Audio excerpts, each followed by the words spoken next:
and welcome to this first ever Free Energy Friday on the PAZNIA Radio Network. I'm your host, Coordinator Rayo. DJ Brian Ferrabot will be with us later on, but for now, I'll be your guide for this overall introduction to the topic of free breakthrough energy. But first, some Vonu home basekeeping notes. You can view our full schedule of shows, show notes, ways to listen, the future roadmap, and ways to support or donate by visiting PAZNIA.com/radio. There you can make a one-time Bitcoin, Monero, or fiat donation. You can become a stakeholder and reap the benefits of joining this burgeoning parallel network. And you can also find embedded video players to stream directly from the website. I would also recommend checking out the large selection of PAZNIA merchandise now available. We've got shirts, mugs, beach towels, flags, pens, and more. Just visit PAZNIA, PAZNIA.com/shop. Again, that's PAZNIA.com/shop. At present, the PAZNIA Radio Network is live on YouTube, Odyssey, Telegram, and Rumble. We've secured our first 2 exclusive shows on the network, hopefully releasing next month. And next Saturday, March 29th, we'll do our first long Self-Defense Saturday live stream, featuring the entire first season of the Vonu Podcast, with great self-liberational media and culture jamming scattered throughout. I haven't totaled it up exactly yet, but it should be 12 plus hours easy. Again, that'll be March 29th, starting at 12 p.m. noon Central Time. Mark your calendars. But today is Free Energy Friday, so let's get on with it. When venturing down the path of breakthrough, so-called free energy, one is required to entertain a much larger, overarching cosmology, impacting many facets of the human experience, obviously energy, but also health, fringe topics like transmutation of elements, which will be discussed in the upcoming documentary. Even more fringe things like psychokinesis, telekinesis, astral travel, remote viewing, and human history generally, and the sense of realizing that the path of technology is not linear, and that human societies of the recent past, that is, breakaway civilizations, as well as the distant past, had access to technologies that we do not today. Put another way, when one ventures down this massive rabbit hole, the even greater scam and psychological operation of the 20th century is revealed. I mean, fuck, if the Third Reich and Nazi Germany developed anti-gravity technology, zero-point energy, and even time travel in the 1940s, that was, the Nazi Bell Die Glocke, which was also called Project Kronos. And I guess further, aerospace contractors have had it since the 1950s. We've truly been living in the Stone Ages, shackled and enslaved to much less freeing, much less efficient, and highly centralized, unnecessarily polluting, and costly energy grid. That's not to mention the work of Walter Bosley on the airship mysteries of the late 1800s, if you want to go back a little further. Getting back to basics, this all-encompassing cosmology requires diversions from the one-way, death-dying, Big Bang universe claimed by the First Realm, Servile Society scientists. As the late Walter Russell helped bring to light in the early 1920s, and more concretely in the 1950s with his Russell Dynamo Generator, which was his free energy device that powered a 52-room university for a month. The true power of breakthrough energy comes from utilizing the outbreathing, as well as the inbreathing, the implosion as well as the explosion.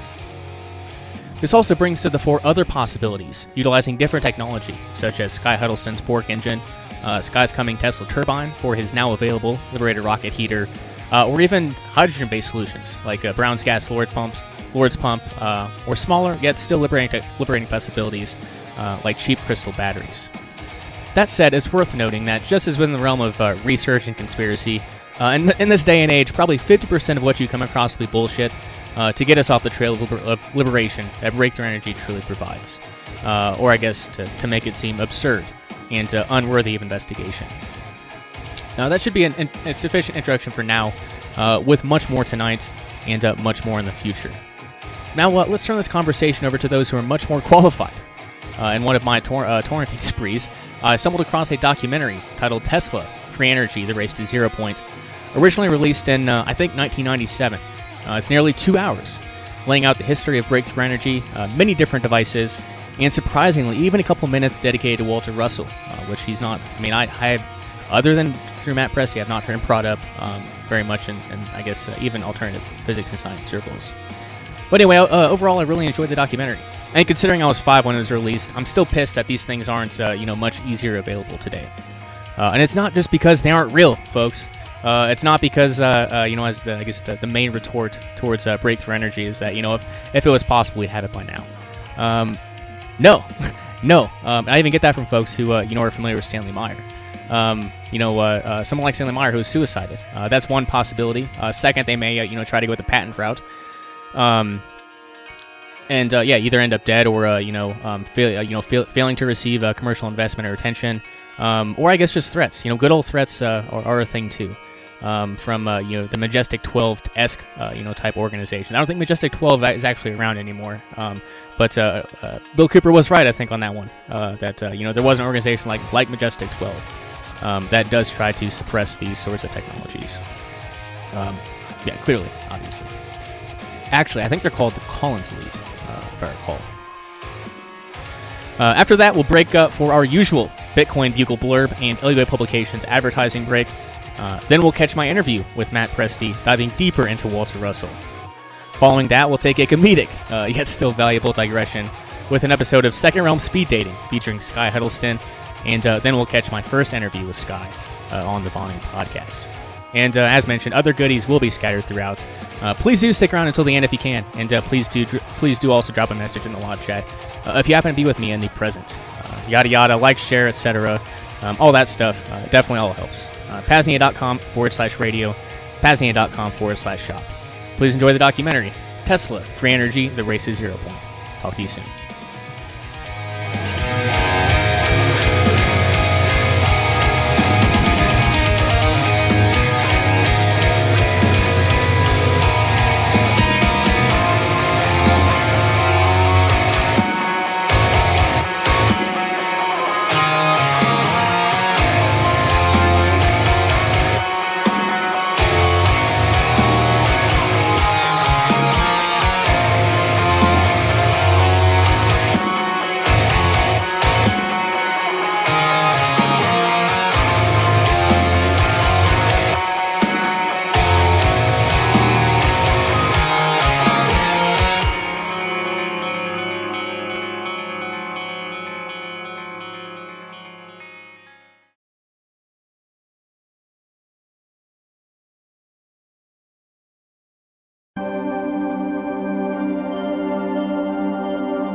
We live in a vast sea of energy. Everything, every atom, every subatomic particle is in constant motion, spinning eternally.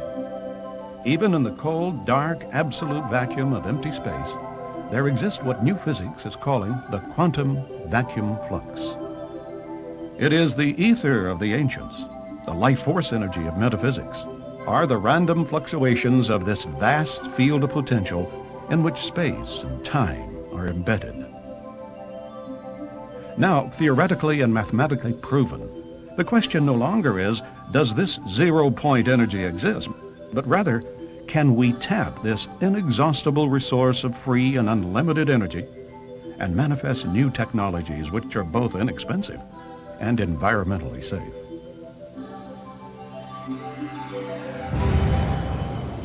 One thing is certain. If we continue on the course of rapidly burning fossil fuels and relying on nuclear fission, the future of our civilization is in grave jeopardy.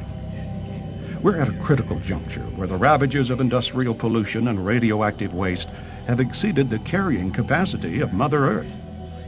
Our finite reserves of oil and gas will be completely exhausted by the year 2025 at the present rate of consumption. Large corporate and governmental self-interest ignore this pending crisis and resist change to the status quo. The question must be asked, Is this the kind of world we want to pass down to future generations? Emerging on the frontiers of science, a pioneering breed of theoretical physicists and inspired inventors are challenging the way we think about harnessing the unseen forces of nature. Despite ridicule, lack of funding, and outright suppression, they are confronting an outmoded classical worldview and ushering in a monumental scientific revolution. In this program, you will witness the groundbreaking work of tireless inventors and visionary scientists who may hold the keys to true energy independence for every person on Earth, from Nikola Tesla to the reality of cold fusion and beyond. Join us as we present Free Energy, the race to zero point.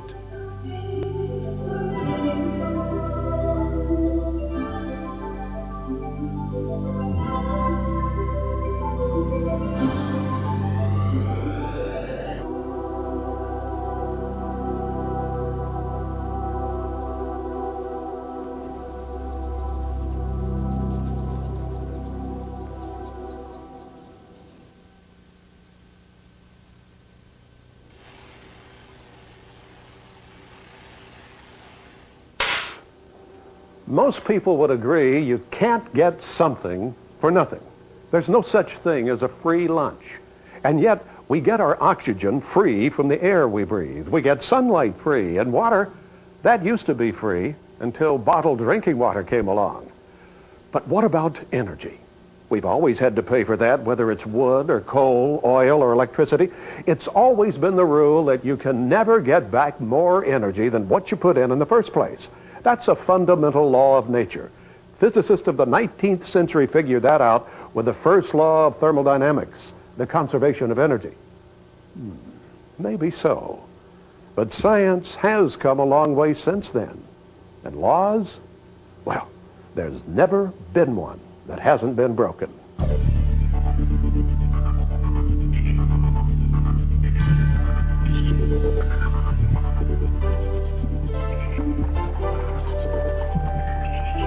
At the turn of the last century, Nikola Tesla, the great inventor who gave us alternating current and the Tesla coil, stated, "Electric power is everywhere present in unlimited quantities.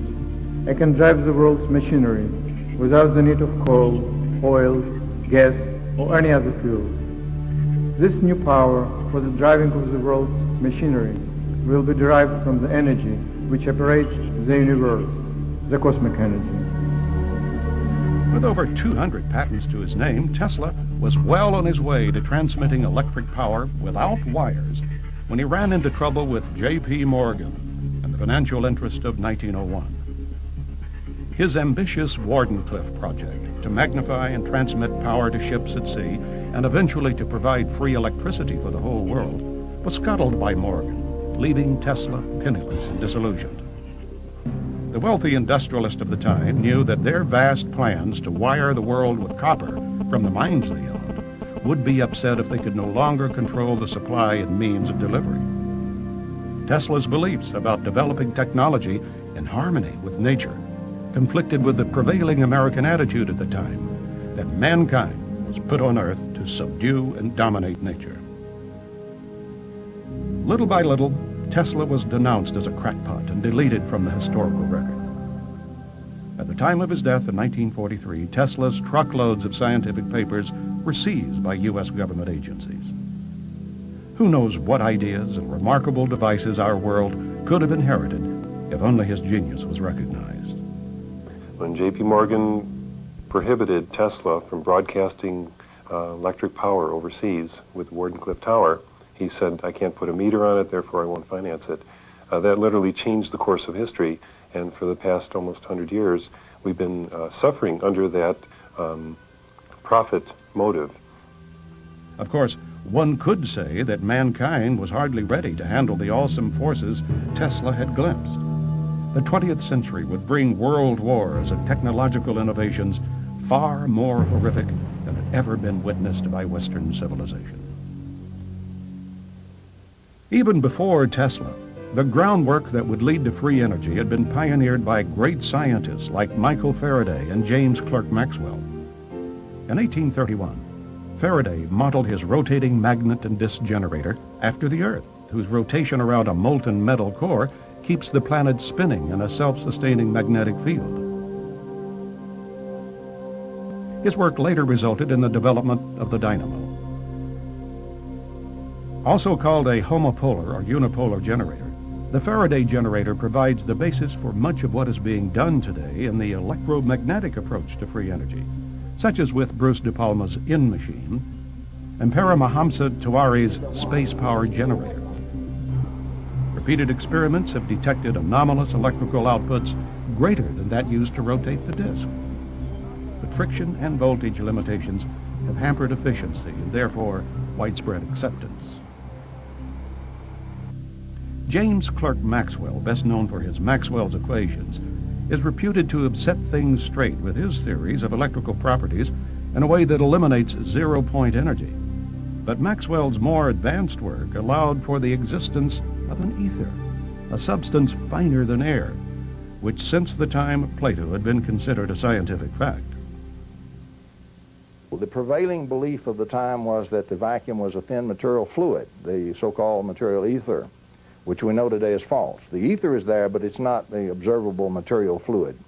Faraday had re-established this notion of lines of force, but he thought the electromagnetic field or the electromagnetic disturbances in the ether, so to speak, was really twanging strings. The strings were under tension, and when you had a disturbance, what you really did was pluck the strings. Now, Maxwell states very clearly that he set about to actually capture exactly what Faraday was doing in his lines of force in the theory, and that's what he did. Maxwell's actual theory is 20 equations and 20 unknowns in quaternions, which is a higher topology algebra. You can do things in that you can't dream of in doing in tensors, and you certainly can't do in vectors, and you certainly can't do with the theory that's taught at our universities. All that remains to be rediscovered and uncovered. The now famous Michelson-Morley experiment at the turn of the century failed to detect a stationary ether, so classical physics presumed once and for all that it did not exist. The case was closed until quantum mechanics reopened the discussion, allowing for a new interpretation of how matter interacts with a zero-point field. Most of our scientific community actually believes that empty space, the nature of space itself, is completely empty, devoid of anything. And historically, it's very interesting because in the 1800s and even earlier, they believed there was an ether, an all-pervading substance filling up space. And in 1905, when relativity theory became very popular, they said, well, we don't need this ether. It's empty space is empty. Then 25 years or 20 years later, in 1925, when quantum mechanics comes into play, all of a sudden, a new energy appears in equations of quantum mechanics, and it has to be there to make the equations work, and it has to do with fluctuations of electromagnetic field energy at a very high frequency that interacts with everything. And they call this the zero-point energy, and it turns out that all the elementary particles interact with this energy, and it becomes a potential energy source. That's what we're discovering today. Well, free energy is basically, and another word for it is zero-point energy. It's energy that is contained within the vacuum of space and which is virtually undetectable by any traditional means. In fact, the energy is homogeneous and isotropic, the same everywhere, the same in all directions. And because of that, it's trying to extract it or measure it is sort of like the problem of trying to weigh a beaker of water underneath the surface of the ocean. What do you measure with respect to what? And that's been the physicist's dilemma, and we've gone down one very large cul-de-sac this century. The cul-de-sac meaning that there is no such thing as consciousness. There is no such thing as this zero-point field, or this place from which the energy can come. And the answer now appears to be yes, because theoretical physics and a number of experiments in quantum mechanics show very clearly the existence of this all-pervasive electromagnetic field called the zero-point field. In fact, although skeptics often point to Einstein's theory of relativity, it was Einstein who in 1920 said, "There are weighty arguments to be adduced in favor of the ether hypothesis. To deny the ether is ultimately to assume that empty space has no physical qualities whatsoever. The fundamental facts of mechanics do not harmonize with this view. According to the general theory of relativity, space is endowed with physical qualities. In this sense, therefore, there exists an ether.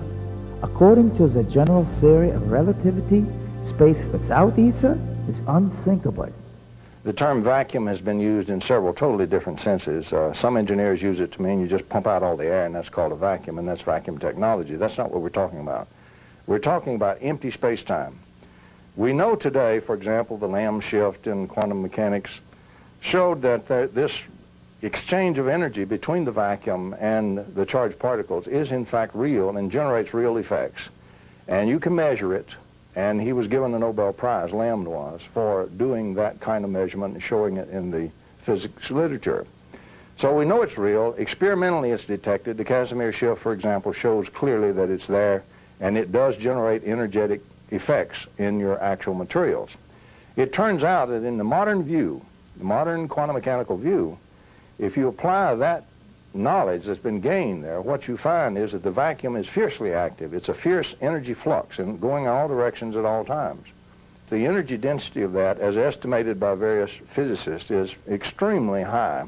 For example, in 1 cubic centimeter, if you could take the raw energy in that cubic centimeter and condense it into mass, divided by c squared, you would have more observable mass result from that than our largest telescope can see in the observable universe and all the stars and planets today. And so the energy that's there is extremely dense and extremely fierce. This drives everything that we call physical reality, from the quantum level right on up to the observed level and the observed world that we live in. Everything is energetically driven by the vacuum.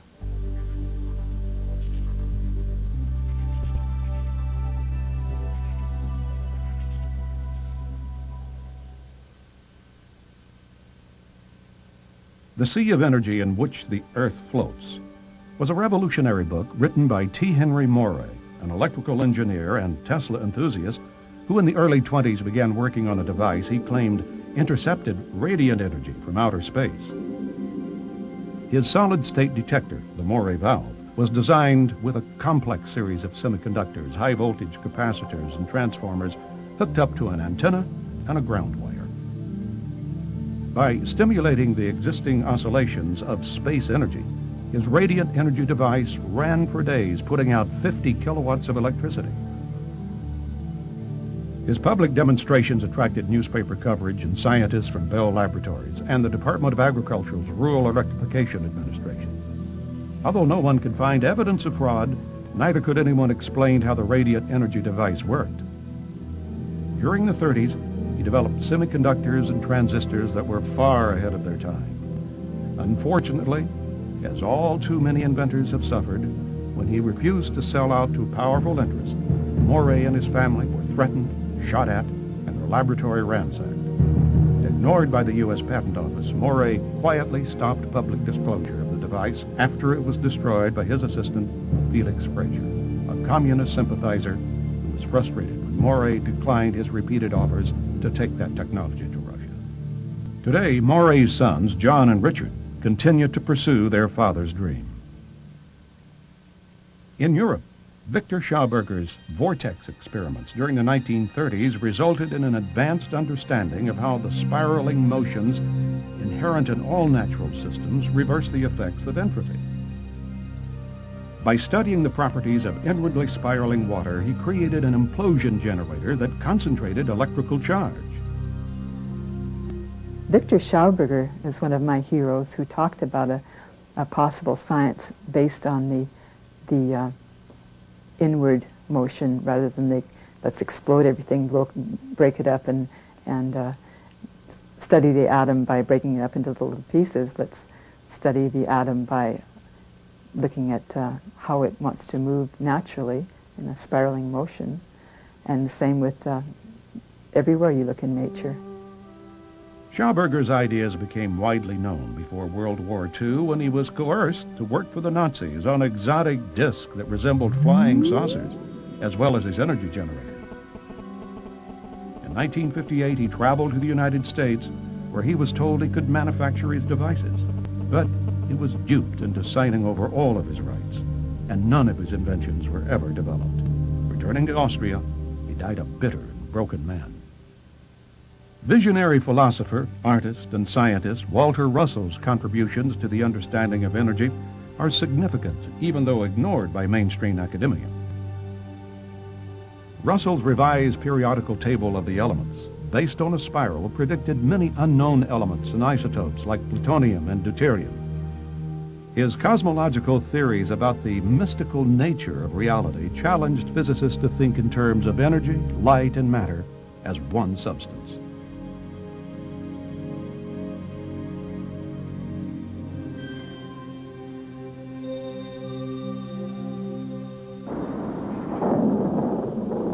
There's electricity in the air. It's a common expression and one that's true.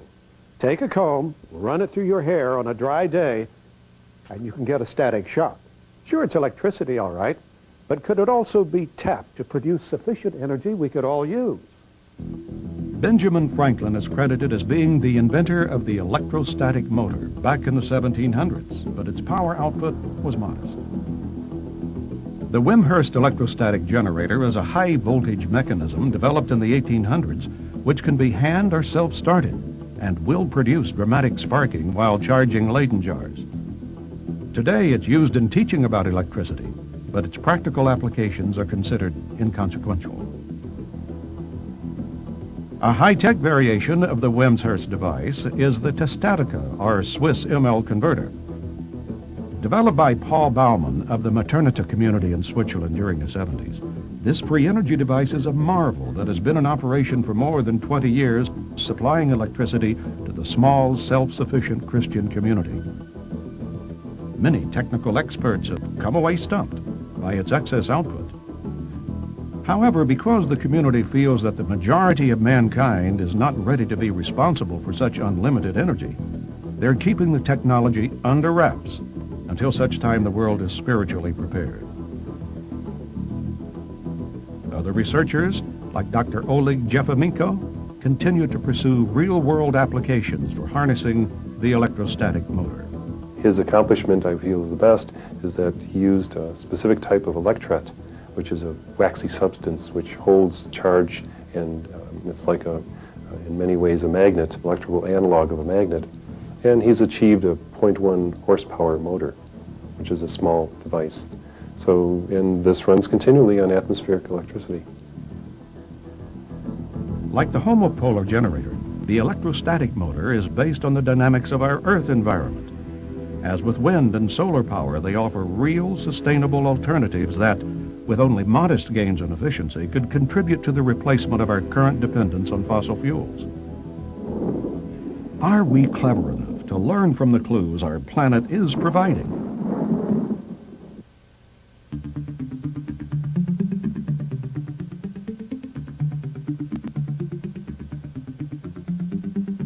Upon the foundation of innovative thinkers and inventors like Tesla and Morey, the modern age of free energy research began.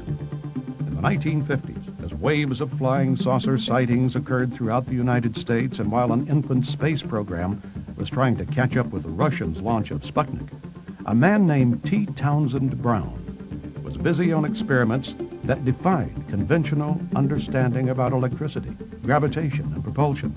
Along with Drs. Paul Byfield and Agnew Bonson, Brown took high voltage to the next extreme.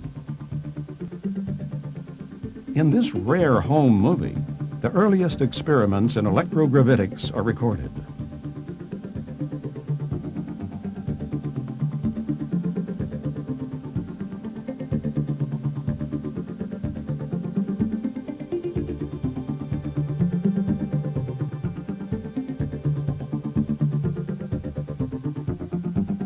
By using high voltages over 20,000 and up to 200,000 volts, Brown discovered that highly charged capacitors would exhibit a noticeable thrust in one direction.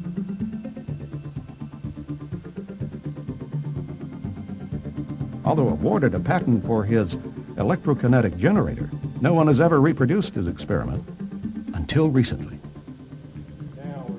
Larry Davenport, shown here demonstrating his replication of Brown's electrokinetic apparatus, explains.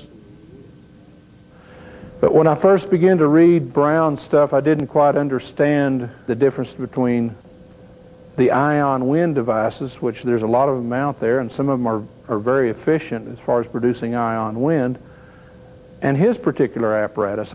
I finally decided to do Brown's work in 1994. I looked at his device. I'd tried several different things and they hadn't worked, and I thought, well, Brown is supposed to be the pioneer of this, or so the people that make the claims and that get the patents, they always refer to his name, so I thought I'll go back and I'll try to do this. Getting it balanced was real important. His method of propulsion specifically was using the charge separation, high voltage charge separation on a vehicle. He found that circular craft were better for that application than winged craft. However, recently we found through Dr. Paul LaViolette's research that the B-2 bomber actually seems to qualify as an electrogravitic craft. The military has admitted that it electrically charges the forward leading edge of the wings. There's also a very high dielectric being used. Depleted uranium is used on the forward edge of the wings. And whether or not there are other applications for that technology and that design, we're recognizing that because the exhaust gas is also negatively ionized, that all of a sudden we have the high voltage charge separation that's necessary to provide an extra propulsive force, especially at high velocities. So electrogravity in that aspect is a very simple process, but does provide a good amount of force for a very small amount of energy input. As with many other promising inventions developed during the Cold War years, the National Secrecy Act prevented scientists like T. Townsend Brown from commercializing or even publicizing any technology which could potentially be interpreted as having a military application.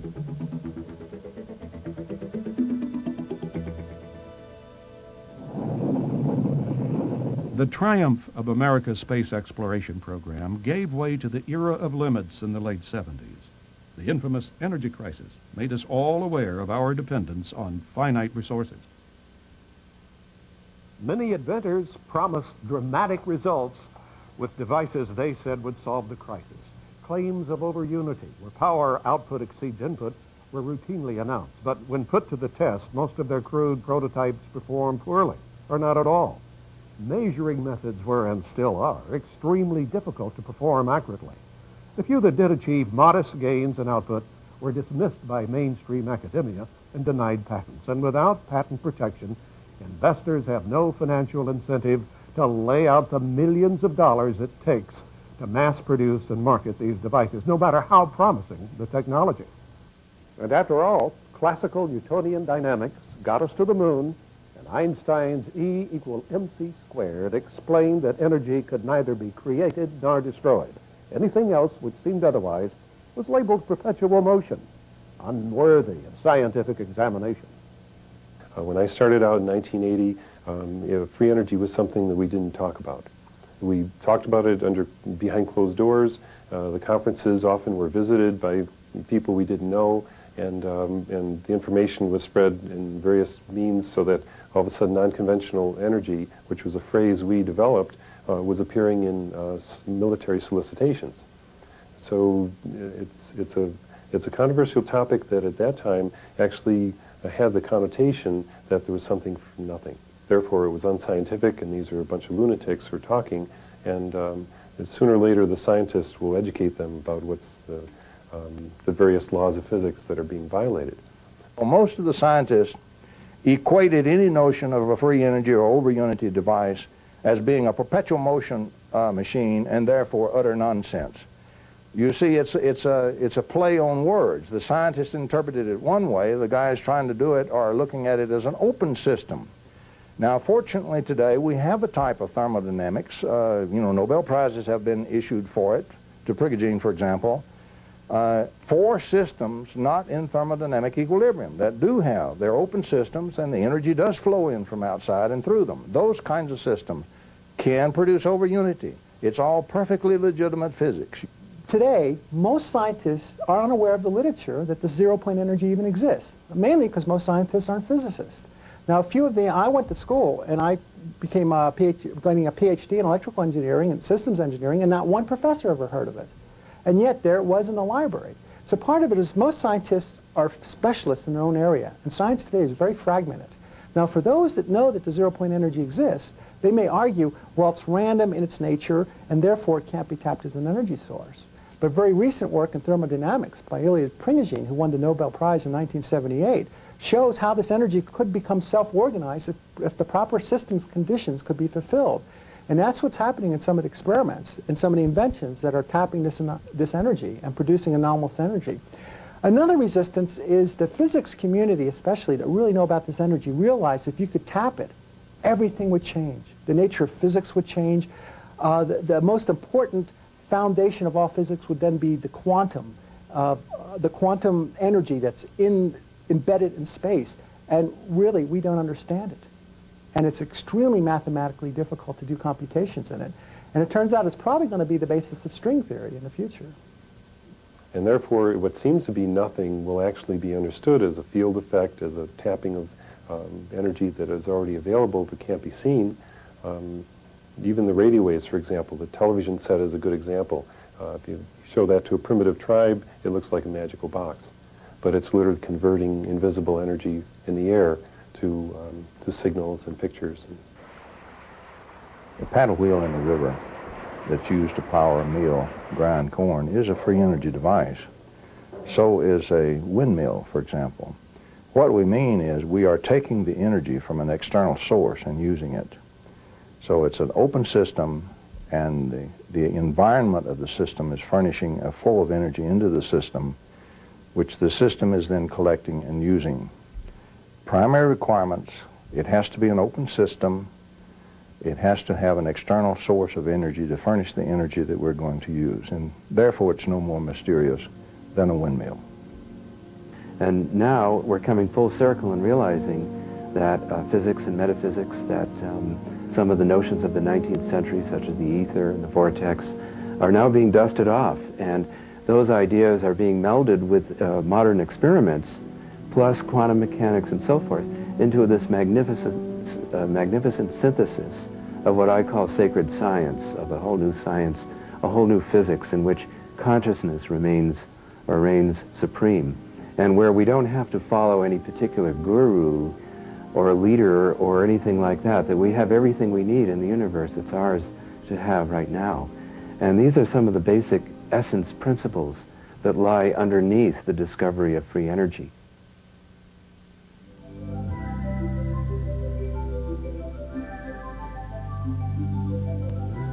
The force of inertia is known in mechanics, but until only recently, it had been considered too weak and difficult to harness for propulsion.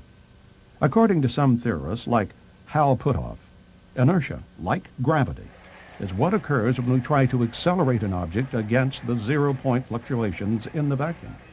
We run into resistance, literally.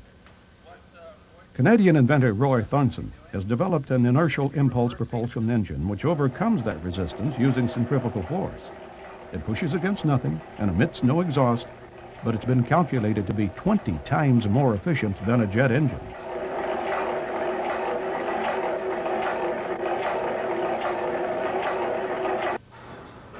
Here, the Thornton inertial propulsion drive powers a canoe in a swimming pool.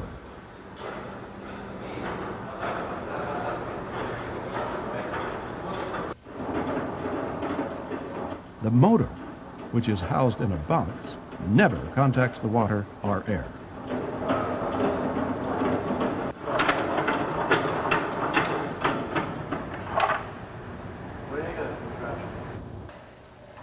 In the pendulum test, unidirectional force is being generated to keep the pendulum to one side.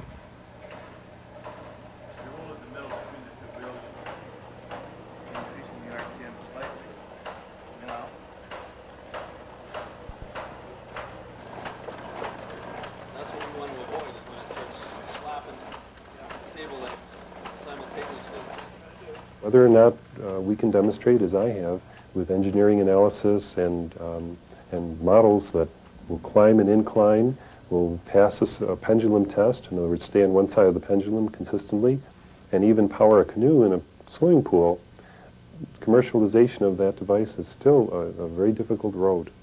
And we see that in many inventions, but what I like to emphasize is my F/P measurement of that is literally 20 times better than the jet engine. A jet engine, typically a commercial jet engine, the DC-9, I think, is the one that I analyzed, has about 0.016 newtons per watt. And then this is in the metric system. Now, when we look at the Thornton, he's able to achieve 0.32 newtons per watt, literally 20 times better than the jet engine. Roy Thornton is developing refinements to his system to increase its performance. Unfortunately, like many inventors, even with a U.S. patent in hand, he has yet to find sufficient investment capital to bring his motor to the marketplace. Propulsion force does in fact exist.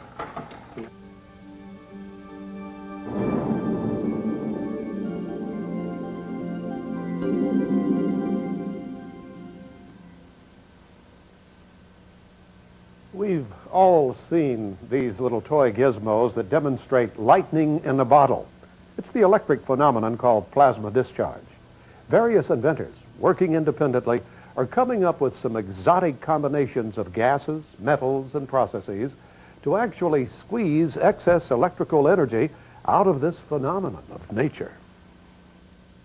In 1996, Paulo and Alexandra Correa received the first patent for such a device called the Pulsed Abnormal Glow Discharge Reactor, the first of its kind to convert plasma discharge directly into electricity. This is a standard. Utah inventor Paul Pantone has developed what he calls the GEAT fuel processor, a plasma generator similar to a super carburetor that actually appears to run on 80% water and is entirely non-polluting. This device replaces the carburetor and exhaust and combines them as one unit, whereas this end of it acts as a miniature refinery, allowing the engine to run on everything from battery acid and water mixed to crude oil right out of the ground. This is Angola crude, a 39.5 gravity.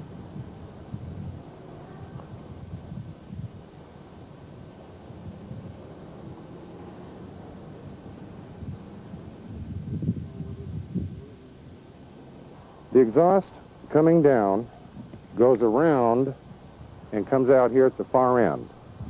The center chamber draws some of the heat from the exhaust, plus this tube takes some of the exhaust gases, takes them up into the chamber and bubbles them down to the bottom. The bubbles, as it comes through the fuel, are brought up to the top of the chamber, picked up through a tube, and fed up the center of the exhaust pipe. While they're being fed up the exhaust pipe, they are in a vacuum, and there's a heat exchange which occurs. This process has been argued a few times to be either a plasma field, an electro field. We do know that it does have a slight radiation, which is not alpha, beta, or gamma, and we do have x-rays to show that whatever is coming from the unit does get affected different from stainless steel than the regular steel. Go.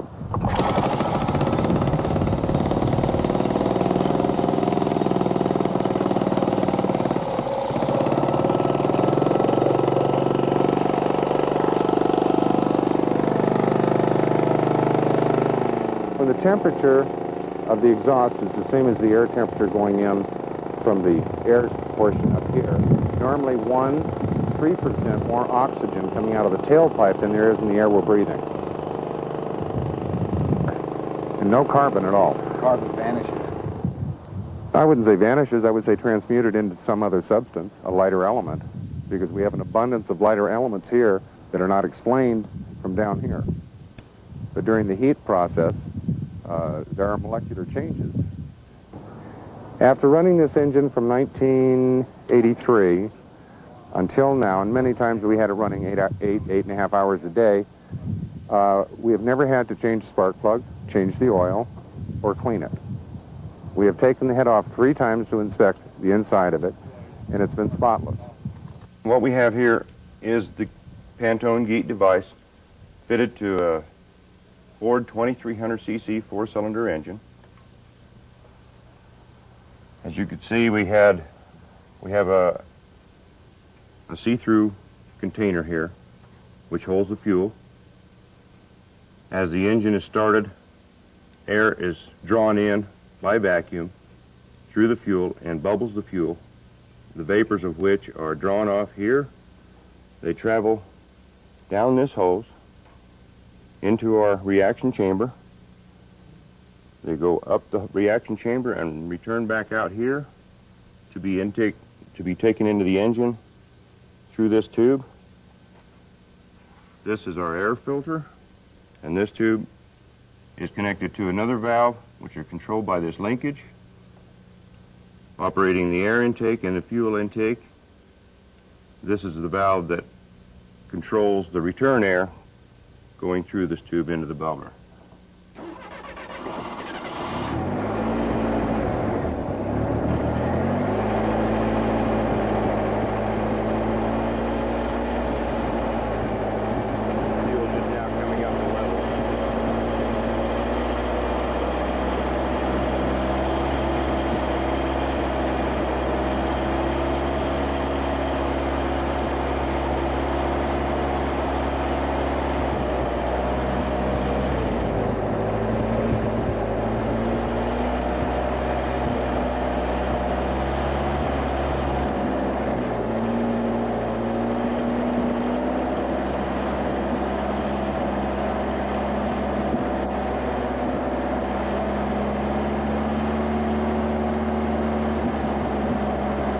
During the testing with the 2300cc Pinto, we have achieved efficiency up to and including 300% of normal.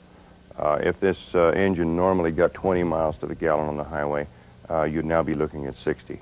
Our load tests and whatnot have not been completed, but we feel very confident that there's not going to be a power problem out there that wasn't. I witnessed the demonstrations by Paul Pantone, and I was astonished by the claim of ability to use any fuel or water, including mixed with oil and so forth. It's similar to something that's validated already by Gunnerman, that's being used in the state of Nevada at the moment. However, this is an even more shocking claim because it appears that it is truly, if it's correct and if it can be validated, he seems quite open, it appears that this may be yet another process which does some kind of transmutation of elements. He claims there's no carbon coming out of the exhaust, which would be unthinkable for putting a hydrocarbon fuel in, even if it's mixed with water. You have to get carbon out, and he's claiming that there are no CO or CO2 emissions from this, and there appear to be none visually. That is, there appear to be no soot particles coming out of the exhaust. So I hold out some hopes for this. So our demonstration units that'll be going out to about 25,000 stations between now and the end of the year or early next year are being retrofit as we speak now to include our system in the exhaust pipe and our injector body here with standard equipment that normally is supplied from the factory so that we can get it out to the public as quickly as possible. After being rejected by dozens of U.S. manufacturers, Pantone now has contracts with several major foreign countries. Recently, several U.S. companies have decided to take a second look.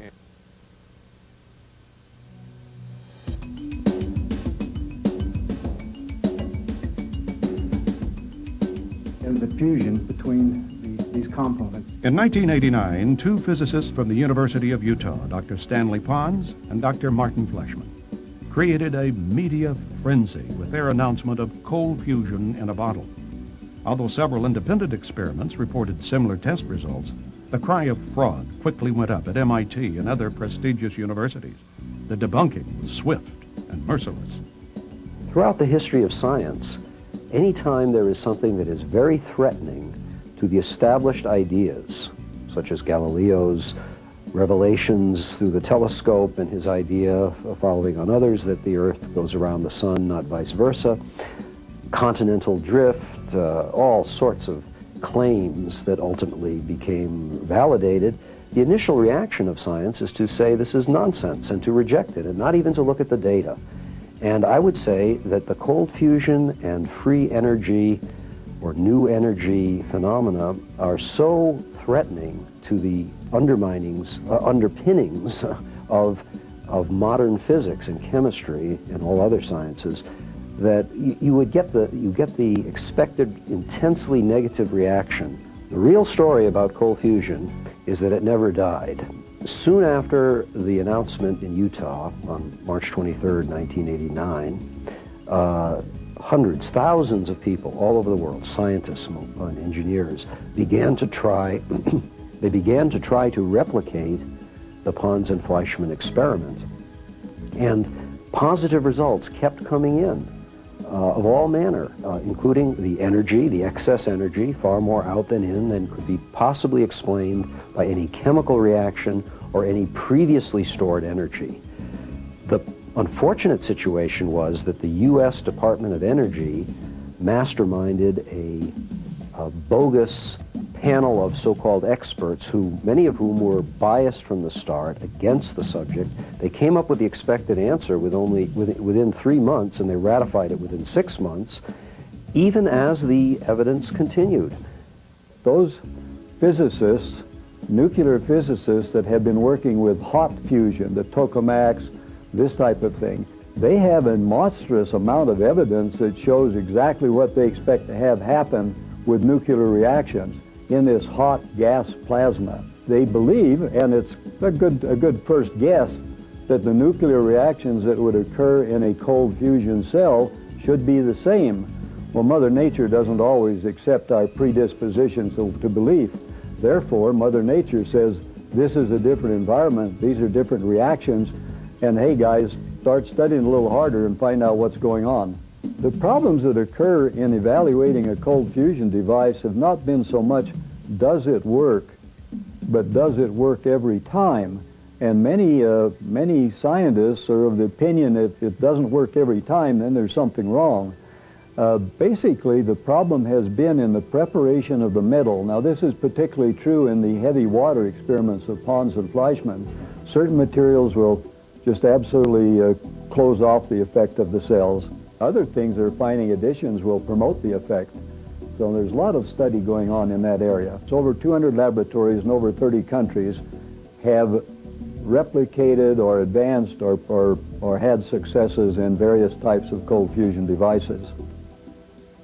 The Patterson Power Cell of Clean Energy Technologies of Dallas, Texas, is one of the most spectacular devices in the cold fusion field. It also happens to be the first device that has a United States patent, which is also very important.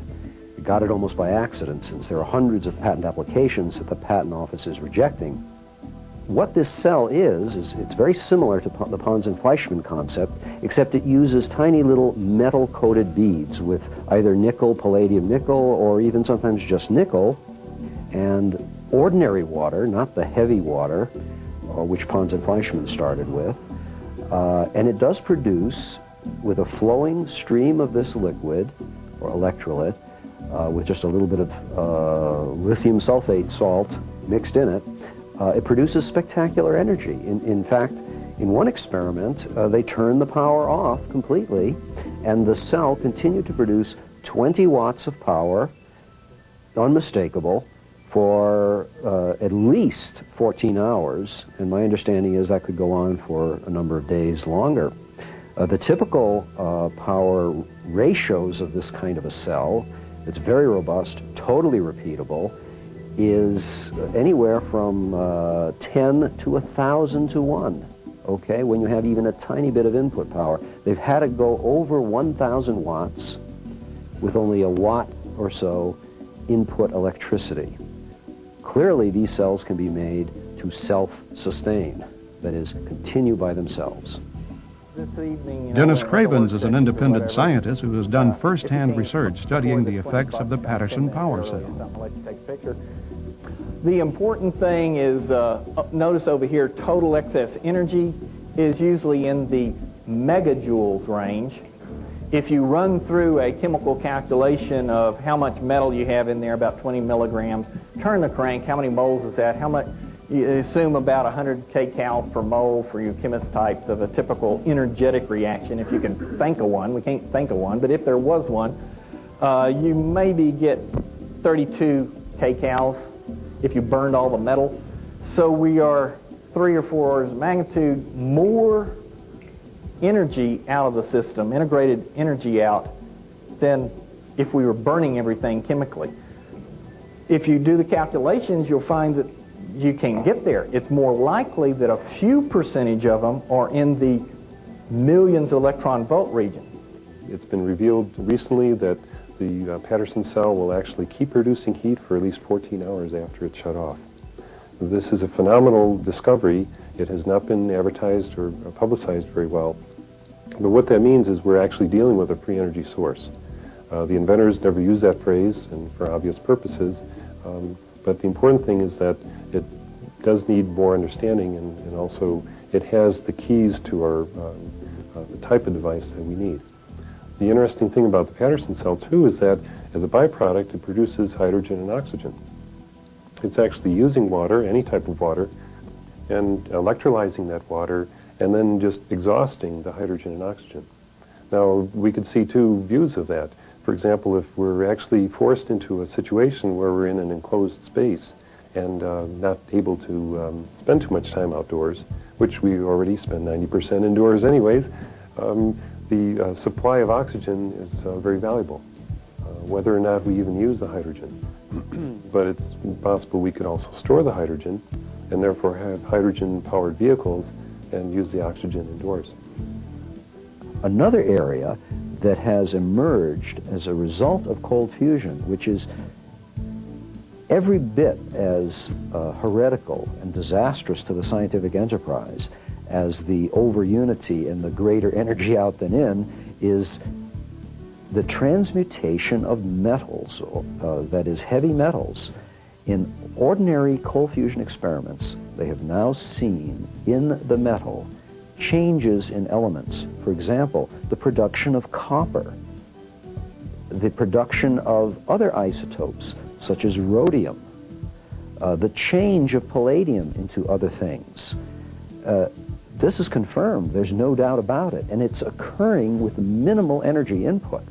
So what this leads to is an analogy with the old claims of the alchemists, who were able, historically, they said, and there's some evidence that they were able to do it, to do low energy processes that produced gold from lead or mercury or other things.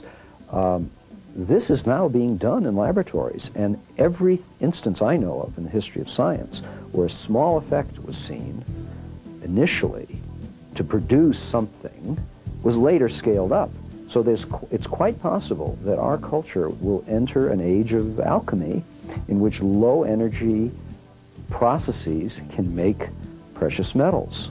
As we look toward the future, I believe we'll be able to find ways in which we can create the kind of elements that we need by these low energy nuclear reactions.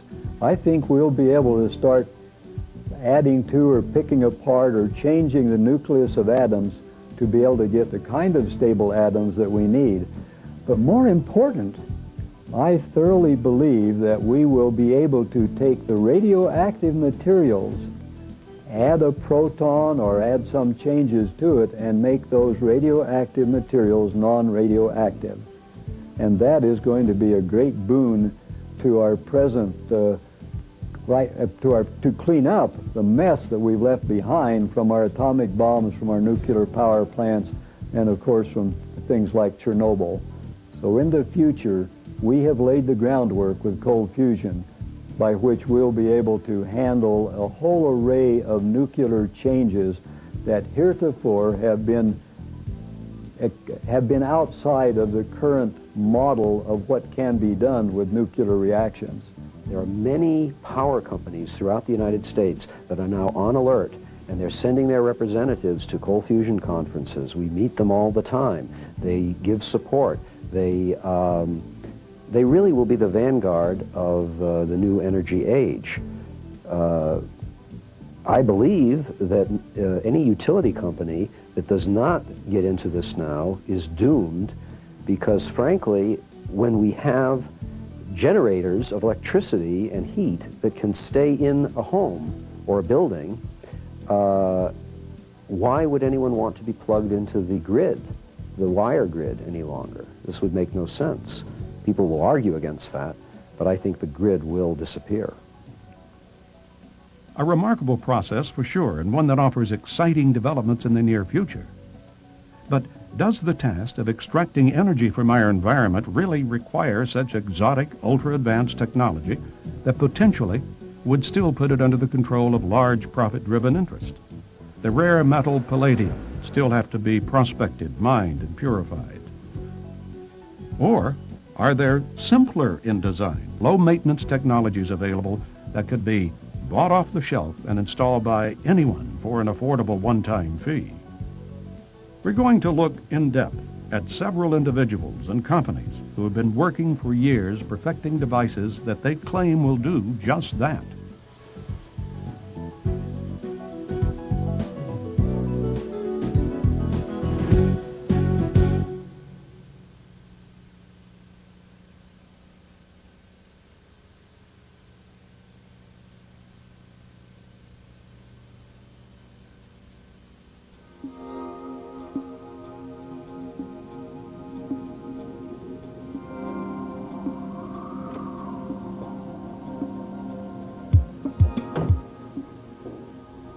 No one person in the free energy field has been as determined and persistent as Mississippi inventor Joseph Newman. Since the 70s, Newman has been denied U.S. patents repeatedly on his energy machine, even though numerous engineers, scientists, and even congressmen have testified on his behalf. In 1968, I invented a bike that would get a wheelie. And I used an 80-pound flywheel that I had built and took a positive clutch out of a 30-horsepower motor, put it above the axis of the back wheel. A kid would get up on it, build up inertia in that 80-pound flywheel. He'd engage that positive clutch. Immediately, the front end would jump up off the ground. It'd leave black streaks on the pavement about that long, and kids' eyes would get as big as a silver dollar. They were just ecstatic over it. But I had heard the word that a gyroscope was a stabilizer. So I went to the library, got a book on gyroscopes. And when I started reading the mechanical characteristics of a gyroscope, the question that had dogged my mind for 3 years, how did that current know which direction to go? And why was it when you went parallel you'd get nothing? I saw the laws of a gyroscope match that exactly. If you study the laws of a gyroscope, if you take this little gyroscope here, if I can spin it up, you can see that it does, but I think every kid knows it's true. Now, if you pivot that one direction, it goes one way. You pivot the other way, it goes the other way. If I turn it around 180 degrees, now if I push it up, it goes the opposite direction. Push it up, it goes the opposite direction.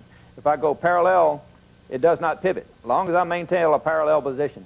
That's exactly what happens when you move a conductor through a magnetic field.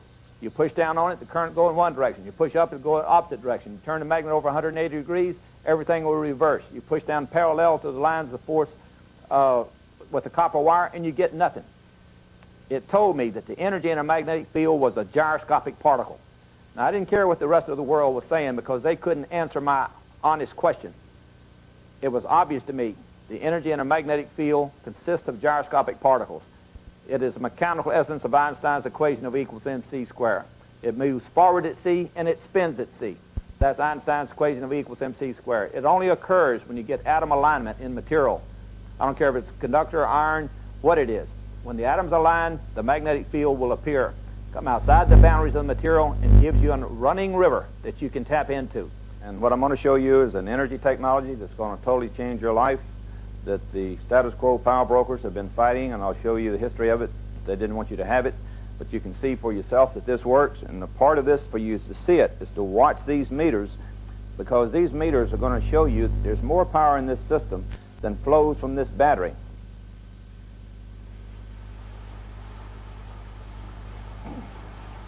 The magnet runs down this shaft from one end to the other. It's hex shaped with six-sided. This blue represents a coil running this way. The red represents a coil running at right angles to it. The commutator shows that you break that circuit every 90 degrees. So you fire into one coil, fire into the next coil.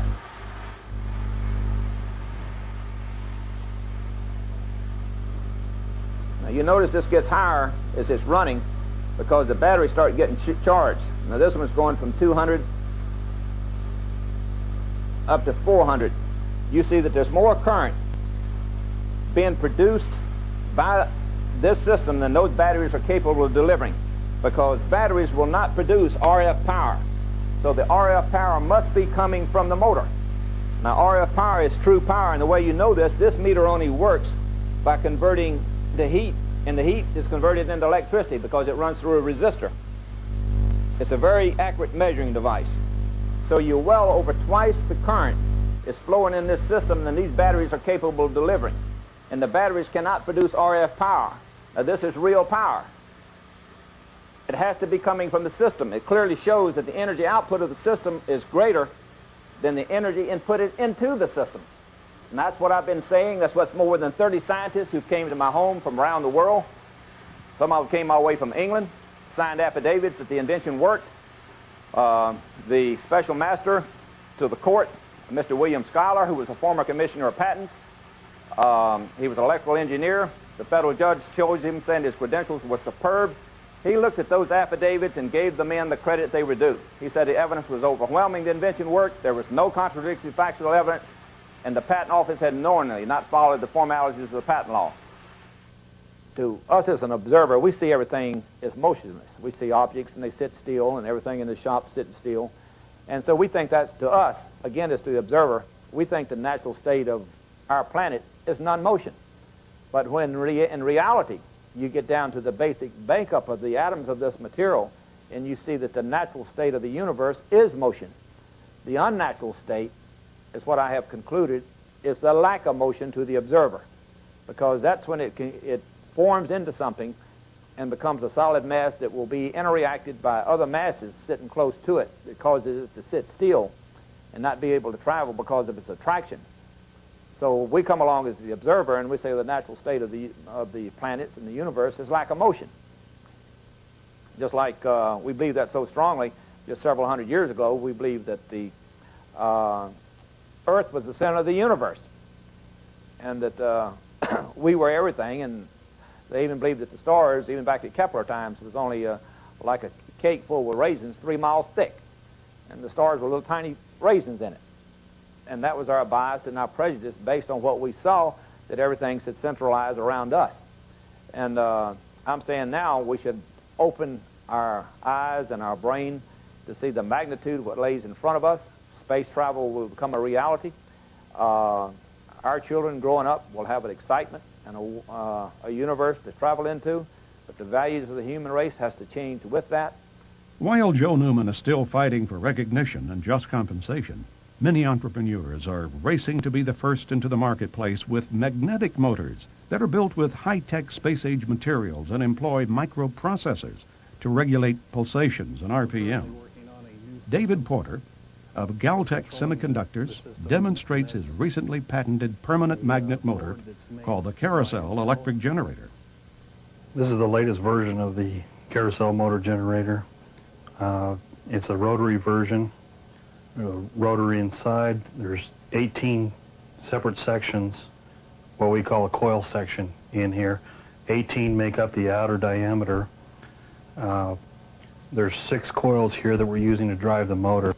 At the top here we have an encoder which sends a pulse down to the electronics and basically lets the electronics know where the rotor, the rotating part here, is in relationship to the coils, and tells the coils when to turn on and off. That's done by a specific index point that the encoder has that sets the relationship between the two. And the electronics down here in the box is basically a set of TTL logic counters. It counts the number of pulses from the encoder, and it turns the power on and off to different coils depending on where the rotor is at the time. We have also hooked up to this system a connection to the computer over here. What it gives us the opportunity to do is change the duty cycle on the system. We can change it from a pulse rate of 1 pulse per cycle up to 40 pulses per cycle, which would be 100% duty cycle. That is incorporated in, and what we do is change the pulse rate on the computer. It downloads the data to the electronics. When the index pulse comes around, which comes around once per revolution, it updates the data in the counters, and that's what changes the pulse rate on the system. Okay, we don't have an automatic start on the system right now. That's something that the Intel chip will do. We'll start it up at a pulse rate of approximately 13 pulses, which gives us a 16% duty cycle. It takes a while to spool up because, like I say, it works also as its own flywheel. So we build up the power gradually. The thing about this system is that everything floats on the magnetic field in there. You have very little internal friction. Once the system gets up to speed, it stabilizes at a certain RPM. Right now we're running at about a 30% duty cycle per channel. The speed is still coming up a little bit. Calculate the speed off of the scope here, and we're running about 1,850 RPM. This white and the green shows the two channels on the motor. The little spikes there are the amount of time that each channel is on, and the flat part at the bottom is the amount that it's off. So you can see how much is pulsing and how much time it's off and how much time it's on. One of the analogies we like to use is it's like if you pick someone up and take them across the street, you use a lot of energy. If you put them in a tire, once you get it started, all you got to do is tap it a little bit. And so you use a lot less energy to move the same load. And that's what we do. We build it up to a high speed, and then we just tap it with a little juice as it goes around. And we use the inertia built into the system to take it the rest of the way there. So we're using a high-speed pulse on the system. What we're doing is removing the energy from the magnet. The magnet has a specific life. They lose approximately 1% a year. So we're not actually trying to create energy from nothing. The system will not run forever. It's not perpetual motion. We use the amount of energy that is in the magnets. Once that energy is used up, the magnets can be taken out, they can be recharged. All we're doing is maximizing the efficiency of the electromagnetic flux density that's there to the production of electrical output. When will we be able to see free energy devices powering consumer products like this electric car? Well, they're already here, and you may be able to purchase one by the time you see this program. In Oklahoma, where oil has been king for over a century, inventor Troy Reed has been busy in his shop constructing rotating magnetic motors that he believes will soon revolutionize how we get around. And it does work. This is a new prototype of the magnetic motor, and if I can explain a little bit about what you call a magnetic field. All magnets, the big old wooden prototype, has a system.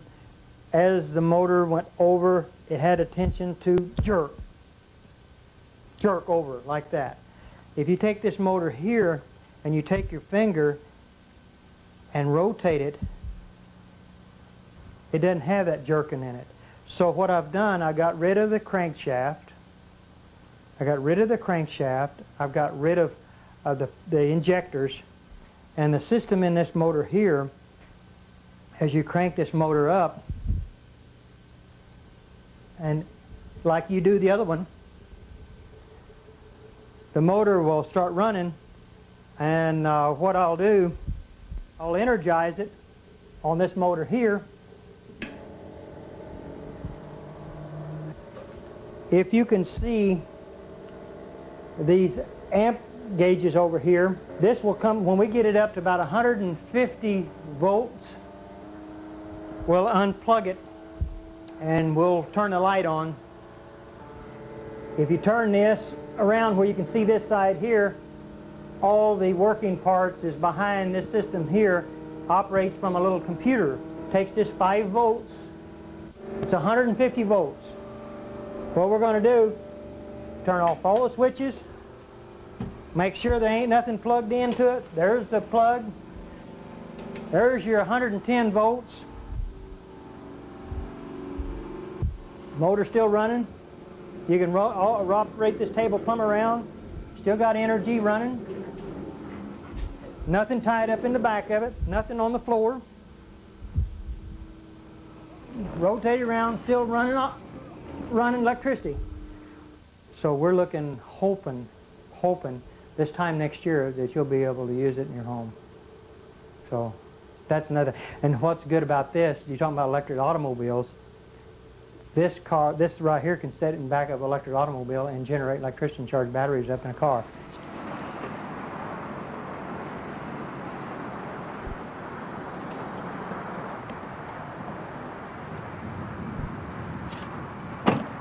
Beautiful automobile. You can drive it anywhere you want to. You don't pollute the air. All the other electric automobiles that I've actually seen has been nothing but this standard transmission. This is an automatic transmission car. There's not a whole lot of what you call junk, I would call, under cars. I've seen a lot of electric cars that had a lot of stuff in it. The only thing that this has a battery to run the radio, the blower.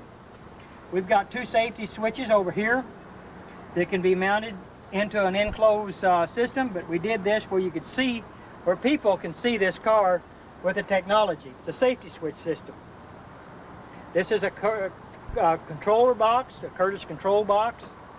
It cuts the amperage down. So with the amperage, here's what's real good about electric automobiles. All electric automobiles that has surge technology with this in it, they create heat. They've got to have a fan to blow this Curtis controller off because it gets hot. We don't want that to get hot. We want to stay that cold, because once it stays cold, you save on all the computer chips that's in this controller. So that means you can go farther, longer, and you don't have no problems.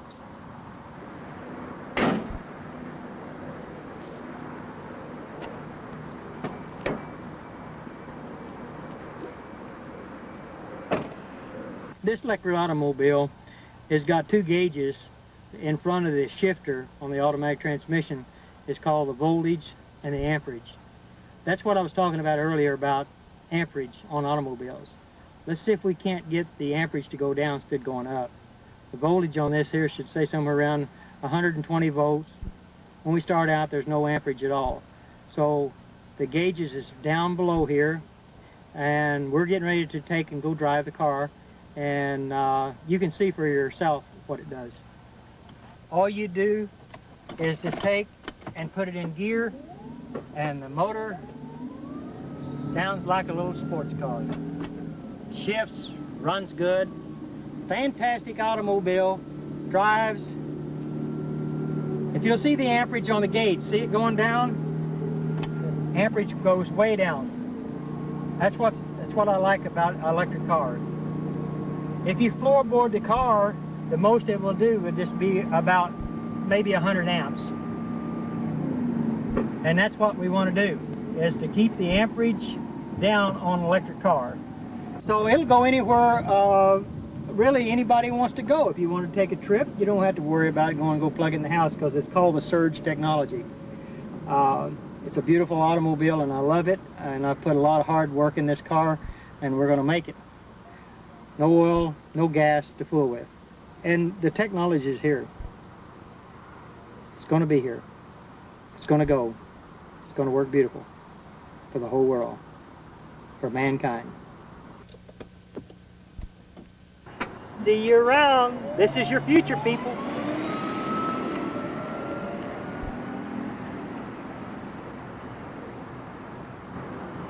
As we have seen so far, electromagnetism seems to be offering the most viable path for many contemporary inventors. The magnetic motor continues to challenge the over-unity barrier, but even simpler methods are being demonstrated through common ingenuity. Dennis Lee of Better World Technology has been struggling to pursue his dream of achieving energy independence for everyone on the planet. Held in prison for 2 years without ever being convicted of a crime, Lee mounts public demonstrations in major U.S. cities, lining up individual dealerships to market his devices. A controversial figure, who some dismiss as a fraud, and others see as legitimate, if outspoken, P.T. Barnum of free power to the people, Lee has assembled an impressive line of prototypes and processes, including those by other inventors like Yule Brown.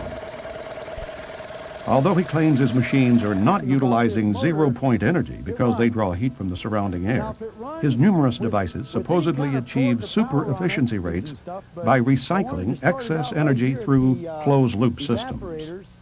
I built the world's most efficient heat pump and developed it, and these are the evaporators for that heat pump right here. They're 8 feet high, 3 feet wide. Now, the refrigerant we put in here boils at 40 degrees below zero. Therefore, anytime, day or night, outside in a rainstorm or in a windstorm, a hailstorm or a snowstorm, or just out on a nice hot sunny day or in the middle of a cold night, as long as the refrigerant that's inside this panel is colder than whatever the air is out here or the phenomenon that's hitting this panel, then the heat from the air or the sun or the wind or the rain or the sleet or the snow will be transferred into the refrigerant on the other side, because it's the second law of thermodynamics. Hot goes to cold. So if this is the coldest thing outside, anything out there that touches it is going to give its heat to it. A little bit of heat goes a long way. That gas starts expanding like crazy, and as it expands, it then is drawn into the compressor, not through suction. I've got engineers and inventors that don't like to use the term suction, but through negative pressure. So as the compressor is creating this negative pressure, the gas is migrating to it. And so a compressor is a gas pump. It'll pump gas. And so the gas is being pumped by the compressor into the compressor, elevated in temperature. And even though if you touch this panel, it's ice cold to your hand, and if you touch the line going out of the panel, it's still ice cold to your hand. When it hits that compressor takes all the gas in this space, puts it in that space, elevates the pressure and the temperature. Going out of the compressor, do not touch that line whenever that thing is on, because it's 200 to 250 degrees hot. And so that's where we get the heat. All of the heat is transferred in here.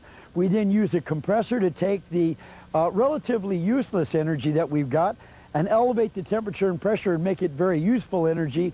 Then that heat would be transferred later. This is a direct drive compressor.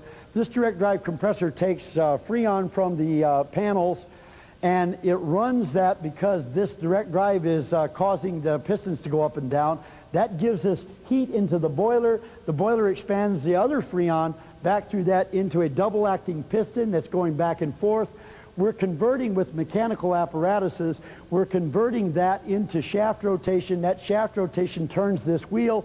As this wheel turns, it causes the compressor to turn. As the compressor supplies the heat, it causes this wheel to turn. You might say these two wheels are powering each other. And by the way, once the Freon has taken the heat, it then made the power, it then goes up here. This is a condenser. We're sucking water out of the bottom of the tank, could be the well.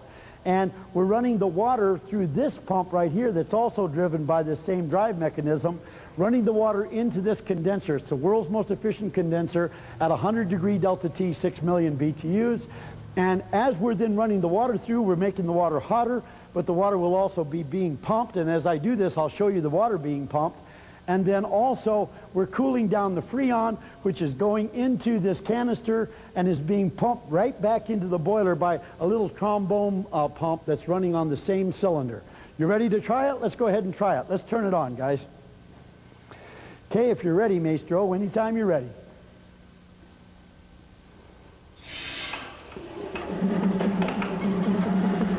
Okay. So it is pumping water from energy taken out of the air, and we'll light the lights too from excess energy. So the lights are being lit from excess energy from the air. They're pulsing. It wasn't set up to do that, so we don't have it stable, but we thought we'd just demonstrate the excess power that we have. Main thing is it's pumping water. It's supposed to be pumping water. That's a closed loop because it's continuing to go through the boiler and then back. I had a heat pump in a walk-in freezer. We cranked the temperature down to 20 degrees below zero in dead airspace. Now imagine this, if you got any background in refrigeration, We're in dead airspace. The temperature's 20 below zero. We did it every single Saturday for an entire year. People from all over the world came to see it. We said, bring your own test equipment. Take the thing apart if you want to. We had a $10,000 challenge to find any gimmick or anything in it. And every single weekend, we cranked the temperature down to 20 below in dead airspace, and we made water hot enough to burn your hand from energy we took out of that box at 20 below at a 2-to-1 COP. Same average performance of the GE heat pump in America. Only it's 20 below in dead airspace. And we challenged all the heat pump manufacturers to come anytime you want to, either find a hoax with us or bring your unit down and see if you can do that. Nobody ever came. A lot of customers came, lots of people from all over the world came, Pakistan, everywhere. So anyway, we're in here testing this every year, every weekend for a year. And a man came to the show one day, and what a guy this was. Now, we're trying to build this thing. It's going to take 2 years and $2 million, and I'm raising capital selling heat pump things to get the money. And a guy walks in, and he comes up to me at the end of the show, and he says, Mr. Lee, I am absolutely astonished. I want to shake your hand, and I want to tell you, I have no doubt you have got the best heating system in the world. Yours tops everything out there from solar all the way down the line. You did it. But you need to know me. You know why you need to know me? Because I have built the world's most efficient heat engine, and you have got the world's most efficient heat source. He says, if we got together with our two technologies, we could become the most dangerous men in the world. I thought, wow, I've never been the most dangerous man in the world. I've kind of wanted to be. And so, you see, this man's name was Dr. Fisher. Now, this guy proved that they built the steam engine wrong. I had the pleasure of building his unit in my research lab, and we took his great big unit, because why wouldn't I want a great big one? I don't want to put everybody on the grid system with a new system that can exploit them some more with all the arrogance that comes with it. I wanted to give people the opportunity to be totally independent of the grid system. Remember, that was my goal. So we took the big one we had and we scaled it down into a model not much, a little bit smaller than this one. It was a little smaller than this. It was about that long. It's about 13 inches long, 6 inches in diameter. And that one was going to be big enough to be able to power all the energy you needed for your house, and so I didn't want one bigger than that. And by the way, that little unit could fit in the glove compartment of any American-made car. I went across the United States of America telling my story. I told it in every state of the United States, and I got 1,000 people to join me telling my story. We put a media ad campaign together because the media wouldn't cover it, so we ran commercials. And we did a 60-second commercial cutting a power line and saying you can power your house with no electricity, external electricity, run your car with a new engine that runs with no gasoline. We did a 60-second commercial nationwide. As far as we can tell, about 10 million people saw it. And after that happened, that was too much. That couldn't be tolerated. And so I got a letter from the state of California inviting me to come back to California to go to court.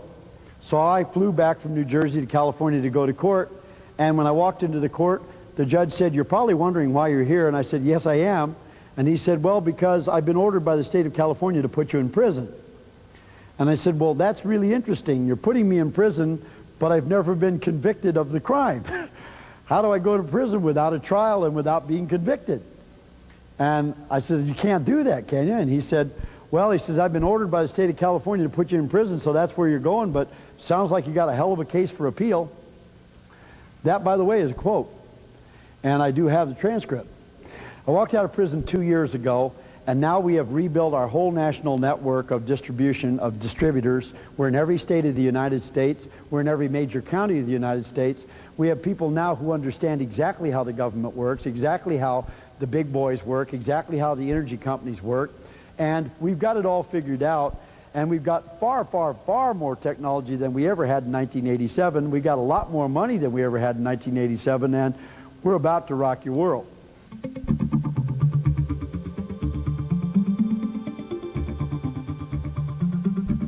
As if the amazing over-unity results of these pioneering inventions are not enough, a curious combination of side effects to free energy research involves such things as the transmutation of metals, the formation of new isotopes, and yes, even anti-gravity. Levitation effects from spinning magnetic disks conjure up images of UFOs hovering in midair. British inventor John Searle has led the way along these lines, but his technique is not the only approach. The remarkable works of Canadian inventor John Hutchison has drawn widespread attention from businessmen and government scientists since 1979, when he began using ultra-high electromagnetic frequencies to transform matter in some very unusual ways. It has come to be known as the Hutchison effect.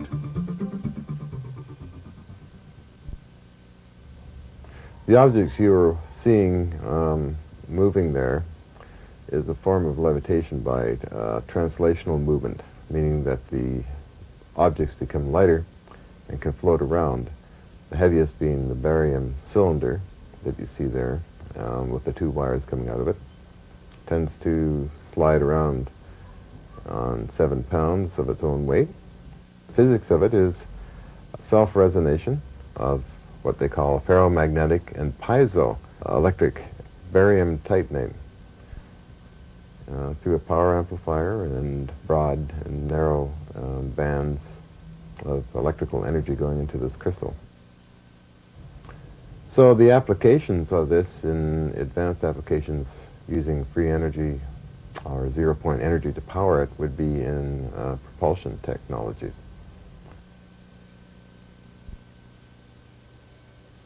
This is a crystal converter unit that I made about a year ago to see if the principle worked, and indeed it seems to work to this day. The principles involve the Casimir effect and space charge type of barrier technology in semiconductors, and a jitter activity called zero-point energy that goes through time and space. The idea is to get the material inside this to interface with the jittering action of zero-point energy. And moving on to what they may look like inside, I actually bring out a piece here of this material, of common minerals and that, produced in a special way, and I take a reading here. And I should be getting a higher reading. I had a hot spot somewhere on here. I have here almost a half a volt, as you can see. As one can see, there's no batteries in this or anything else except just crystalline material with different configurations. And this is a steady state. It's always that, and has been tested up to a year's time and under stress tests also. So, which made me decide to then, of course, mount the same material in cylinders. Different cylinders, of course, there are different mixes in there, and I found that that some of the cylinders are not as powerful as this material here, or this very tiny one here. Actually, this has more power than this large artillery shell unit here. And what I want to do, of course, is to demonstrate it in the sense of it making actual power. And that means to turn a small motor. Okay, I'm attaching this to the base here. Another lead at the top, and it should spin, which it does. So yeah, basically, this kind of material powering motors.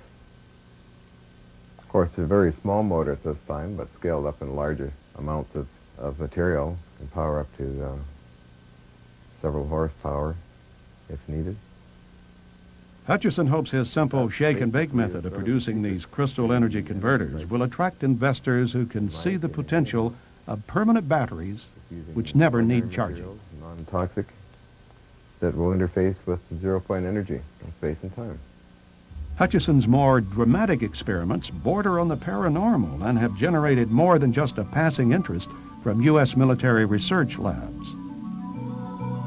We've had about 750 demonstrations of levitations, translational movements, metallurgical samples falling apart, changing into transmuted unknown metals. Quite a variety of obscure types of effects, wood impregnated into metals, other objects in metals, monopole magnetic fields written up in many journals. Quite a host, or a Pandora's box, of different types of effects on the outer edge of the scientific community. In this remarkable series of video clips shot by Hutchison, we see what happens when he fine-tunes the electromagnetic frequencies aimed at target objects in his garage.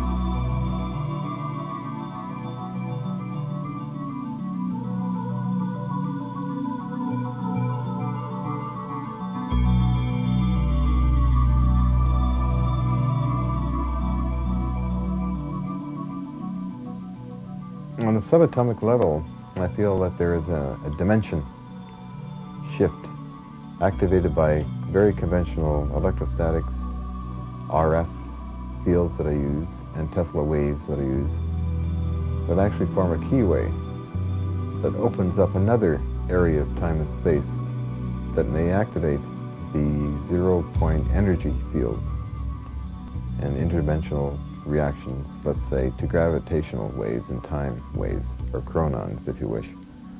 Perhaps we're dealing in chronons and gravitons, which are maybe particles, and somehow causing a distortion, which causes objects to simply break apart or pulsate in the center of stainless steel bars and fall apart, or to become weightless.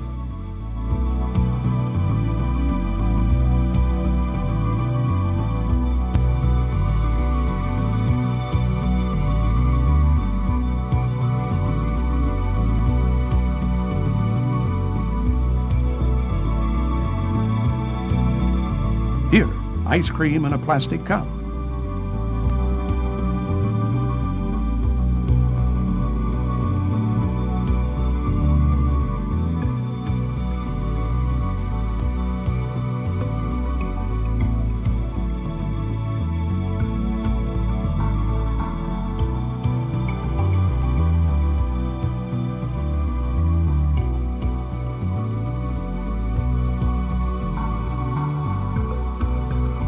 Finally, a 70-pound cannonball.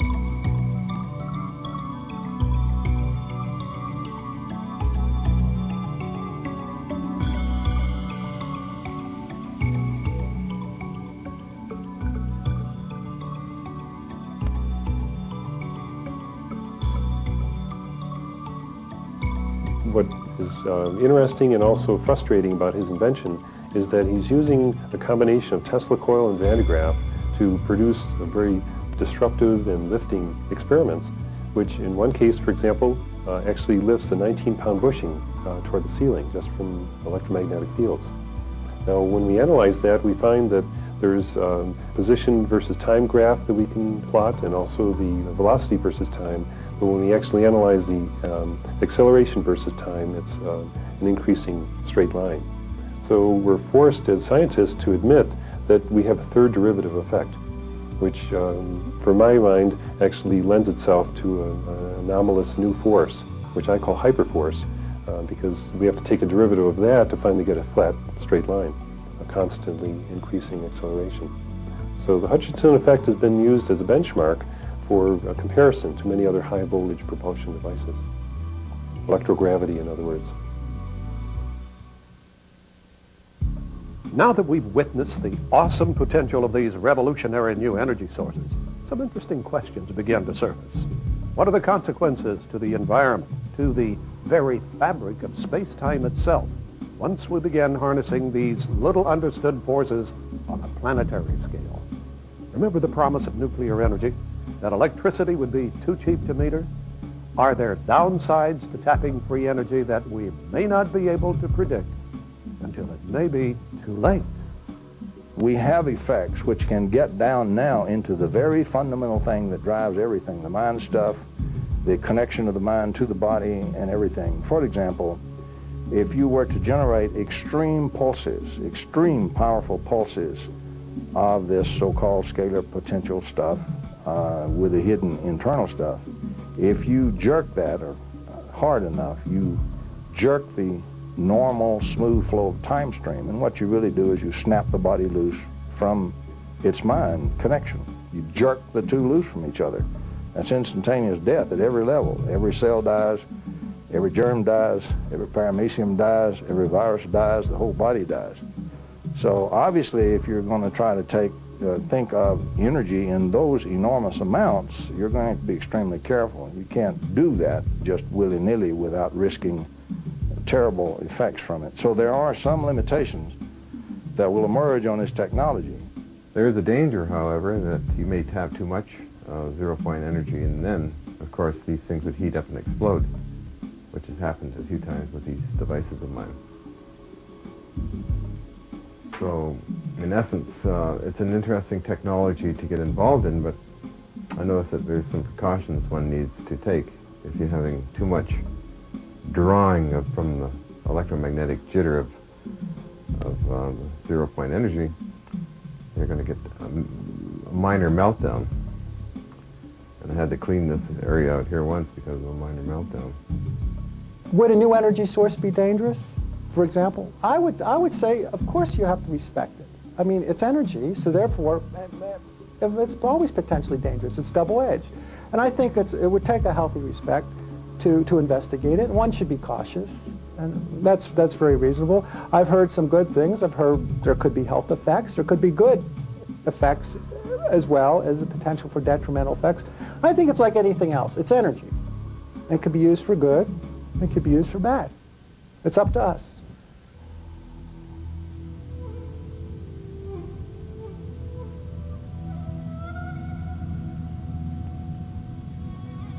Perhaps because of their traditional understanding of invisible forces like chi or ki, Oriental cultures, especially the techno-enthusiastic Japanese, embrace the concept of free energy. Well-respected scientists like Shinichi Seki and Seihuji Inomata are receiving substantial government and industry support. Meanwhile, the Japanese, of course, are beginning to commercially develop various systems. For example, a Japanese consortium funds the Pones and Fleshman work. The Japanese Toshiba Corporation is working with Inomata, and various other corporations are coming together to develop free energy options. And of course, Japan has no vested interest in oil. They don't have any domestic source. So it's in their best interest to be the first kid on the block to make little gizmos that will replace our circuit breakers and internal combustion engines.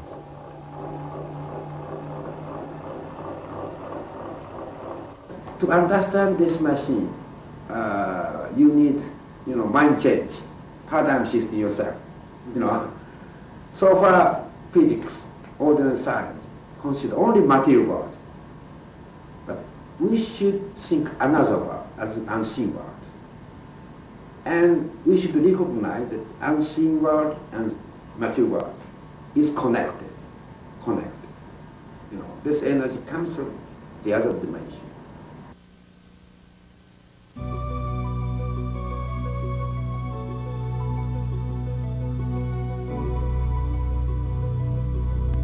We'll really have a true science when it is accepted in science, and a true technology when all the phenomenology is thoroughly worked out and thoroughly understood, when all the models are redone so that we adequately can model this theoretically and we can do engineering. We can sit down and design the circuits.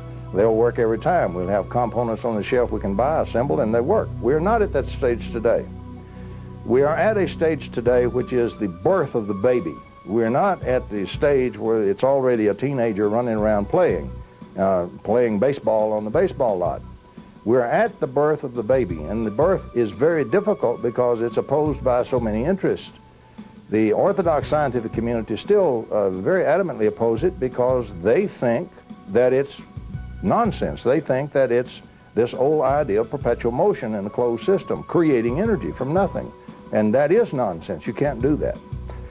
There are very strong and very powerful economic interests in the world, probably the strongest economic interest in the world, which are adamantly opposed to it. Can you see what this does to the oil-rich nations?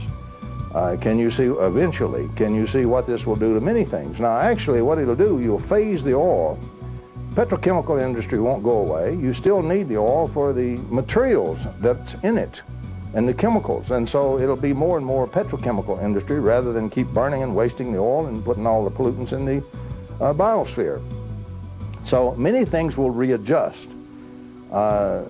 It's going to wrest control from a lot of the great wealthy control barons who now dominate largely the economic world. And their world is going to change. Now, what you're going to see, I would predict, and we'll see if history bears this out, when those barons really realize that this stuff is for real and it can be made to work, and with the internet and with free publishing and computers and everything, they can no longer contain the information. And it's very embarrassing to keep killing the inventors. They stopped that about 15 years ago.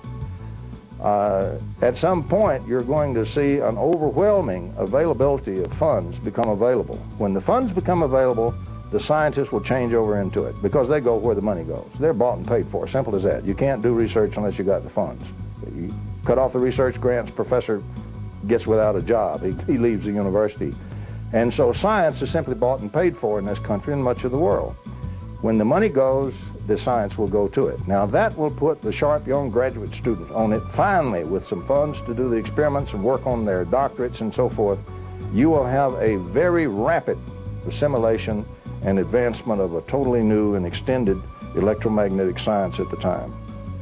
You get to a certain stage in scientific development, sometimes to stages where you're faced with problems and barriers and you sort of forced to rethink and go in different directions. I think we're seeing that one of those peculiar time periods in the history of science where we're going to overturn some cherished models, not too much, but make some changes, and they'll open the door to an enormous amount of new technology in electricity and magnetism, in nuclear reactions, in motor development, in battery applications, in space flight, in perhaps in anti-gravity. I think there are, in creating scarce elements from plentiful elements, I think we have just reached a plateau now where the world's door is opening to, what, a millennium of new science? We're talking about real-life hardware. We're talking about experiments in science that are telling us beyond any reasonable doubt that we have technologies that will enable us to be free from the bondage that we now feel, free from some of these economic constraints that we've created for ourselves. Because you see, if energy is free, and it will be very shortly, food is free, housing is free, then we're free to create express our creative gifts and not be like drones. And we're also free to explore our greater selves. And it's going to be a very exciting time coming up. The future of the world, as seen by conventional thinkers or even many far-reaching thinkers, is tame compared to what cold fusion and free energy is going to do. No aspect of human culture will be untouched by this energy revolution. The very fact that the material that covers 70% of the planet's surface will now be available as a fuel source, and the fact that water makes up a huge percentage of our bodies, and this is a fuel and a source of energy, this is going to have incredible psychological and religious and historical and geopolitical implications. The Middle East picture and the strength of the oil interests there is going to be drastically altered. Air pollution will be abolished in most cities that are now affected by the internal combustion engine. And space travel, which is a favorite subject of mine, will be transformed. The ability to travel to the planets and to the stars will be given a gigantic boost, one that I never in my lifetime expected as an engineer who deals with those things. Some people are saying that the title of my book, The Coming Energy Revolution, is a bit fearsome, that revolution implies a sudden radical change, and that the status quo will suffer, and that people whose jobs depend on the status quo will suffer. So perhaps evolution is a better way to look at it. But one way or another, our leaders, our political leaders, our business leaders, our utility company executives have to address the changeover to clean energy sources. And it'll probably come from abroad, so it probably will happen fairly fast. I'm not really concerned myself about a radical shift because people seem to be on the verge of readiness for change. A lot of fear, but also some positive anticipation. And maybe it takes an unraveling of what we have to put together a cleaner, more sane world. Is mankind ready? Do we have the maturity to handle it? Are we giving matches to a baby? That's the question.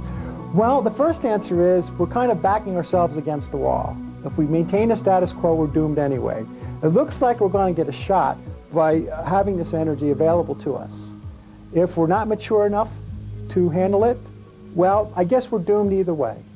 We have a chance to survive, a chance to go on, but it will take, in a way, a consciousness transformation. Understand there's a consciousness movement and things like that, that people are starting to wake up. It's not just a me game now, it's a we game.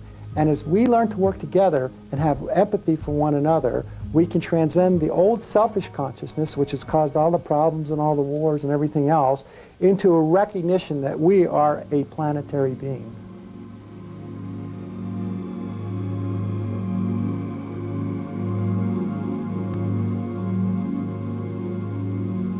We've only been able to present a handful of inventors and their remarkable devices in this program. There are hundreds, if not thousands of people worldwide, scientists, engineers, entrepreneurs, who are actively working right now, researching and developing this phenomenal technology to the point where it can be successfully scaled up and mass marketed. We are at a pivotal crossroads in human history. Can we as a society release our fears associated with the violence of the past and embrace the unknown? Can we cast aside our rigid skepticism in favor of an open-minded spirit of inquisitiveness? Our very survival may depend on how we answer these questions.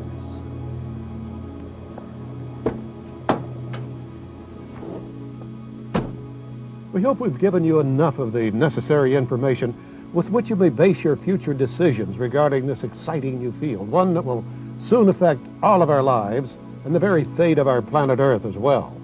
I'll see you at the finish line. The race is on.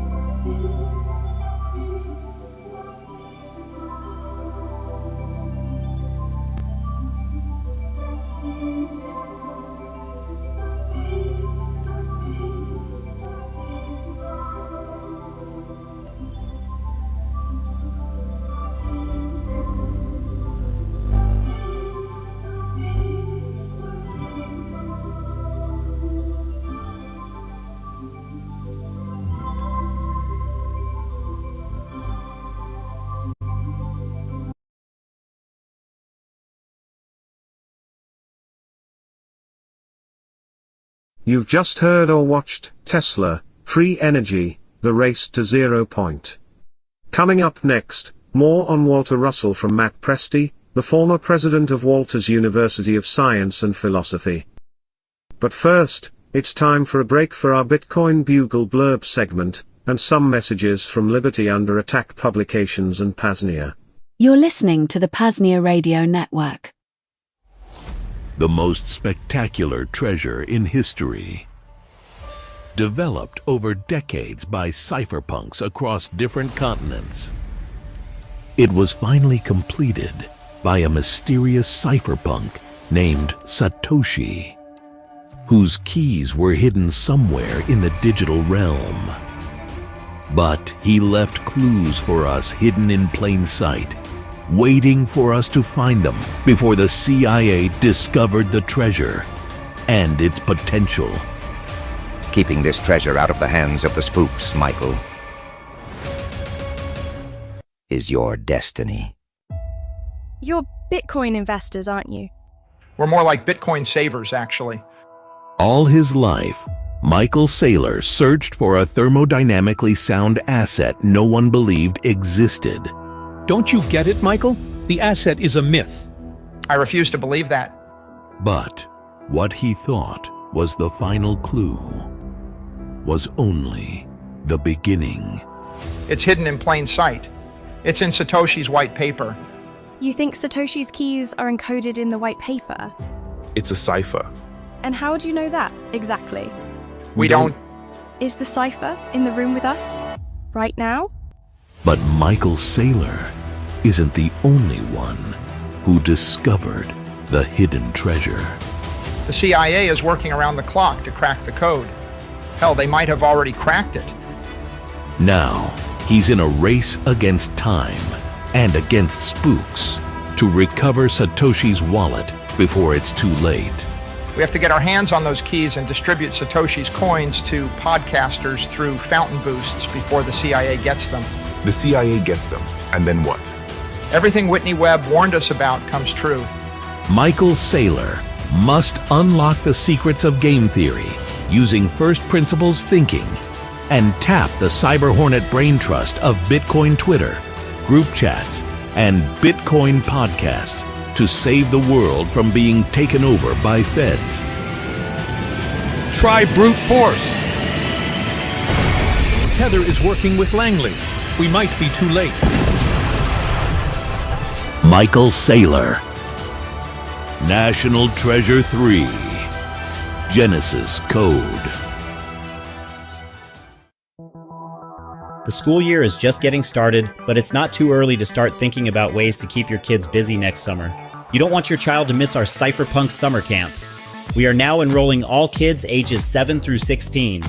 Cypherpunk Summer Camp teaches students how to build their own seed signer, broadcast a transaction using ham radio, run a lightning node, use coin joins, set up a Sparrow wallet, and much more. At Cypherpunk Summer Camp, kids don't just learn how to transact adversarially, we also cover homesteading, rolling your own open source cigarettes, and even martial arts. Hear what parents have to say about Cypherpunk Summer Camp. My name is Jeff from Naples, Florida. I send my son to Cypherpunk Summer Camp because as a macro podcaster, I'm not a technical expert, but I want my son to learn the skills necessary to defeat the feds. Space is limited, so don't wait. Enroll your child in Cypherpunk Summer Camp today.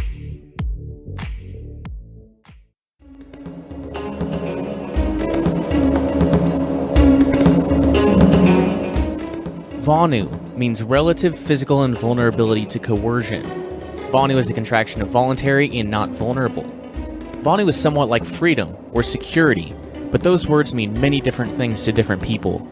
Rather than argue about what those words ought to mean, I speak of Vonu. Coercion includes murder, mayhem, slavery, robbery, rape, extortion, pollution, any physical interference with peaceful activities of another, whether by individuals or organizations. Coercion, especially institutionalized forms such as war, regimentations, and taxes, is one of the major problems of mankind. Practically all past attempts at solution have been top-down efforts to change society as a whole. Since the days of Babylon, there have been countless attempts to reform governments, take over governments, destroy governments, and manipulate public opinion. At most, such efforts bring temporary relief. Usually they have little effect. Often, they make matters worse. Vonu Life represents a different approach to the problem. Vonu Life does not waste space scolding government officials or proclaiming how society ought to be. Vonu Life speaks to you as an individual or small group and suggests ways you can avoid exploiting and being exploited. As you reduce the vulnerability, not only do you help yourself, indirectly you also help others by decreasing support of criminal institutions. Vonu is not necessarily only a few. Vonu will expand as there are more people willing to do. A Vonuan is a person who has achieved relative invulnerability to coercion. There are many kinds. Some live in the wilderness, where outsiders rarely go. Others live under the earth. Others move from place to place, living in vans, campers, buses, boats, or tents. Some have been Vonu for ages, people such as gypsies, mountain men, hobos, Seminoles. Others are recent refugees from the dying cities. This issue describes some of the equipment and techniques used. In future issues, I hope you will add your knowledge to what is in here. Vonu Life. How to live and let live, out of sight and minds of those unwilling to let live, by people who are doing it. To order your paperback copy today, just visit libertyunderattack.com/Vonu Life. Again, libertyunderattack.com/Vonu Life. Or to download this publication for free, visit vonupodcast.com/VL.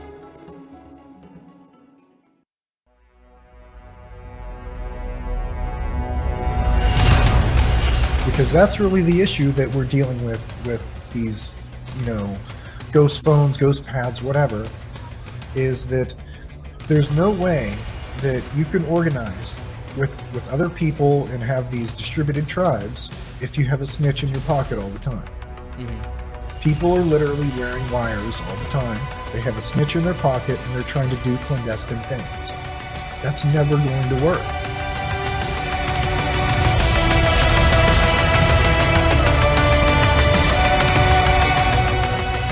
I'm focused on this project now because I really see how the unfettered flow of communication is what really has prompted this, shift in consciousness. And that if this can't continue this way and people can't communicate freely with each other, then all the distributed networks that have formed aren't going to be very effective, and they're not going to be able to do what they could do. If you can't communicate, especially when you're basically part of a dispersed tribe at this point, if you can't communicate without being monitored, it basically hamstrings anything going forward. Step up your privacy and order a ghost phone today. Just visit libertyunderattack.com/ghost phone. Again, libertyunderattack.com/ghost phone. And make sure to keep a lookout for more ghost pads, privacy tools, freedom boxes, and more. libertyunderattack.com is the website. Liberty Under Attack Publications. Share your story, find your freedom.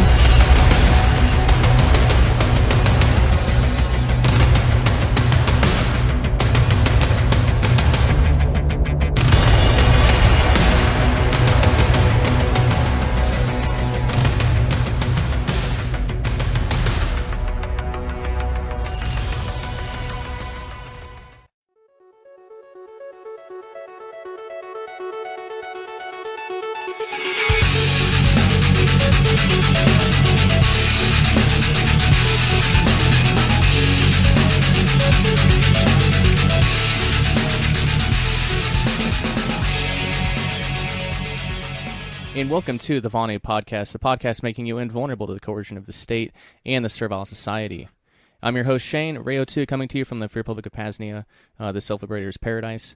To learn more about the Second Realm, a parallel network built upon a foundation of truth, peace, and voluntarism, to visit PAZNIA, PAZNIA.com, or consider joining our PAZNIA Committee of Correspondence on Telegram.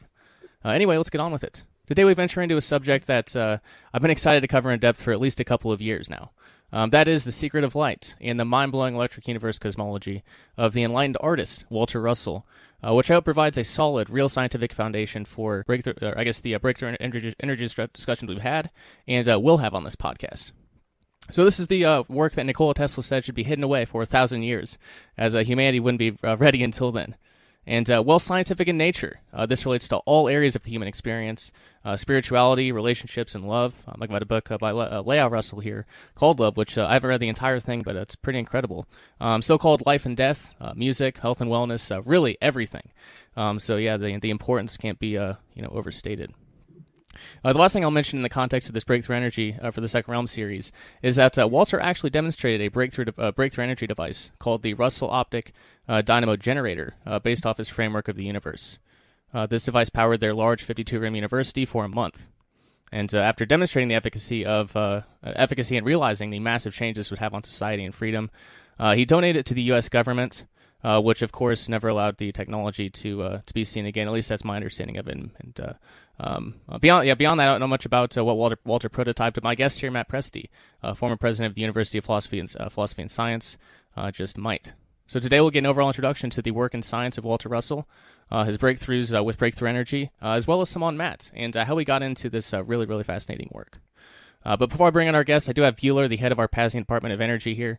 He's only recently become familiar with Walter, and I think that's good, because a lot of people are going to be new to it, and I think he might have some good questions. And he also has a lot of background in these areas. So it's good to have you here, Bueller. How's it going?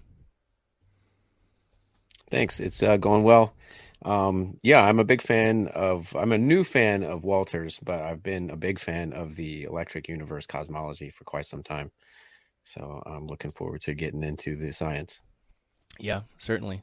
So, without further ado, Matt, welcome to the Vonu Podcast, my friend. How are you doing today? Yeah, I'm doing great, Shane. I appreciate the invite. Hey, yeah, for sure. So I guess I'll mention. I think the way that I found you and the way that I found Walter originally were through Alpha Vedic, the Alpha Cast.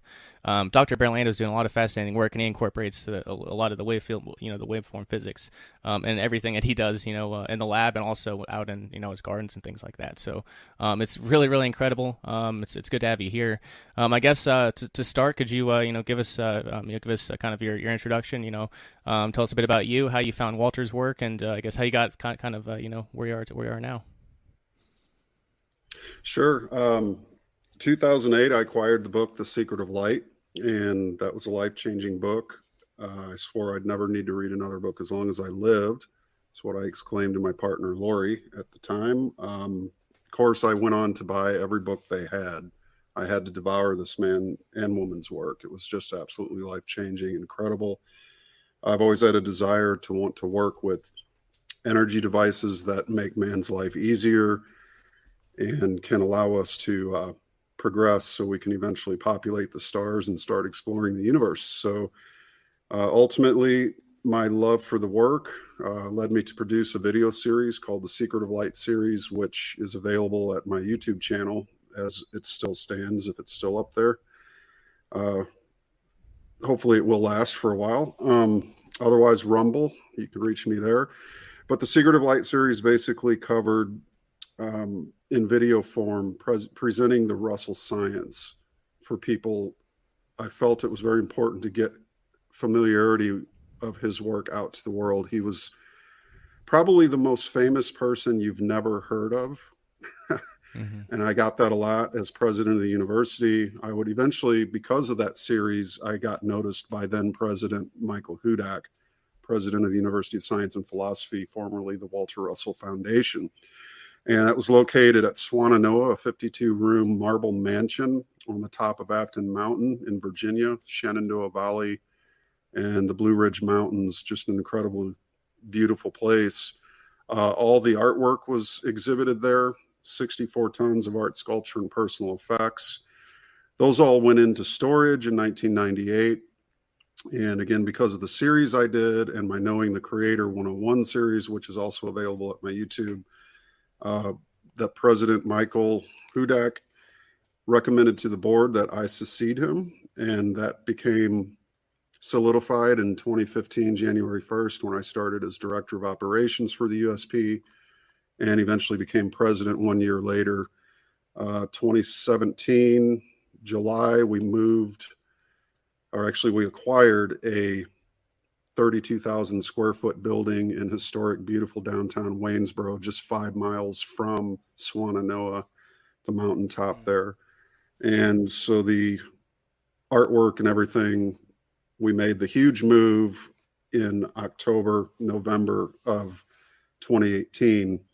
All that artwork got moved by 7 people in 9 days. So basically 11 tractor trailers full is what we calculated. And then setting it up took exactly 9 months. And we had our grand opening on November 1st of 2019, a kind of grand reopening, you could say.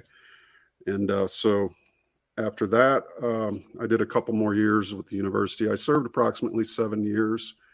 And currently I'm in a startup company called Universal Power. And we're currently working on energy efficiency. And that's where I'm at today. Amazing. Yeah, that's a great overview, and I appreciate that. And I would definitely recommend. I've read The Secret of Light twice, and then the Universal one. I've gotten to page I think the first time I got to page 100, then I didn't touch it for a year, so I decided I'd restart it, and then I did that again for. And now I'm on page 30. Yeah, I feel like with the Universal one, just like the images too, like you could sit there and just and he was an artist, which is I think what makes it which makes it that much more impactful is that the words are great, but then the pictures and the drawing, I guess the art is just amazing and so intricate and detailed. I guess if we could dive into, because it's fascinating. Yeah, like he was a pretty famous guy. I mean, he I guess in one of your interviews, I heard you say he rubbed shoulders with a lot of the leader types, the so-called leader types. He was he was familiar with Tesla. I don't know how close. Maybe you could talk a little bit about that too. But I mean, he was a popular guy. I guess tell us about Walter Russell and kind of give us his story. Sure. Well, Walter was what they referred to as the Illuminati of that day. We're not the Illuminati of today, which is actually the Deluminati, if you want to really term them correctly. But basically famous people. Art was huge in New York. He ran in those circles. He was a prominent artist. He was the official portraiture artist for the first Roosevelt administration, Teddy Roosevelt particularly, and was friends with Teddy Roosevelt and knew the children. And he raised horses at the time. He was an Arabian horse trainer. One of the other talents a lot of people don't know that he had, as well as a woodworker, wood carver, master at that. And he would eventually go on to become the official sculpturist for the second Roosevelt administration, Franklin Delano Roosevelt, in the 40s. And so he was definitely well known. When he painted his Might of Ages, it was displayed around the world back in 1901-02. He completed it, and then it went on a world tour and basically was given the chance to attend some of the greater museums around the world. Never was officially as well recognized in the United States, but that's one of his more famous paintings that he's well known for. And it weighs quite a lot because I had to hang it along with my friend John, who's current president of the university, John Bonsall. We spent 9 months together hanging all this artwork, and just incredible for one man to produce 40 plus tons of art and sculpture, which really is only, according to the backstory here at the university, 2% of his total overall work. The rest is out there in the world. So we've been on a mission to try to reacquire some of it, and have successfully.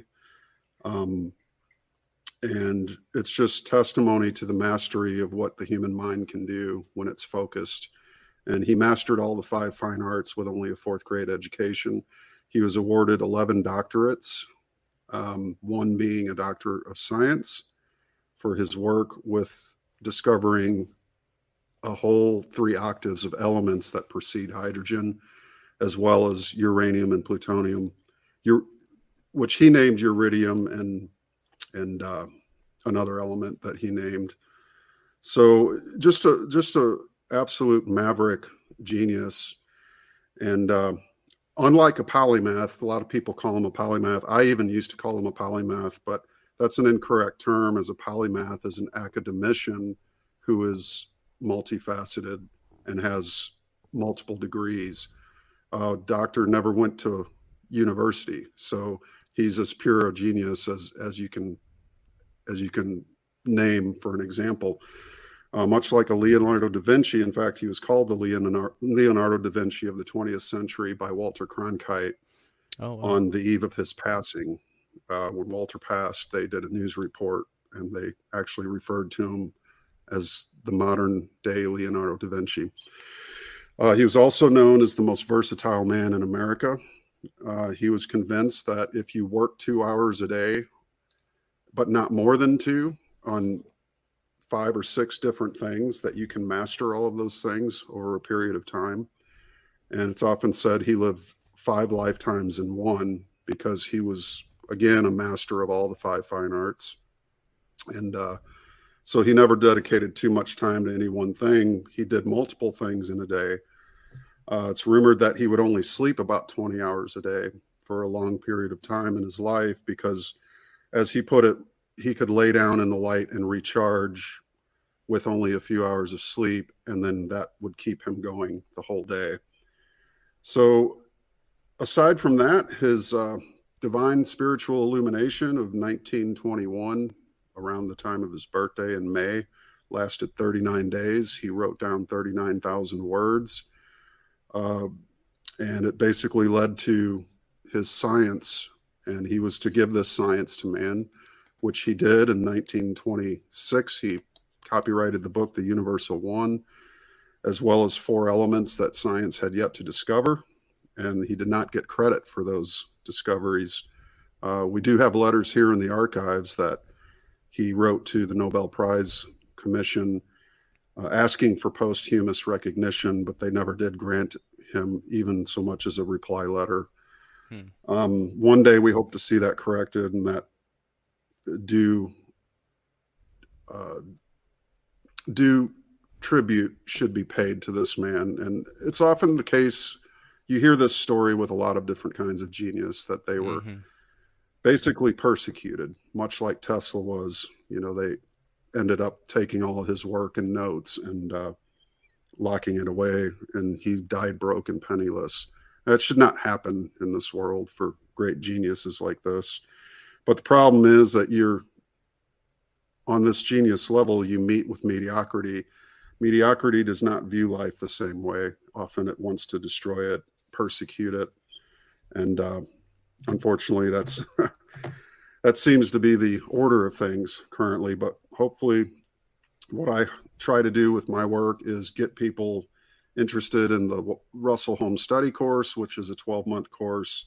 It's life-changing material. It's a living philosophy on universal law and natural science. And so it's compatible with pretty much any religion. It doesn't require a belief system. There's no middleman between you and the creator in the way that this course teaches about God and creation and the power of the genius within you and how to unfold it.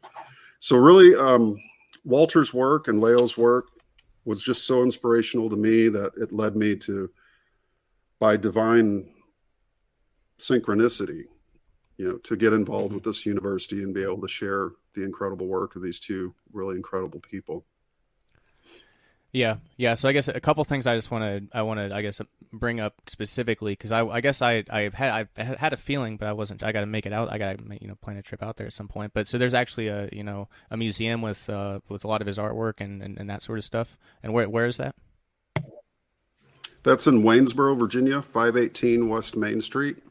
And you can find out all about it at philosophy.org. That's the main site for all things Walter and Leo. I also have a video of the museum. It's called Rebirth of the Russell Legacy.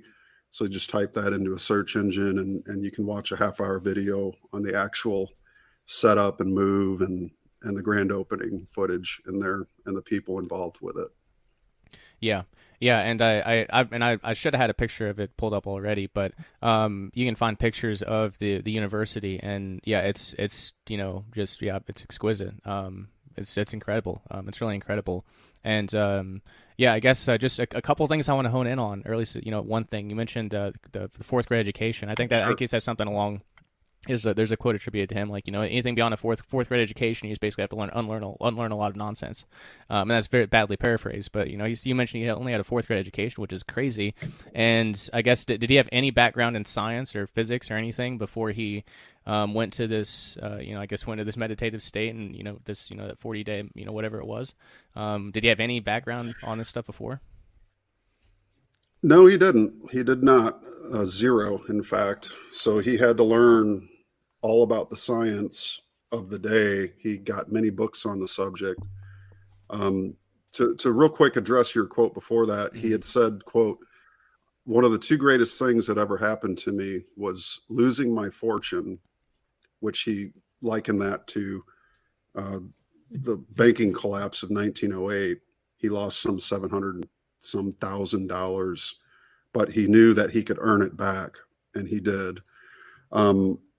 And the other thing, that he was pulled out of school in the fourth grade early enough before it ruined him.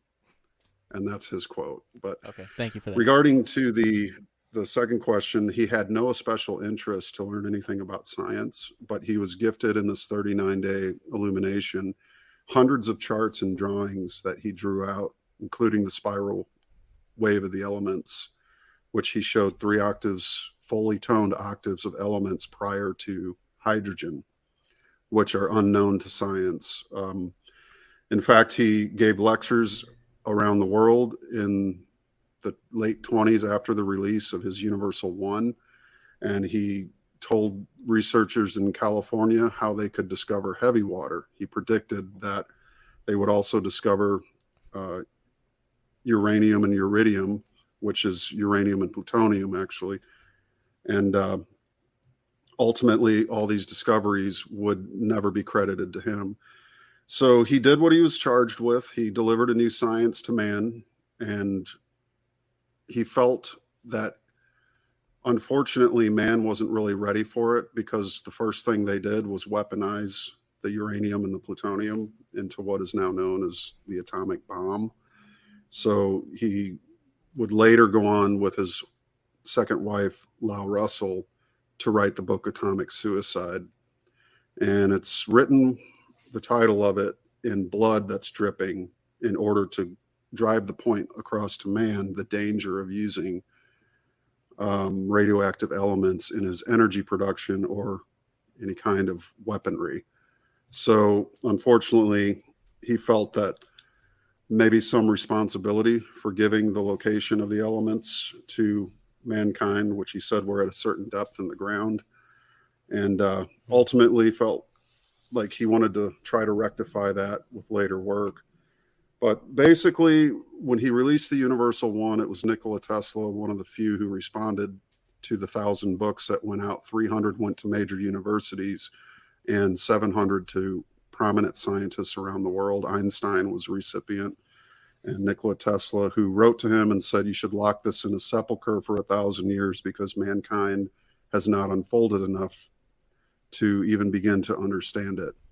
But thankfully, it was not locked in a sepulcher, and it is out there.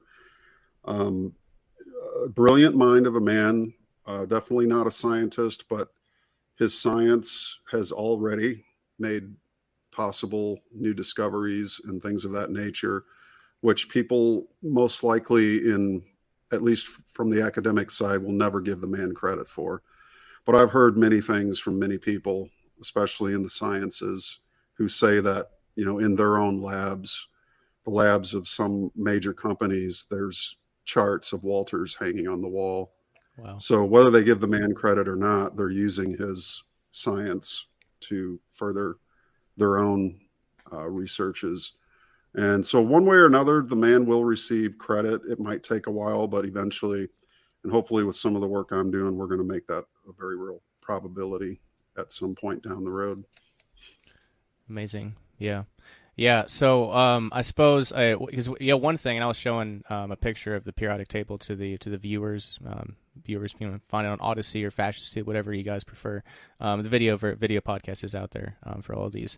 But yeah, I guess one thing that just really drew me to Russellian cosmology was, it resonated immediately, and then just the I mean, like just the the terminology too, like octaves and their corresponding wave field tones, and it's just it makes a lot more sense. It just kind of fits. And in the language, it already was kind of that way. Universe, one song. So like it was already, like it just fit. It fit in with everything I'd been looking into. With Ayurveda, traditional Chinese medicine. They had different words for it, but I think that's another valuable thing. Another reason I think it's good I came across Walter when I did was because it basically just like put these things in like a modern light, I guess you could say. Yeah, I guess would be the way that I would explain it. So I guess we haven't really gone too much into I guess an introduction to the Walter Russell cosmology and maybe how it differs from kind of the mainstream science. So would you mind doing that for us? Kind of give us an introduction to his cosmology. Yeah, I'd say the main difference, in fact, it's from Walter himself. He said the cardinal error of science, meaning mainstream material science of the 20s, was the fact that they shut the creator out of its own creation. And that's like giving credit to a painting to some unknown forces, but ignoring the artist. Like if we take the Leonardo da Vinci and the Mona Lisa, and we start tearing into the Mona Lisa and saying there's, a cause to this painting somewhere. Maybe it's in this particle of paint or this, this God particle that they're searching for that they'll never find because the actual God particle is carbon. Wait till they figure that one out.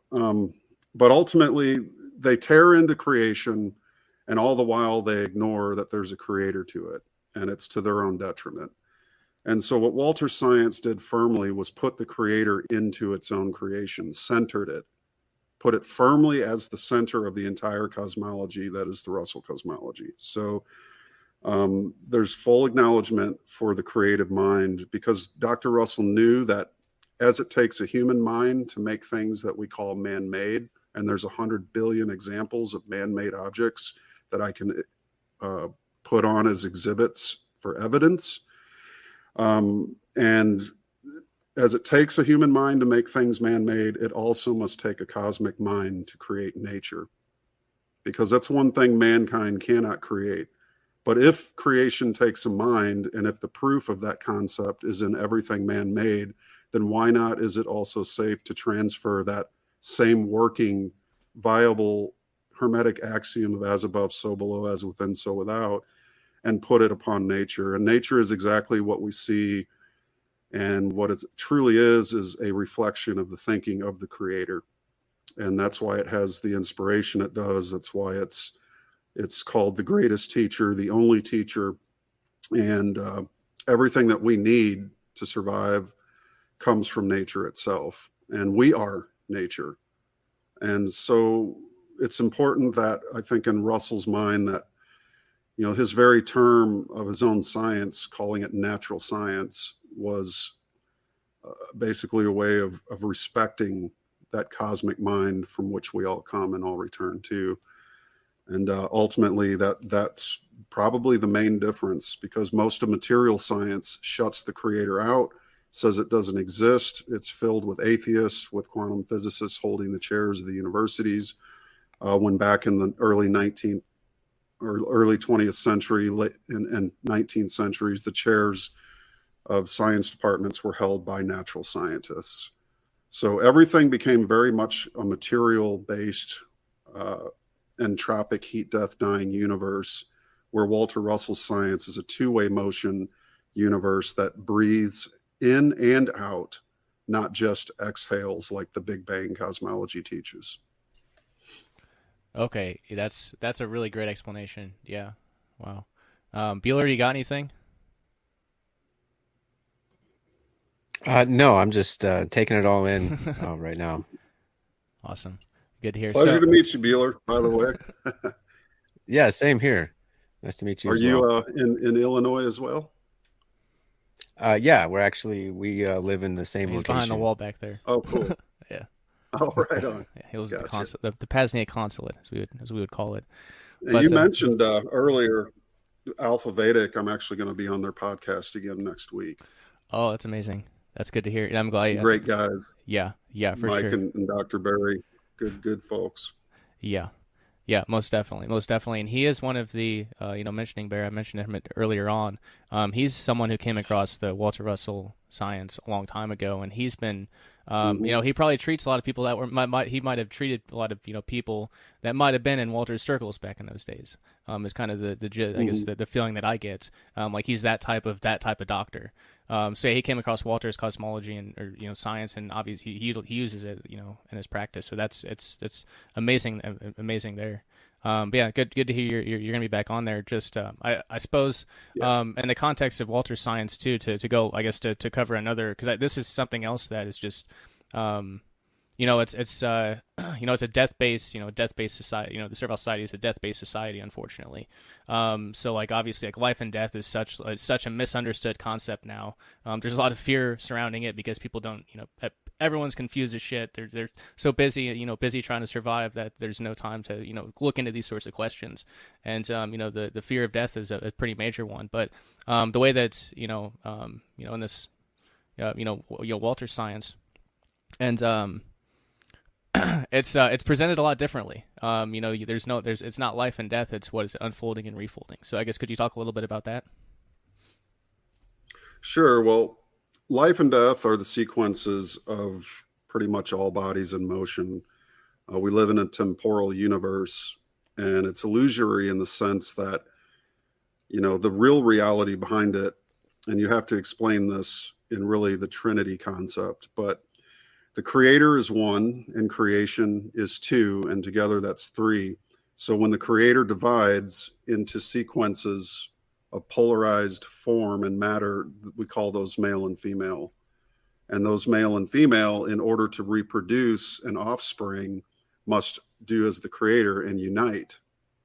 So the polarity becomes one, the egg is fertilized, and an offspring shoots off or springs off of the union of opposites. And in alchemy, the alchemical marriage of opposites is the key to alchemy. It's one of the golden secrets. But basically, yourself as a human being has opposites, a left and right, a front and back, a top and bottom. We're cubical in our nature. All creation is cubical, three-dimensional. And that says a whole lot about us as well, but we're doubly charged. We were both male and female. Obviously, males are one chromosome extra than a female, but nonetheless, we have male and feminine aspects of our personalities. Archetypally speaking, from a Jungian perspective, such is the same as well. But ultimately, again, in alchemy, the marriage of the union of the opposites, or the alchemical wedding or the alchemical marriage, is the unification of one's own hemispheres, thereby becoming wholly minded, as in WHOL. But it's funny, we use the word holy, but it doesn't quite mean the same thing, when actually holy is better thought of as WHOLE. And I think that approach to the universe and understanding God and creation also helps you understand life and death as being one. You can't live on this world if you don't excrete approximately 2 pounds of death from your body every day. And could you imagine what we'd look like if we did not do that? How huge we'd be. We would not be able to move, walk, or even build a house to live in. We would explode at some point. So 2 pounds of death daily dies from every human body. And that's a good thing. So the death and life processes are really one in that sense. They're just different aspects of the function of a body. But it takes death to create life, and it takes life to create death. And each are seeds of the other. And they're sequential, and they rhythmically balance and interchange. But ultimately, the reality behind it all is mind. And that's what Russell's science is, a mind wave universe. It's a model of how the creator thinks and how man can emulate the creator to be like to God in his creations as well. And that you can utilize that power, work knowingly with it moment to moment in your life, and thereby multiply all the endeavors and desires that you have within you. Basically unfolding your genius and learning how to live multiple lifetimes in one. Yeah. Yeah, that's amazing. And I guess what's obviously is I came across electric universe cosmology, just I guess more of the I guess the catastrophism variety. It's probably been 10 years ago by now, 9 or 10 years, and Beeler's probably looked into it for longer than that. But that was one thing that I immediately keyed into was I guess that aspect of it. So I know like electricity and magnetism are explained a lot, I guess, in differing ways throughout the book, whether it's centrifugal or centripetal forces. I guess could you talk a little bit about that? I guess kind of the physics of it and electricity and magnetism and gravity within this science. Yeah, and just to baseline refer to people, I can give you a good explanation, but atomic suicide is going to have the most up-to-date. It's the final distillation of the science. Universal One had basically, he had to study all the books of science back in the 20s, and they were so against nature and so wrong, he said that the moon might as well be made of green cheese. And these atomics models that are made with the little wooden studs made them chuckle. So it's no such actuality actually happens in nature. The atom is not spinning particles. It's made of waves. And so that's a big difference to keep in mind. But Atomic Suicide, written in 1957 by both he and his wife Leo, really is the best final distillation. It explains gravity, magnetism, electricity in the most clear and concise terms. And again, it doesn't divorce God out of the equation. In fact, it puts God at the center of it. In other words, God is mind, and mind is shared by all men. So it's just who notices and who doesn't really that makes the difference in the production that people can do on this planet. But ultimately, magnetism, he would write that magnetism was basically a force in Universal One. Gravity, he changed the definition of as well. And also electricity, he switched from looking at electricity as positive and negative to a positive. And that basically the science of Walter Russell can be best thought of as a two-way motion science. All bodies breathe in and breathe out. The sun's magnetic field reverses polarity every 11 years. But it's not a magnetism effect. It's an effect of exhalation versus inhalation. So the sun breathes in for 11 years and it breathes out for 11 years. But that's what science is falsely calling a magnetic pole reversal, or a reversal of the magnetic field. So ultimately, when you look at all bodies in the universe as breathing objects, living, breathing, and dying objects, everything has a lifespan. But ultimately, behind all life is the still white light of the still white light magnetic universe, basically, is what Walter called it. And that's at 90 degrees to all motion. So that would place God at the center of us, going straight down the center, which is also the plane of a cube, which is also the fulcrum, as they call it. So all fulcrums are basically at 90 degrees to all motion. If you take a seesaw, it moves upon a fulcrum that does not move. So the power is not in the fulcrum. I'm sorry, the power is not in the moving object. It's in the fulcrum that doesn't move. And so that's, again, three. The motions of south magnetism or north, and the block wall in the center, or the domain wall, is the location of the mind, the God, the creative power source. And that's the same way you can view electricity. You can look at the chart of the chemical elements and see that along the block wall are the inert gases, which are the master tones of the elements, which are the projectors that make all the other elements in their spectrum, and isotopes and such come to life. So everything is really light, and there's 18 dimensions of light within this one universe. And basically all of them are different pressure conditions of one substance, which is light. And sound also comes from light. And it's a very interesting science. I think a lot of your viewers would really enjoy.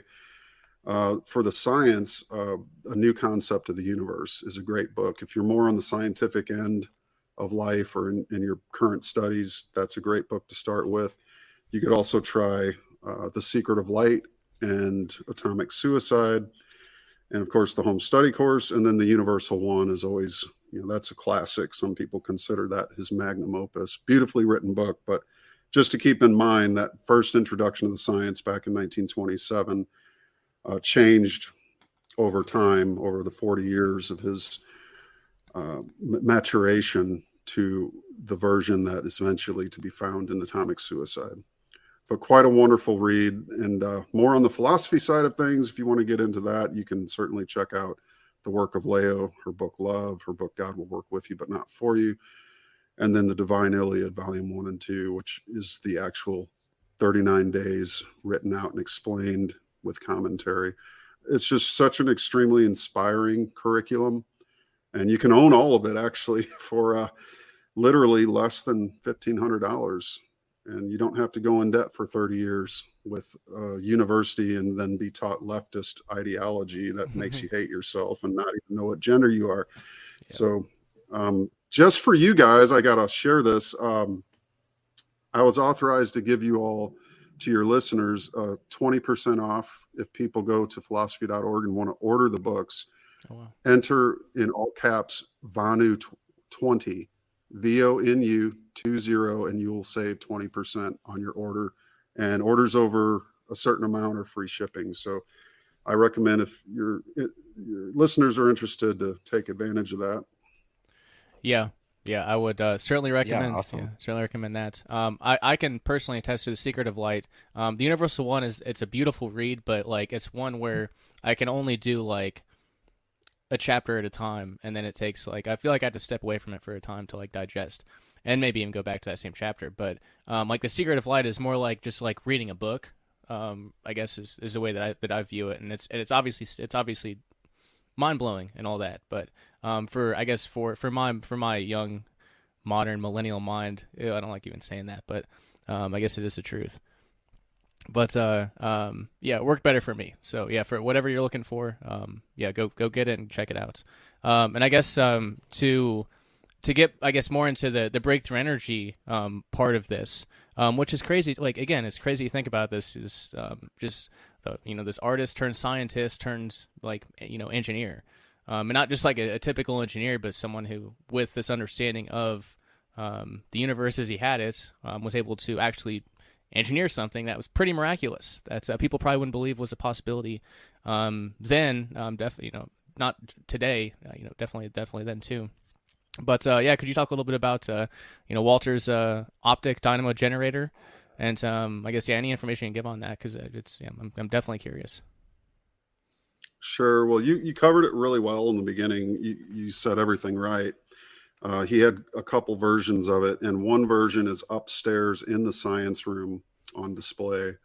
So anyone wants to come to the Russell Museum will get to view that. Of course, it's by appointment only currently, so just visit philosophy.org. Get the phone number, and if you're ever passing this way through Virginia, by all means stop. You can see the optical dynamo generator up close and personal.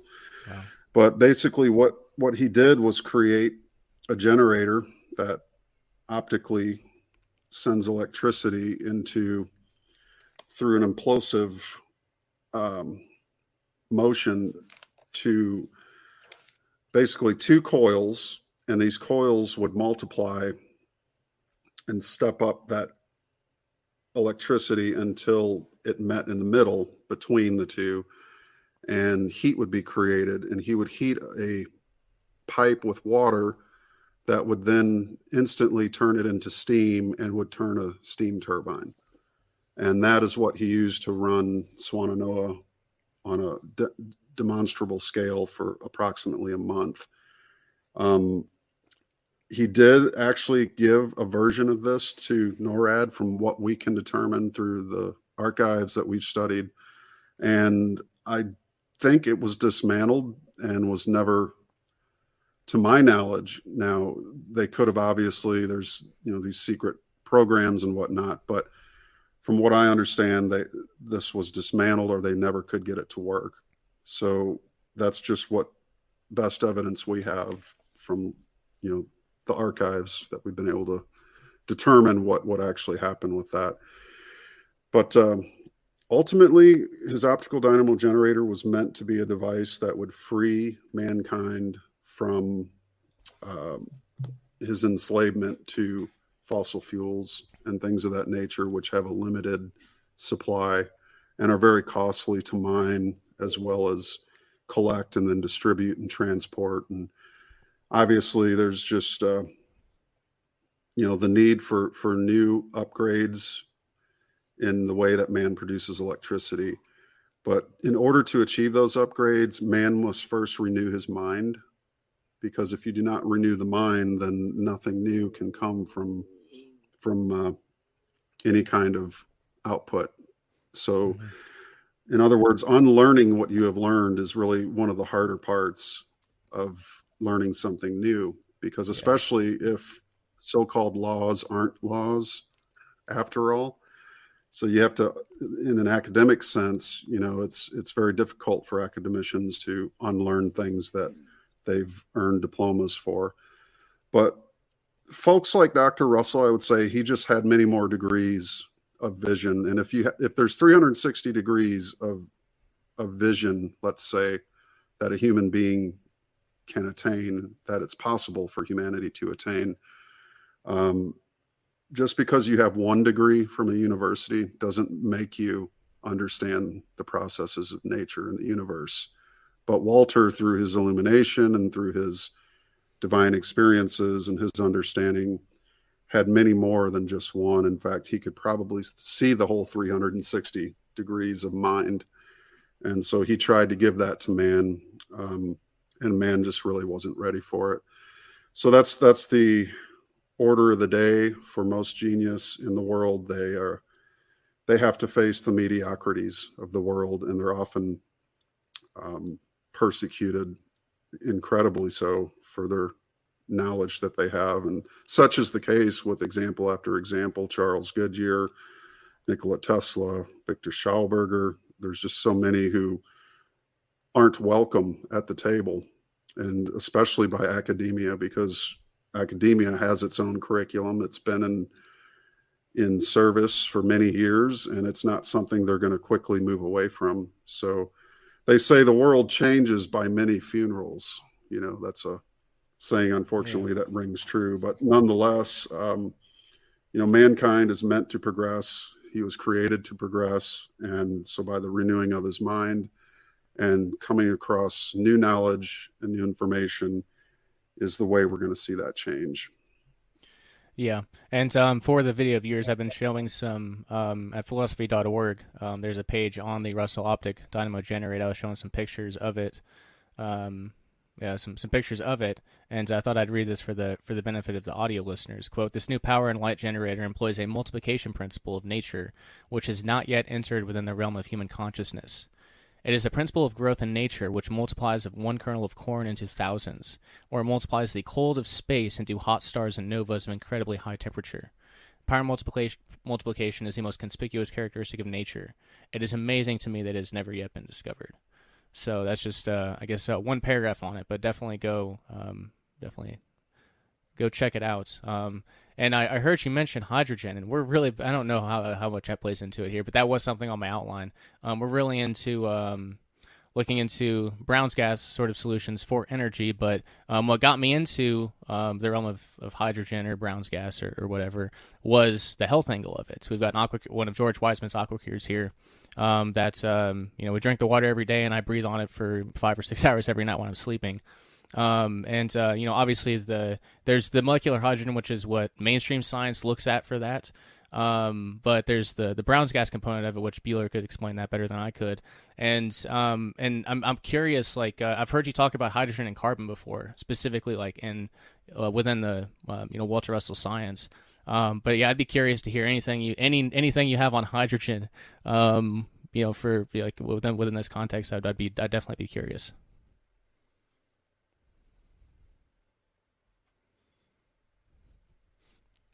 Nope. I think you're muted if you're talking. Yeah, anything hydrogen based, is created by electricity. In fact, this is an electric universe, so it's best to see it as it truly is, you could say, as opposed to a gravitic magnetic one, which is what they lock you into in academia, which is why we continually produce electricity with disastrous results that are called pollution. When you understand nature and you work like nature and your machines work like nature, there's no pollution. That tells you that you're doing it the right way. And I think we have a lot to learn in that category. But ultimately, if you electrically stimulate water in the right way, you can divide it into its constituent parts and collect the hydrogen from it and use it. And optimally, the way that the Brown's gas generator works is it does just that. And then it uses, without having to store the hydrogen, making it potentially explosive and dangerous. You just use it as it's made on the fly. And I know a guy who actually had a Brown's gas generator in his Chevy Blazer, and he drove it to Florida and back and got double the gas mileage that other people got. And this was 20 years ago. His buddy Todd back in the day. But ultimately, it's, the technology is there. We just have to have the desire to do it. And more people, I think, as necessity dictates, necessity being the mother, father of all invention, once things get hard enough or shitty enough or too expensive, we hopefully will see more people take an interest in that. And that's where I think studying alternative sciences, reading more of the genius work of the Schaubergers, the Teslas, the Murrays, and the Leedskalnins, and just really getting to understand those really incredible minds, the Russells of the world, that's going to lead us into the next era or the next civilization to come.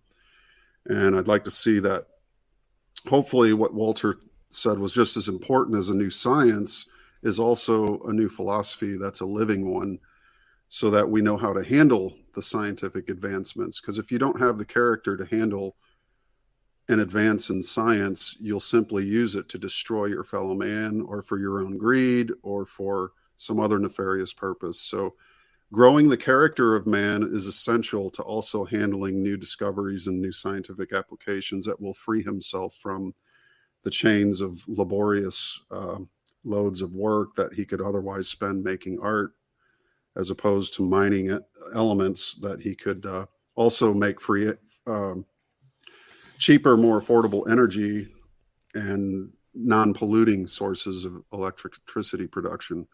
And ultimately, that's going not to come from academia, but it's going to come from these mavericks who academia turned out, and it's up to us to, stand on the shoulders of the giants and do something with what they've left us.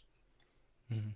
Yeah, so Bueller, I actually do have something that's another component of hydrogen, which I'd be curious to hear about from the Walter's view is, and just giving a little bit away here, but it's on YouTube. It's not like it's secret.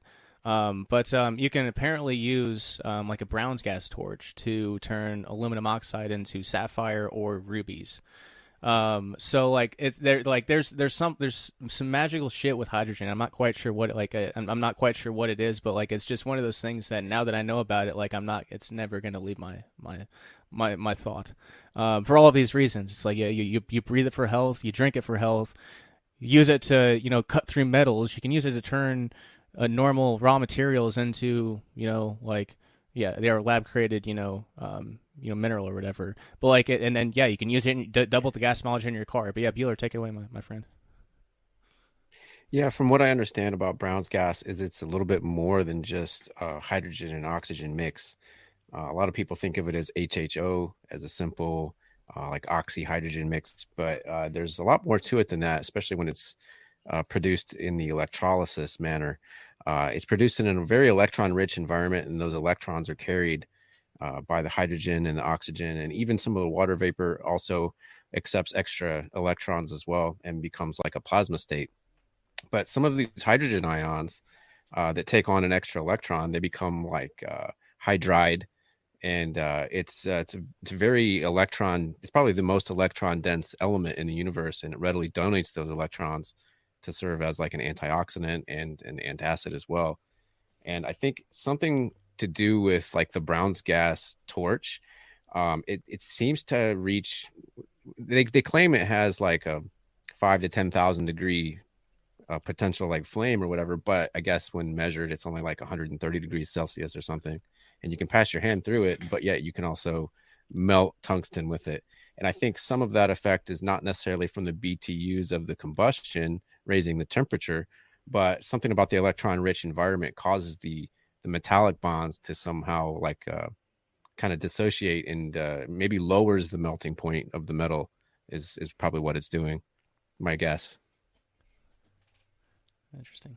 But yeah, so under those conditions, I guess you can take like aluminum oxide, for example, melt it back down into a liquid, and then as it cools, it can cool into sapphire, depending on what's in it. Like if it's pure aluminum oxide, it'd be white sapphire, but with iron or titanium would be blue sapphire.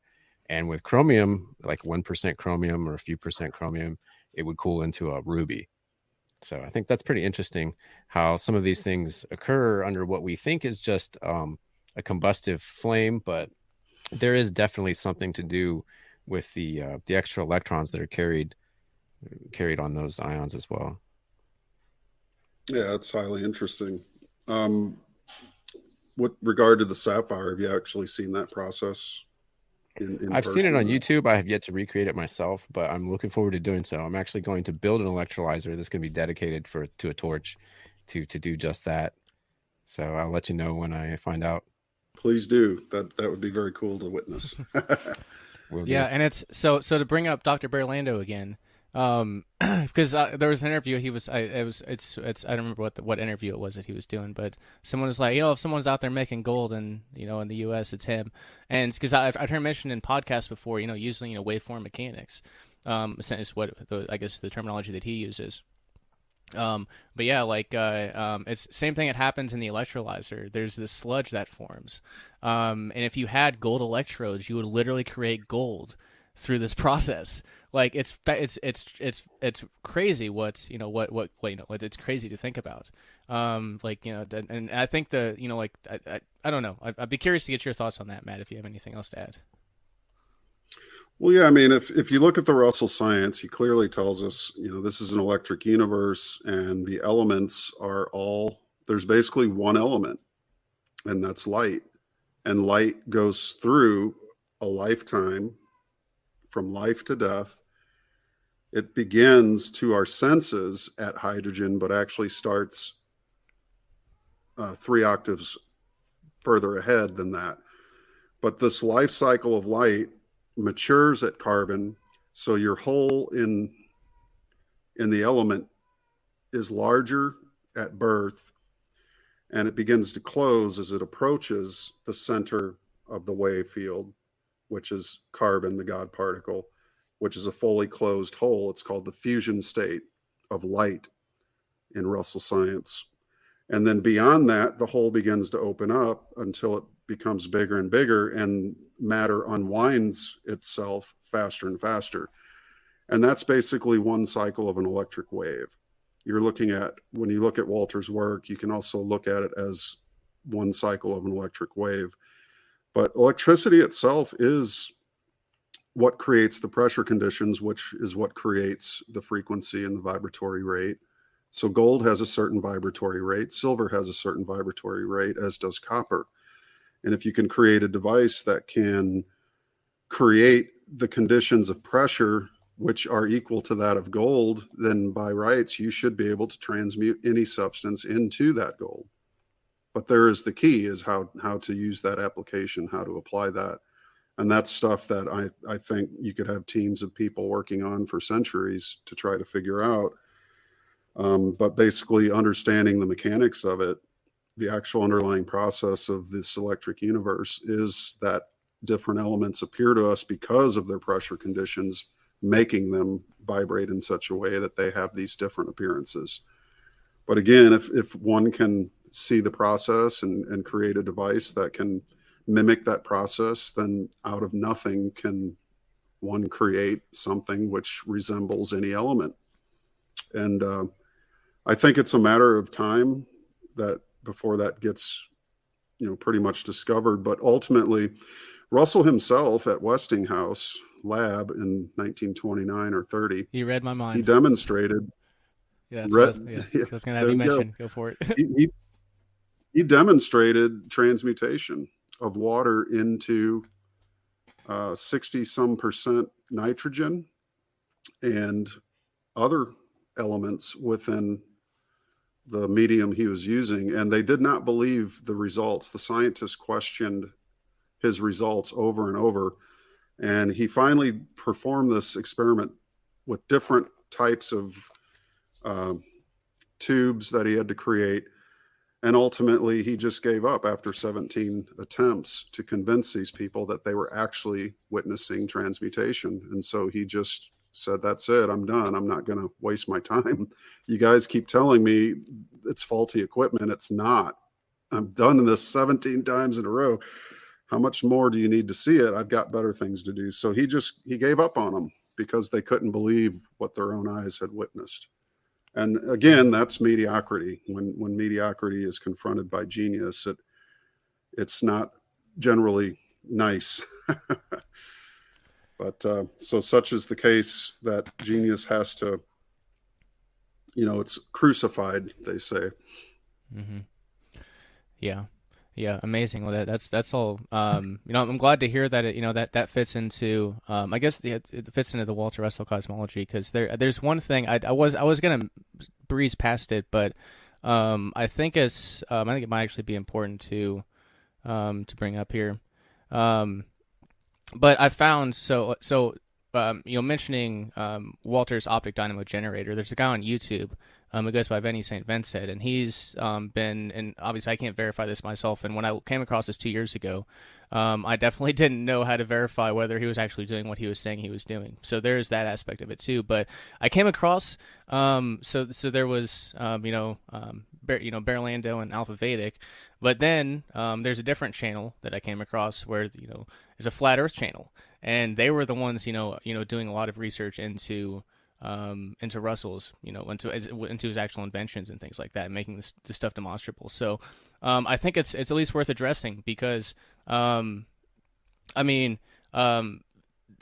folks, the flirters, I think is as you call, I've heard you call them before, which is shorter. They tolerate Russell. And whereas, there seems to be a tendency to basically crucify people pretty quickly. But I think it might be the electric universe aspect of it or whatever. But I guess, how does that fit into, or it doesn't, but could you talk a little bit about, I guess, speak to that a little bit? Does that cosmology fit with Walter Russell science? No, it doesn't actually, but I think because of the nature of the Russell science, the plane of a cube is, of course, a flat surface. That's where a lot of the FE crowd kind of latches on. But unfortunately, the cube and the sphere in Russell science, as Russell stated himself, are the sole working tools of creation. The cube is the sphere compressed, and the sphere is the cube expanded. And so that's what we see populating space. You can't see the cube. You can know it by the center. Everywhere you find a center, a fulcrum, there is the plane of a cube there, or an equilibrium, or an equator. All equators are planes of cubes. Again, people have a lot of confusion when it comes to understanding these dynamics, because they're new, they're different. But I would recommend people check out the mirror cube. There's mirror cubes. I've done videos on it. Walter Russell's idea of a mirror cube was created by a gentleman named Jeff a couple decades ago. And really, it shows you the optical nature of the universe and how flat spaces create curvature of light. And that's really what's happening. And that's why optically our eyes are spherical, because nature creates spheroidal shapes so that it can be basically viewed and witnessed by the body itself. Mind is non-dimensional, and it unfolds into 3 dimensions, basically. But those dimensions are not the mind. So therein lies this sort of the simulated effect of matter being the cause of a non-dimensional, or being the effect of a non-dimensional cause. But ultimately, you know, the sphere is that which is the greatest shape when it comes to handling the immense pressures. And there's no empty space, as the FE community believes, you know, just because NASA says it. You know, I don't agree with that either. And no matter who says it, there's space is full of a full 3 octaves of matter. You know, they happen to be gaseous, but there's still 3 octaves of matter in space that accounts for the motions of light. It's not an ether. It's not particles bumping into each other to transfer the motions of light. It's the gases of space themselves, which these cubic wave fields and all wave fields repeat light in every wave field. Therefore, light does not need to travel, number one. So, and number two, I think it behooves people, you know, get into the science, take a look at it. Again, you can get the New Concept of the Universe book for rather cheap. And if you're poor and broke, then get it off the internet. It's free. Find it somewhere. But, you know, give yourself the opportunity, read it, absorb it, and think differently about the universe. Because if we continue to think the way that academia has trained everybody, then we're never going to have anything but what is already offered, which doesn't work, which pollutes, which costs too much money, and which basically enslaves the whole human race to a group of energy barons, central bankers, and warmongers who are about to destroy the planet. So it behooves us all to take a look at alternative information, and through the renewing of our minds and the desire, anything's possible, folks. We just have to put our hearts and minds to it and get to work. Yes, and on that note, that was something I wanted to circle back around to, and you mentioned it in passing earlier, and I've just got this. This is one final topic, and then a listener, a couple, one listener question, and and I think that'll be it. But yeah, speaking in terms of what you just finished up, carbon. So carbon as the God particle, because as I understand it. Carbon is 6 protons, 6 neutrons, and 6 electrons, 666. That doesn't mean anything, but like that was like the first thing when I made that connection. It's like, why are they trying to turn people? Is that it's how they are with everything? It seems like germ theory. They're like seeds germinate. It seems like they're trying to kill life. Looking at you look at language this way, like I do, and that's kind of the connections that you make. But I guess could you tell us about carbon within the Walter Russell cosmology and it being the God particle? Right. Again, it's the fusion element. I mean, it's got a closed center where every other element has a hole in the center. And you can verify this by typing in tungsten atom and look at the microscopy photos that Erwin Mueller had photographed from the 50s of the tungsten atom. It shows you clearly that tungsten has a hole in the center. And so it's best to think in terms of waves when if you really truly want to understand matter. If I throw a stone into a pool or into a pond and you see, let's say 10 rings form around that stone. Okay, those rings aren't little particles spinning around the rock really fast. They're waves, right? Well, that's exactly what you see in electron microscopy photos. Again, Erwin Mueller is the father of that. And you can take a great look at some of his photos and a book he wrote that has multiple photos within it. But that is the true nature of atomic structure. Also, Darren Colomb did a presentation by the same name, The True Nature of Atomic Structure, which is highly informative and valuable. And I encourage your listeners to check that out. So ultimately, carbon is the God particle because it's the most common element in the universe. It's got 10 million known chemical bonds that we know of. We're carbon-based life forms, and it's ironic that they say that carbon is an enemy because carbon being the God particle in Russell science, he didn't refer to that himself. I gave it that name because it's suited to it. The crystal of carbon is the diamond, and the diamond is used in the wedding ceremony to represent the male and female uniting, which is also what carbon is. It's the perfect balance between male and female. The hardest substance is carbon, the diamond, that is. So there's just so many things about it that it really is the most balanced element in the universe. And that's because it is a fusion element. It's got a closed hole at the center, and it's best to think of atomic matter as having you could call it by proton, neutron, electron, or you could say, you just adapt those words slightly and say the protonic force is the inward, which is the twin opposing vortices. The neutronic is the center or the point of reversal. And then at 90 degrees is the electronic, or the emission or the expansion of that inhalation to become an exhalation. So just like we breathe in, we hit the block wall, we hit the domain wall, we have to go the other way. We breathe out. So that's basically, you're hitting that 90-degree point and reversing direction. And everything in nature does this, and interestingly enough, it's provable.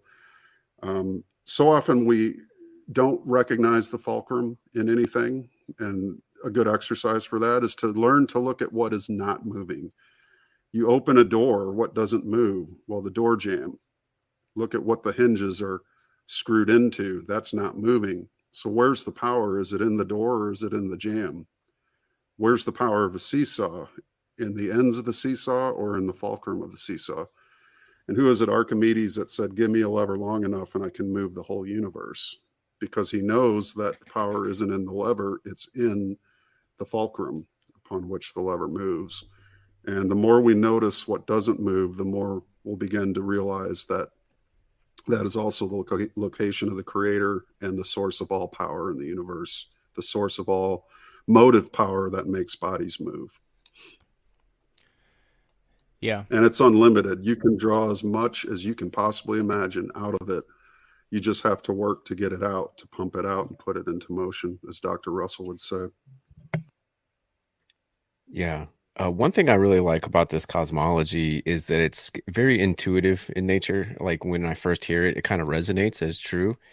And another thing you mentioned was the observing of the waves, like the electron orbitals, I guess they would call them in traditional science. And when you look at them under an electron microscope, you can see different shapes. They're not totally spherical. Some of them are toroids with holes in the middle. Some of them are like lobe shaped. And so I would not be surprised that a lot of elements besides carbon have these like holes in the middle, as you say. And it kind of also reminds me of this whole, I guess, debate between the gravitational and the electrical cosmologies, where like, let's say dark matter, right, is this theorized substance to exist, which exerts some sort of attractive force in the universe. And I know that the electrical universe or electrical cosmology likes to explain that with electrical charge and not only electrostatic attraction, but also the attractive force that happens when these charged particles are actually moving. So like an electrically charged particle creates a magnetic field, and a moving magnetic field creates an electric field, that kind of thing. And so when it comes to dark matter and this like hidden attractive force within the universe, I kind of start to wonder if maybe some of these elements that are precursors to hydrogen that have yet to be discovered might fill that gap of what the gravitational cosmology calls dark matter and what the electrical cosmology thinks of as electrostatic attraction.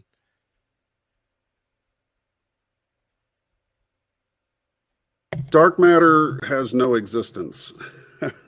Unfortunately, it's kind of like the ether theory. It's a conceptual crutch to explain. I agree with that, actually. Yeah, and there's a lot of hokey theories out there that are so supernatural and just completely mathematical.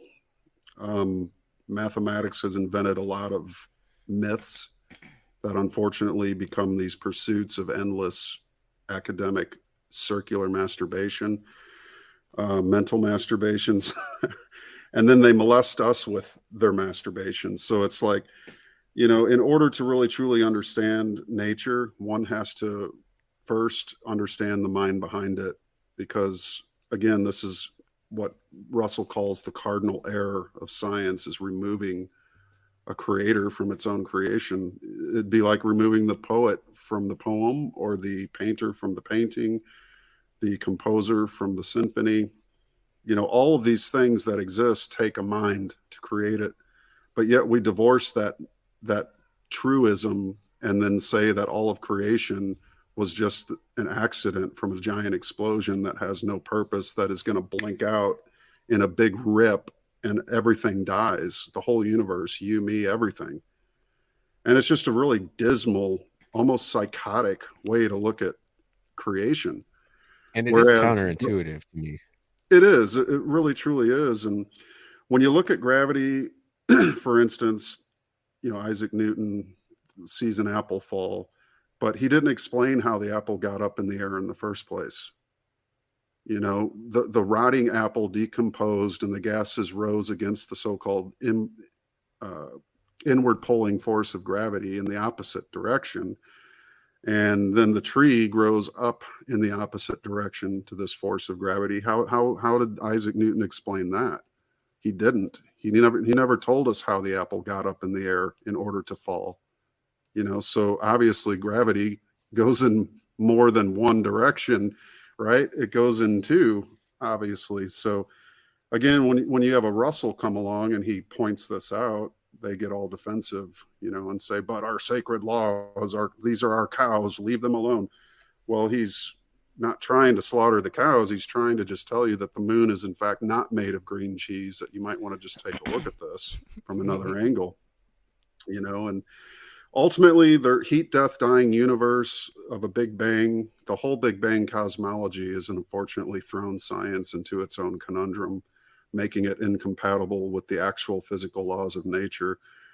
And all this that has rolled out of it, it tries to account for this mistake. So the string theory, the big, you know, the dark matter, the strong and weak nuclear forces all have no existence. It's simply mental masturbation, to say this truthfully. And ultimately, it needs to be discarded. Just throw it in the wastebasket and actually start from a foundation that does actually explain the two-way motion breathing universe. It's ironic to me that just 5 years after Walter Russell released the Universal One, he was notified by the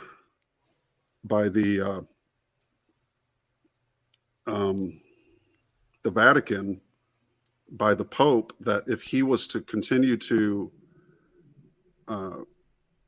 publish the Universal One, that the Pope would issue a decree against him and he would never work anywhere in the world again. And he might even be, you know, suicided. Wow. And this is in Russell's own words. He said people disappear for going against, basically going against scripture or against the established belief systems. So ultimately, that's probably one of the main reasons he did not want to republish the Universal One, was because he was notified that, you know, there was going to be an action taken by the Pope directly. So, you know, doctrine is stronger than reality in many cases, and we see that unfortunately happening in the world. But ultimately, you know, Russell did not go away. He continued to hammer at science and remonstrate against it. And he ridiculed the idea of the quantum theory, saying it has no existence whatsoever and is a travesty to nature. Nature does not create energy in packets like salt and pepper packets. I mean, it's waves. We live in a wave reality, and it's a mind wave universe, and it's caused by mind. And that will one day be provable. It's just man has to open himself up to, again, the understanding that all creation requires a creator, that we live in a creating universe, not a created one. And that's, you know, determinism, for instance, can only exist if the universe is created, whereas free will can only exist in a creating universe. So there's your difference right there. Yeah, I like and that. Ultimately, they just want us to think that this is a one-way heat, death, dying universe. Again, that'll just die at some point. And what I was going to say about the 1927 release of the Universal One, it was but 5 years later. See, Walter releases his two-way motion universe that inhales and exhales endlessly forever. And then science comes along, the Catholic Church comes along, and they release through the Jesuit priest, Monsignor Georges Lemaitre, they release the one-way heat, death, dying universe in 1931, which becomes the standard model of all of physics around the whole world. And that was not an accident. I think it was a cover-up to stop this idea of a two-way motion universe from catching on. That's my personal opinion, though. Yeah, that's fascinating. Go ahead, Bueller. I was going to say, it almost seems like it's their rebuttal or their defense against it, perhaps specifically. It very well could be. I mean, Einstein embraced it. Niels Bohr, you've got so many people that embraced, the whole of it. And yet it's a Catholic origin theory, but I thought all the scientists were atheists. So why would they entertain a religious theory of the origin of the universe? And if you tell this to some of these atheist scientists, their heads explode. Yes, Yeah. that's another type of faith. Yeah, that's really that's really good to mention, because I don't think people think about it a lot, like how much of our, like, even atheists, like it's like how much of our reality, like our scientific reality, is dictated by like a church. Like even the calendar, like the Gregorian calendar. Absolutely. Like the entire way that we keep our clocks here is literally from a pope. So like it's one of the biggest telescopes in the world is named Lucifer, and the Catholic Church owns it. Yeah.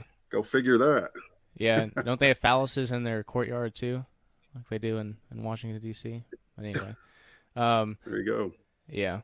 But so I guess there was one follow-up question I had, Matt, from when we were talking about carbon. So we're circling back around, and then what I do value your time. I want to get you out of here reasonably. But back to. I'm happy to.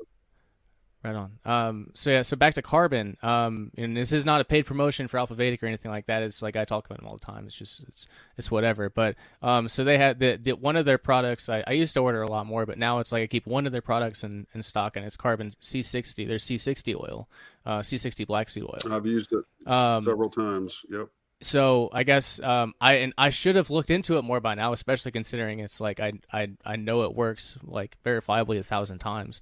But I guess what carbon 60, like what can you give any insight on that? I mean, it's shot in the dark, but what do you think?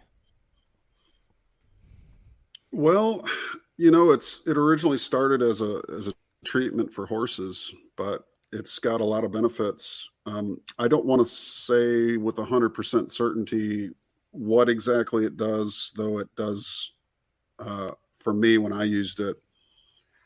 I was just more or less giving it a shot to see what if any effects. I didn't notice a whole lot, to be quite honest. But again, there's different variants, different grades of it. You do be careful if you're ordering. These are kind of exotic treatments, so don't let the pursuit of health be so much that you end up unhealthy through the pursuit of it. Right. I think diet is one of the most important things we can do. And of course, keeping your liver healthy, keeping yourself hydrated, and, just as good a quality food, organics as you can get and such. But through the carbon 60 is basically it's something that, a carbon-based life form like us, it helps to lube things. It keeps things in good form, you could say, by the structure.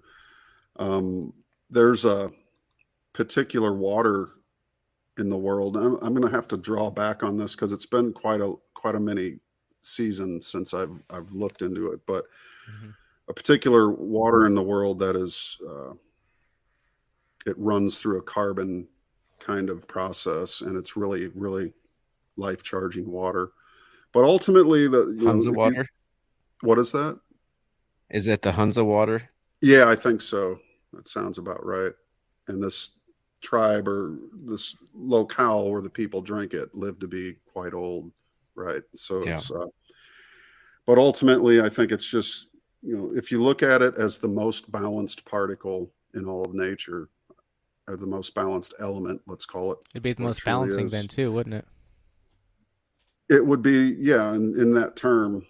But again, it's, there's different grades. There's some knockoffs that aren't actually that at all. And so you got to be very careful what kind of oil it's in. You want high quality stuff. You don't want to be messing with some stuff that might end up making you sick. And so just be careful. You're going to use it. Make sure it's a highly reputable source. I would trust Dr. Barry Lando. Yeah. That's who Alpha Vedic is good stuff. Yeah. He's a good guy. I've had on occasion to meet him.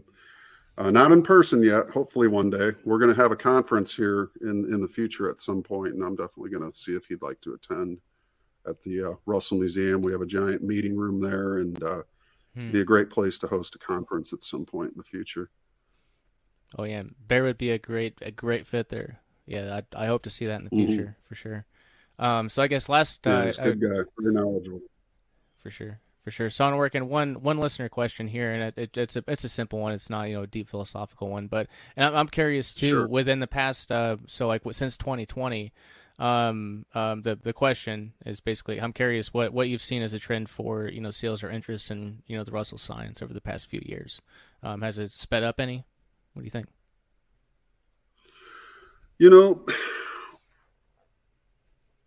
Any endeavor that is, let's just say, impossible takes time to make happen.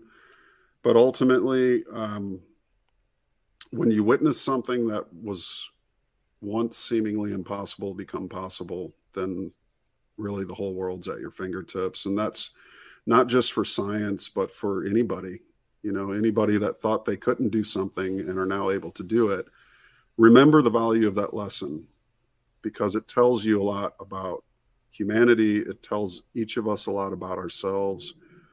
We should never really look at this world or this universe as being anything within it.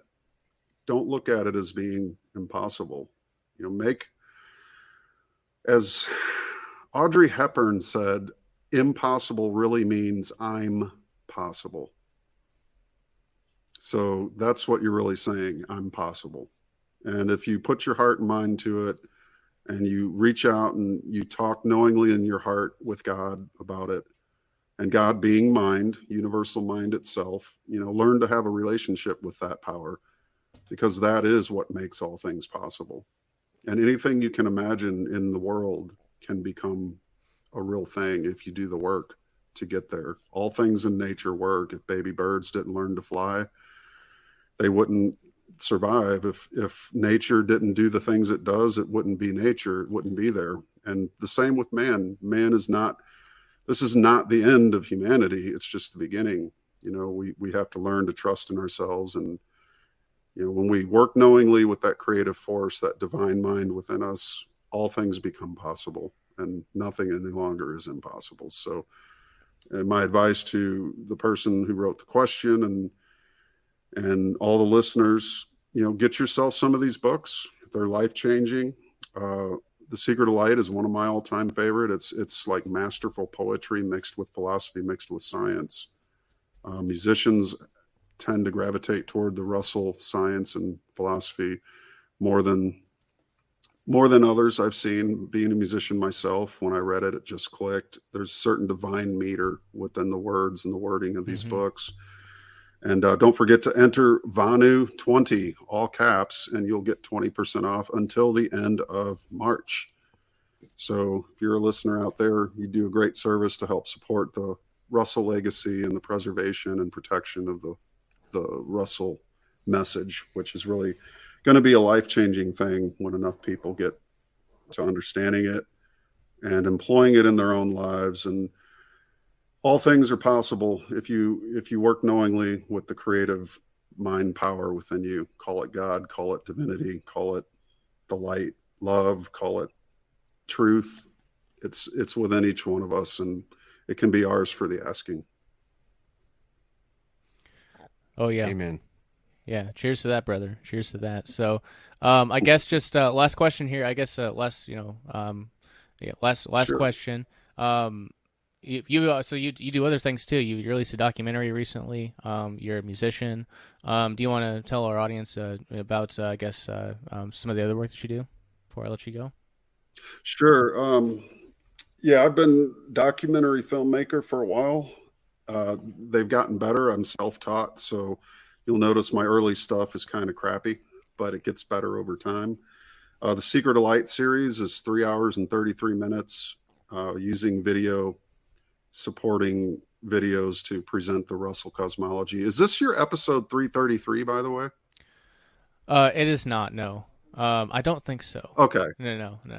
I just noticed the Vonu Podcast 333. Yeah, this is our default Jitsi. I've used this for like a year. It's just the meeting room name. But yeah. And yeah, this is a cool platform, by the way. But yeah, for my work, people want to check me out, visit mattpresti.com. It's right here on the video. It's my name.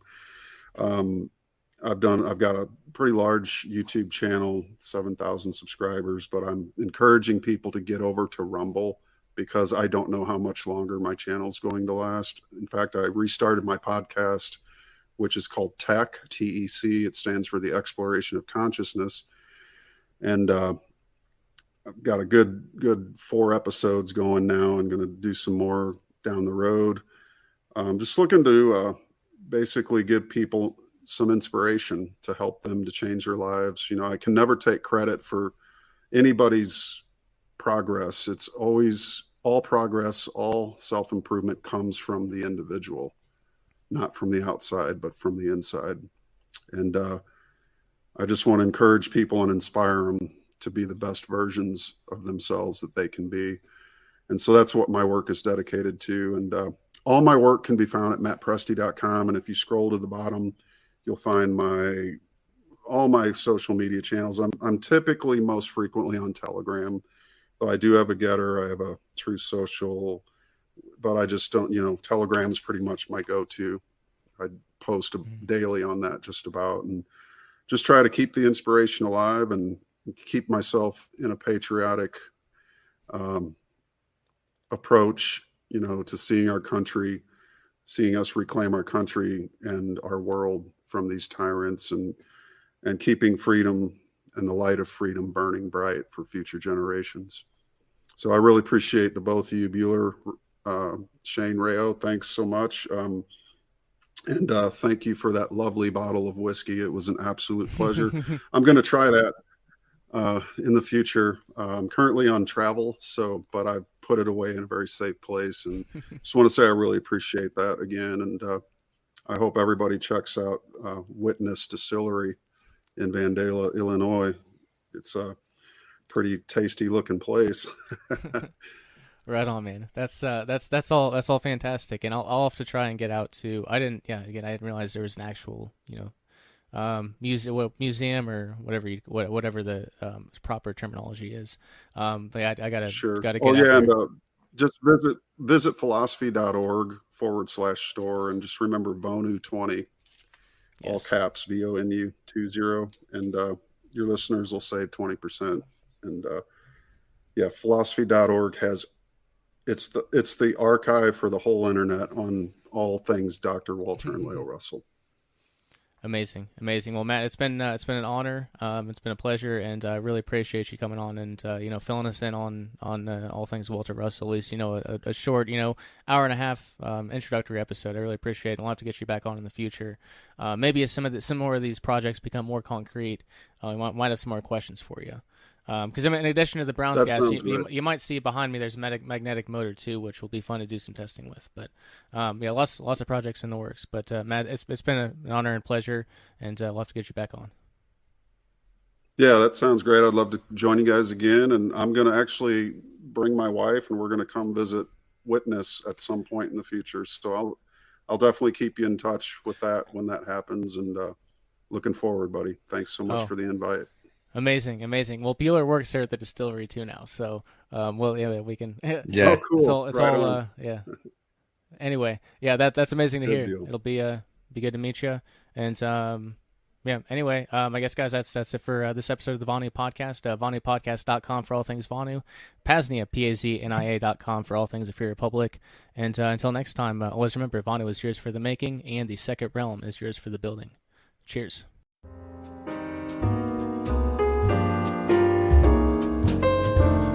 DJ Brian Free Robot, back again. Hope you all are enjoying the show this wonderful Free Energy Friday. We're having one ourselves here at the Veritas node of the Free Republic of PAZNIA. If you're new around here, this here is just our public outreach, i.e. propaganda, wing, but PAZNIA as a whole is a parallel network, a second realm. That is, rebuilding all of society upon a framework of truth, voluntarism, and peace. We've been going for nearly 5 years now, and the network is always growing. Check out the website for more information, PAZNIA.com, and consider becoming a stakeholder, and maybe even coming out to one of our gatherings here in the Second Realm. Again, the website is PAZNIA.com. For the next couple of hours, we are going to graced with the pre-recorded presence of Sky Huddleston, a really truly brilliant, young, 31-year-old engineer, inventor, and pioneer. He's the entrepreneur over at the Liberator rocket heater, of which you can order your own today, and he's also the breakthrough energy pioneer of his own, upgrade Burke engine and coming Tesla turbine for the aforementioned Liberator rocket heater. But while Sky is brilliant, he's also not great at communicating with the general public or with most other folks in general. I understand where he's coming from, to a great extent, but definitely not to this extent. Anywho, this next audio selection is called Second Realm Speed Dating, featuring Sky and some millennial streamer. Really? Long story short, as words can't do it justice, this is 100% serious, 100% organic. Sky called into a Twitch speed dating show to improve his communication skills, namely talking with women. It went out live, and Rayo 2 made sure to download the audio before the mirror was taken down. You're damn welcome. After Second Realm Speed Dating, we'll get more serious and catch Sky's first interview on the Vonu Podcast and learn more about him and his various projects. But for now, some great, spontaneously beautiful content.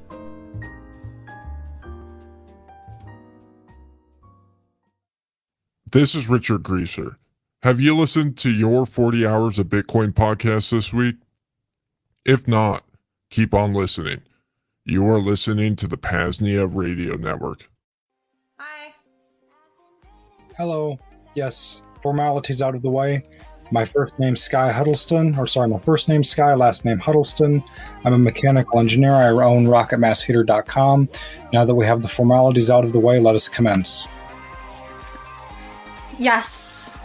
It is nice to meet you. What was your name? Sierra Kilo Yankee. What?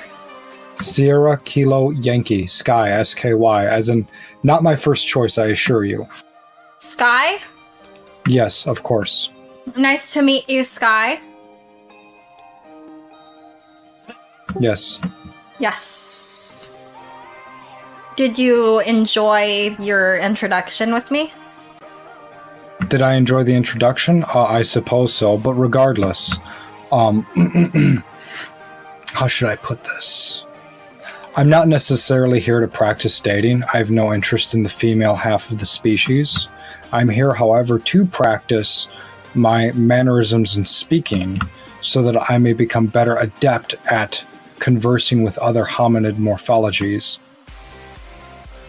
I'm your gal. Yes, so... Here I am, in all my glory. As a man, what you can practice is your inflection, okay? that makes sense. Oh, another thing too regarding hobbies.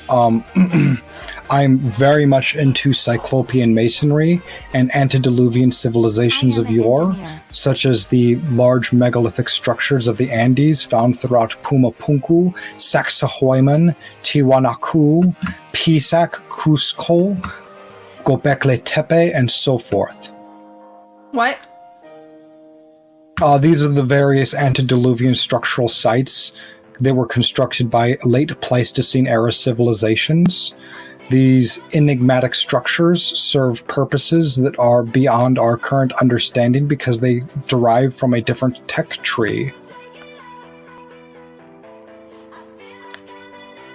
Huh?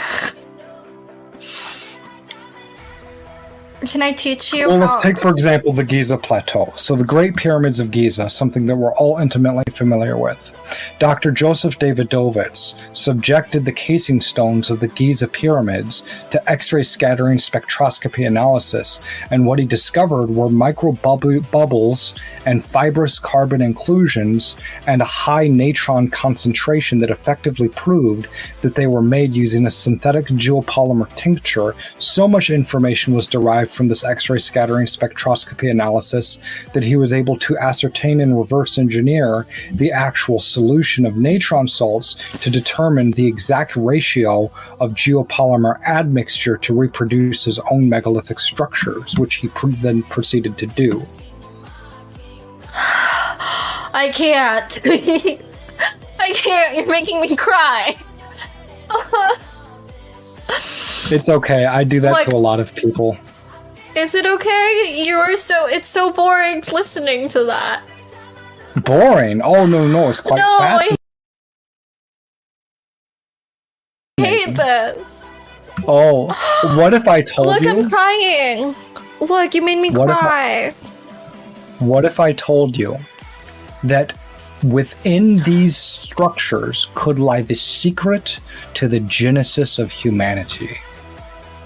I know, that's why I'm crying, because it's so beautiful, you know?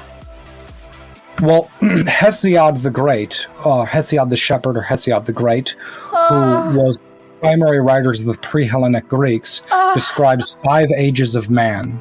He describes a golden age, a silver age, and a bronze age, and then he describes the age of the iron age. I'm overwhelmed with emotion, my love. I've never met a robot so compatible with me. Tell me more. Now. Well, so the 5 ages of man correspond. So it's not just the Greeks. These anthropological mythoses have strong correspondent overlap. Whether you're talking of the Hopis, whether you're talking of the Hopis, the Vedas, the ancient Indians, the ancient Chinese, they all have different names for identical mythos, and this is colloquially known as the Archaean mythos, is the collective. Oh my god, yes. And Hesiod's first age is described as the Golden Age, and if you look at some plasma-based cosmological models, which immense research by Dr. Von Scott and Will Thornhill. You're making me angry. You are making me angry. Regardless, I'm overrun with emotion.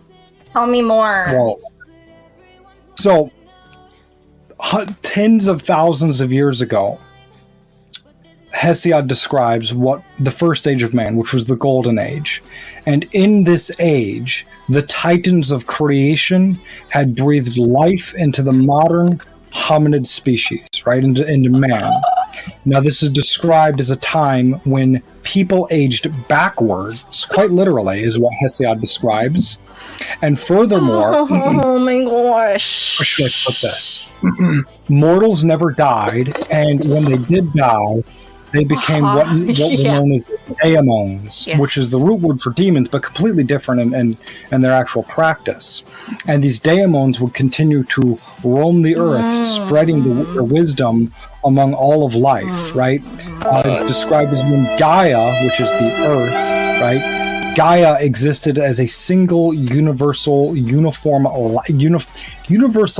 form, right? So the Gaia, the Earth, was connected via a sort of consciousness grid or matrix, if you will, through which all life was interconnected. And now this sounds like crazy woo-woo stuff, right? But you could actually look at some of the research papers behind this. I would like to point to the works of Sir Hammerhoff and Sir Roger Penrose, and what they discovered by looking at various microtubule structures in each individual nerve cell of the brain is they discovered a phenomena through which quantum interactions can happen at a subcellular level. And so indeed, the non-locality of consciousness could indeed be an actual thing as discovered by Sir Roger Penrose and Sir Hammerhoff. I and this would allow for consciousness. Put my clitoris. I'm sorry, what? What was the question? I want my clitoris to be engaged, and you're doing it for me. Oh, well, I mean, if we wanted to do that directly, I would recommend using resonant frequency, which could be achieved through heterodyning. And heterodyning is a process through which you can take two beams of energy, right, at two different frequencies, and when the beams cross the paths, which I know sounds cliche, Ghostbusters, right? But no, this is a real phenomenon. What's Ghostbusters? I don't know what Ghostbusters is. Well, it was a film that was shot during the late 20th century. I hear that it was a blockbuster, but regardless, you can use a what does process regardless mean? Irrespective is a synonymous word. Oh, you. Why do we have two eyes?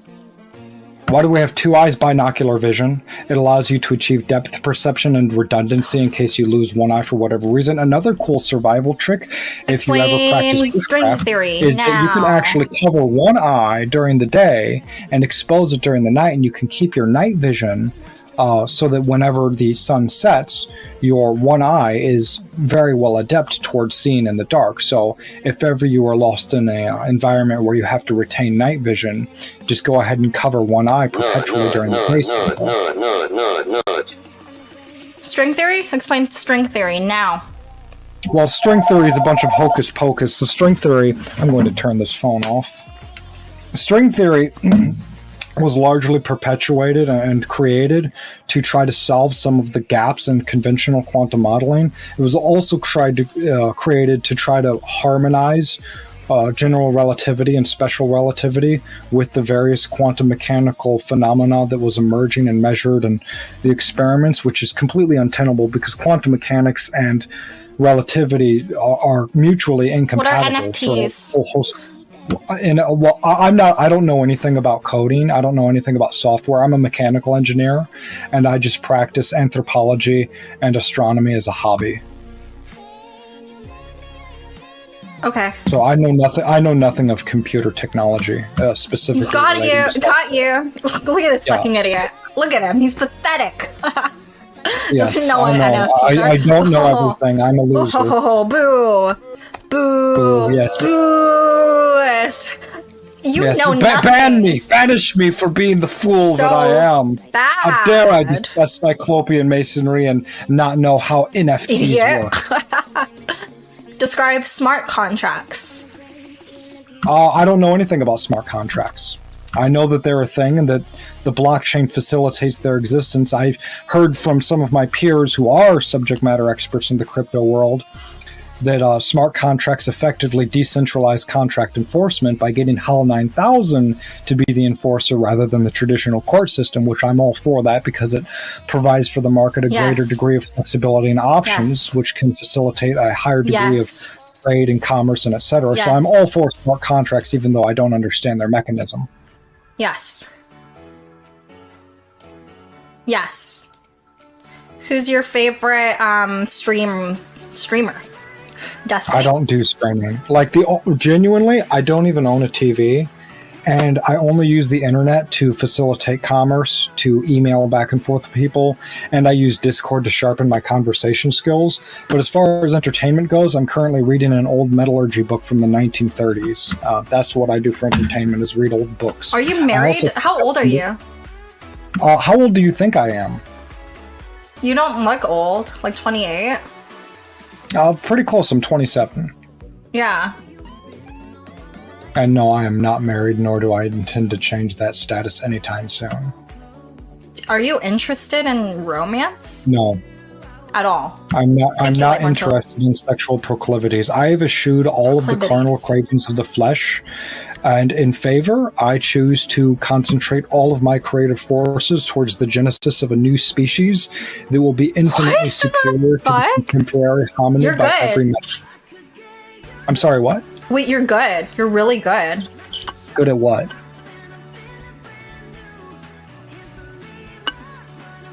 Have you ever had a girlfriend? No.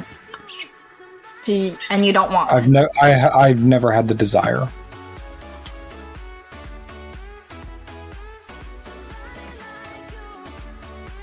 Do you watch, How did you find my stream? I was given a random Discord invite link from somebody that I don't know, and they said to come on here and go on to a stream, and so here I am.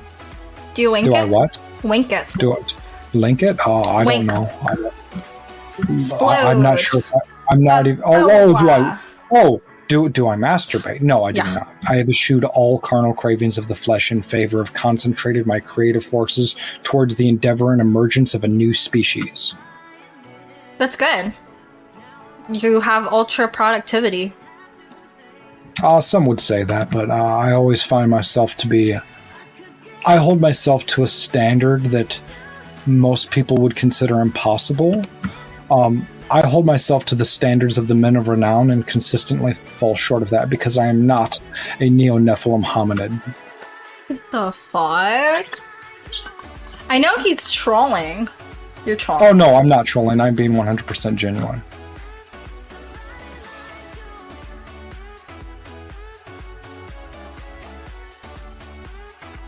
This is genuinely the person that I am all the time. What do you think about your appearance? What about my appearance? Yeah, I'm a dirty boy. Maybe I should have shaved. But you know what? Quite frankly, I just have lost all fucks to give about what other people think about me. I do what I need to do. And if people don't like it, oh well, I don't care about them. They're not going back to Zep Tepi and I am, so fuck them. Oh, fuck, dude. Wait, you're so good. You're so good. He's so good. What the? I don't know anything of what you're saying. This is just ancient human anthropology. Right. Okay. Well, I mean, we haven't even discussed the merits of the Ficke-Jacob cycle, or how modern combustion technology can render obviate the grid to be redundant. We haven't even gone over the work of Eric Dollard that has torn a new butthole in the modern American electrical grid, even though it's actually a mesh, not a grid by definition, and how it's falling apart and nobody has any will or budgetary concerns. There's no political willpower to fix the grid. Nobody even knows how to fix the grid because most of the electrical engineers that built the analog grid back in the day are long dead, and with it went the institutionalized knowledge on how to fix it. Bro, what's your IQ? Well, it depends on which test, but according to the Stanford Bennett test, I clocked in at 148, which 148? 148. I feel like you're higher than that. Well, that's according to the Stanford Bennett. So different tests, you get different results. I tend to go with the lowest test that I've ever clocked in at because that's the one that's most reliable. What's the highest? What's the highest? Well, again, different. How do you compare each individual test? The highest test, the highest IQ test that I got was a 167, if I recall correctly. But IQ is just one very specific metric, and the problem with intelligence quotient tests, irrespective of whether you're using the Stanford Bennett or the various tests that Mensa provides, is that the further you get away from the mean, right? The less accurate that test actually becomes at measuring somebody's psychological ability to adapt, because that's what IQ measures, right? It measures abstract thinking and psychological adaptation speeds. That's primarily the metric that it's measuring. And the further you deviate from the median, the less accurate it becomes, which is why people that consistently score high on the IQ test tend to score within a large degree of variance compared to people that are closer towards the median.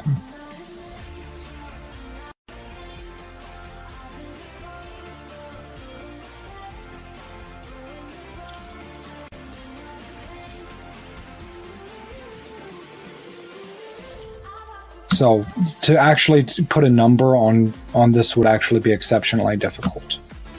So that's why I was going with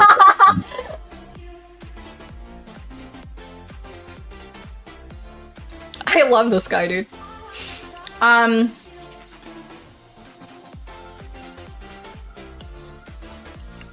Big brain. Look at it. Big brain. Why'd you come here?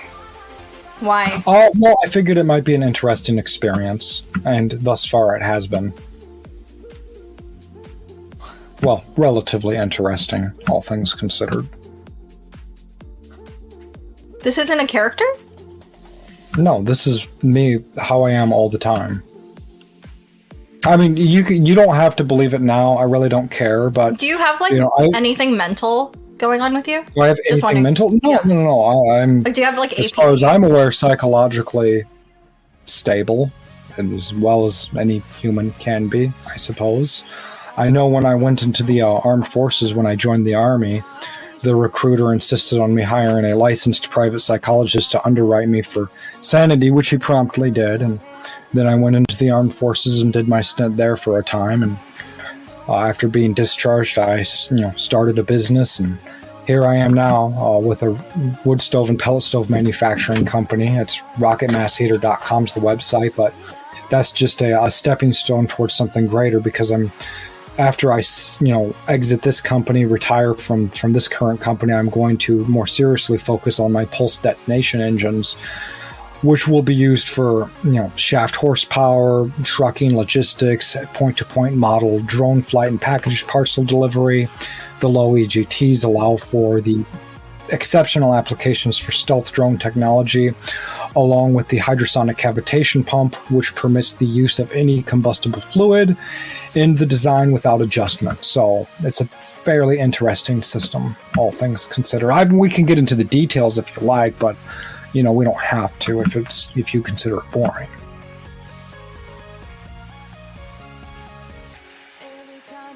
And you're only 27. Yes. So would you say that you're built different? A lot of people would say that. I consider my build to be of a disgusting human morphology, and I would rather be not human, but that's just me.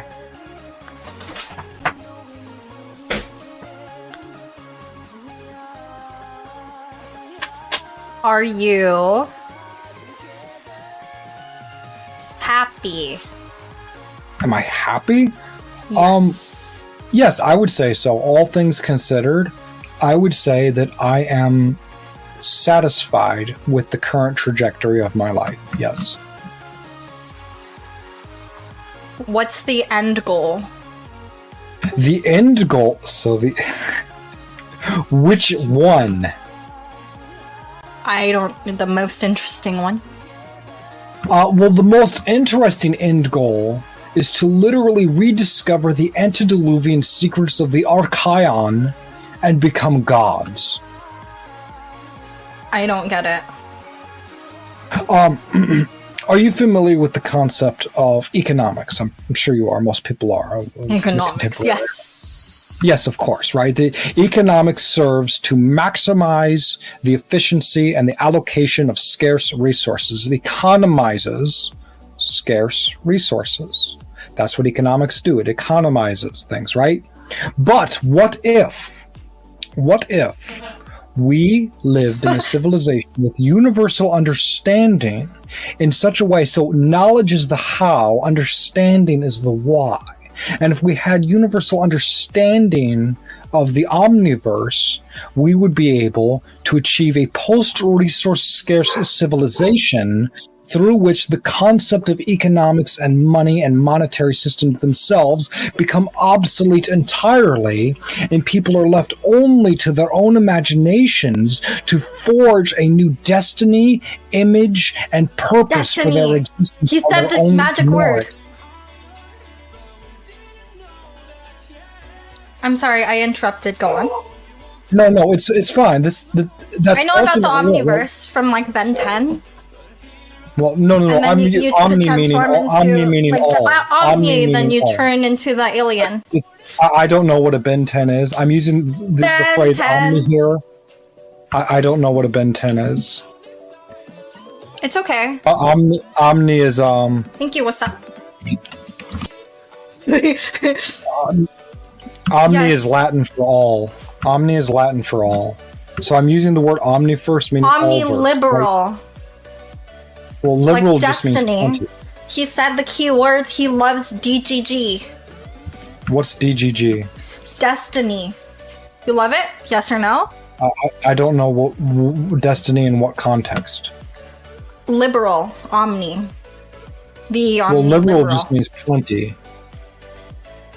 I need you to elucidate here a little bit because I'm not sure if I understand what Alacrity. you're trying to. Alacrity? Alacrity? I'm not familiar. What with are the your concept. religious beliefs? A lot of people would describe me as a neo-polyhellenist. Yeah? Yeah. Yeah, I know. What was it again? A lot of people might describe me as a neo-polyhellenist. Who the fuck is calling me? Neapolitan.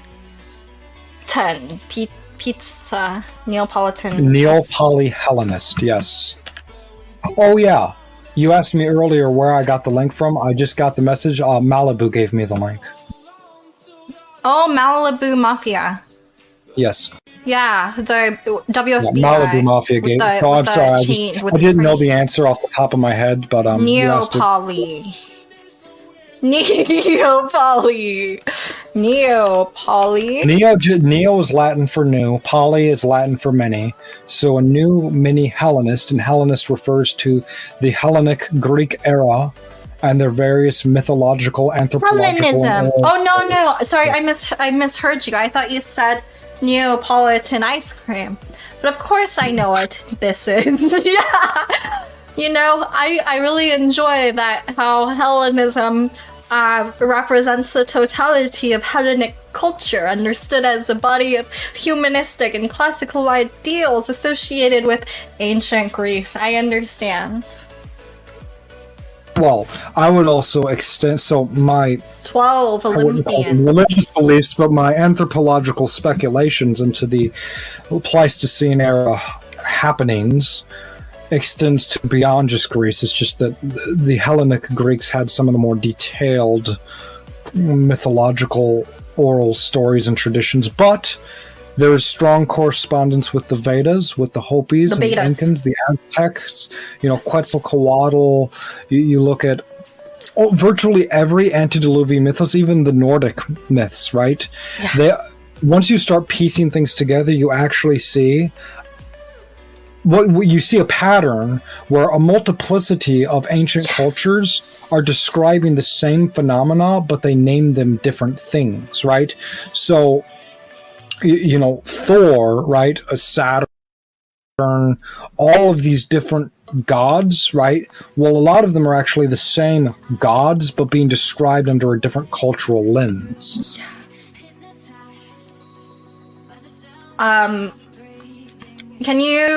What happens when we die? Well, I would recommend smoking a fuckload of DMT to figure that out. That's what I did. And I can tell you with 100% certainty that it is beyond the capability and limitations of the English language. Why? Why? Well, the more I tell you why, the less accurate it becomes. Why? Well, it's an experiential thing that cannot be communicated. because it is so complex that it transcends the axioms of our absolutes. What? I don't get it. So, take for example, the ancient, thought debates, right? So let's look at free will versus determinism, right? Only one can be correct, of course, right? Oh. What if I told you that they're both right and they're both wrong simultaneously? And I have no way to describe that using the limitations of the English language, but I assure you... I don't get it. What does that have to do with it? Do with what? With what happens after death. What does that have to do? Everything happens. Everything happens after you die. Why? Why? So you experience every living life form's lifetime on every planet, in the entire cosmos, in all the universes. You even experience what it's like to be a rock, to be all the rocks, to be a star, all the stars. You so live I could just every lifetime. You live every lifetime and non-lifetime possible forever in the entire omniverse. Thank you, Junior. Which again sounds absolutely bonkers, but you smoke enough DMT and it makes sense. Why? How did you get there? How did I get there? I smoked a fuckload of DMT. Yeah, but how did what was the process of okay, wait, actually tell me about that. You smoked a bunch of DMT, then what? Or what was the process in stages? Oh gosh, here it was so long and convoluted. Here I wrote the thoughts down. Let me find my notations. One moment, hold up. You're so weird, but it's so you're good. You're so fucking good. I hope it's real. I know it's probably real. Yeah. I don't think he's capping. Here we go. So a lot of people on DMT will talk about patterns and shapes that they see. And sometimes for a lot of people that lasts a long time. I blew through that almost instantly, right? About 5 seconds, pretty early in the trip, right?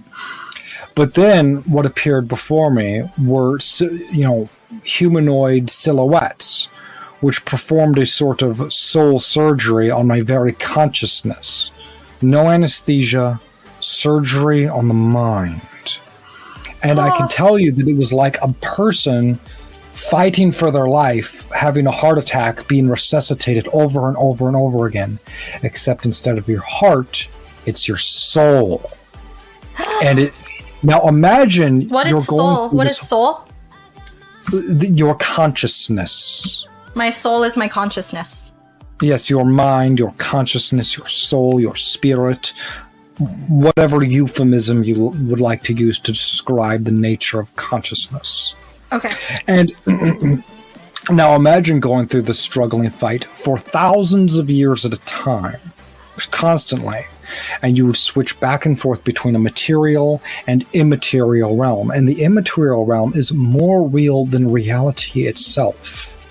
So this reality that we experience on a daily basis is so fake by comparison to what you experience on a genuine full DMT trip that it's like Second Life RPG video game circa 1999. What? And now it gets even further. So... how should I put this? This is only the beginning. After this soul surgery, if you will, what ends up happening is that each hemisphere of your brain has two actual consciousness. Now, this sounds really strange, but if you actually look at the white paper and people that have their hemispheres bifurcated, right? So a lot of people that have a lot of horrible seizures will have to have a bifurcation between their left and right hemisphere.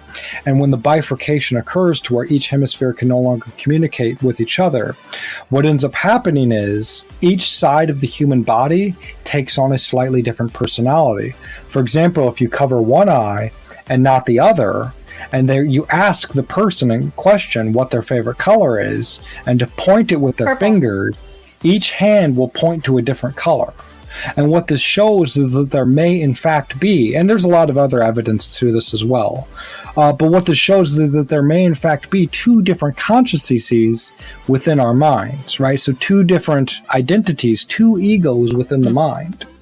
And when these two egos, right, on DMT, these two egos actually end up swapping places, meeting themselves, and then merging without having to go through the latency and the resolution losses of communicating normally through the brain-blood barrier or through the brain pathways.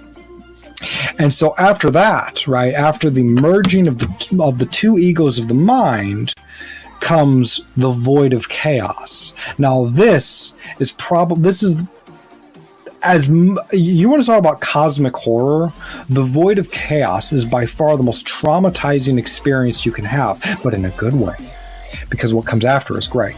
But the void of chaos is where, after you experience all there is in the world, in the entire omniverse, for a million times over, you've seen everything, to where everything in the world bores the shit out of you, and you say, please God, anywhere else but here. Oh, anywhere else but here is the void of nothingness, which is completely inescapable. And you're trapped in this void, staring into the abyss of your own soul with nothing to contextualize it to for millions and millions of years, for an eternity. And then the cosmic horror sweeps across you, and this infinite void it's like imagine being dead, but your mind works perfectly fine. You are trapped for eternity in nothing. And only by accepting the infinite void, only by accepting it and finding inner peace, do you escape. And you find greater beauty. You experience everything. Now, after having experienced all there is to experience physically, you experience infinite sparsity and infinite density, infinite horror and pain and infinite beauty and love. You experience everything and an infinity on top of infinity forever. When does it end? It doesn't. That's the beautiful thing. It never ends. Please, That's God, what makes it so end great. it. It never ends, and that's what makes it beautiful. It's an infinite riddle that's always been solved. Life is beautiful. But it's also horrible. No. Yesn't. At the end of the day, the answer is yesn't. No. You arrive at the ultimate conclusion. Yesn't. Yesn't. Is there free will, or is the universe deterministic? Yesn't. They're both correct. At the same time, somehow. I have no way to describe it. It can only be experienced. It can only be experienced. There's a fate worse than death, and it's being unable to die, but eventually you break through that. And then you live through trillions of lives in every corporeal and non-corporeal shape you can and can't imagine. The duality of the universe, the meaning of life, nihilism, optimism, materialism, free will, determinism, every philosophical inquiry into the deepest questions to our existence that you can and can't fathom. You get all of the answers, but without the context of the questions.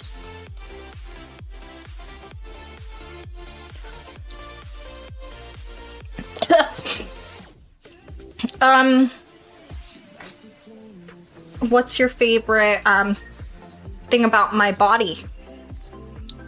It looks like every other human that I've ever seen. Oh. I don't That's a judge 0 out of people 10. on their own morphologies. I assure you, after having experienced every morphology that could possibly exist that we can and can't imagine, I assure you there's nothing that I would say is particularly favorite about any particular human. I've rejected my humanity. What do you think of my 5 fingers? Well, they have 5 digits. Yes, you have 5 digits. What do you think of my 5 limbs? I guess you could describe the head as a limb. What do you think Unless of you have them? a penis. Do you have a penis? I don't want to make any assumptions here. I don't. Okay, so then yeah, that would be 5 total limbs if you include the head. It also depends on how you count the limbs, because you could count each individual finger as a Why limb. do you exist? You. Why do I exist? Yeah. Because that is the will of the omniverse. All must exist. Okay. I don't know, dude. Chat. Questions. So this We have arrived. Holy Christ. We have arrived. Hash nothingness number 45.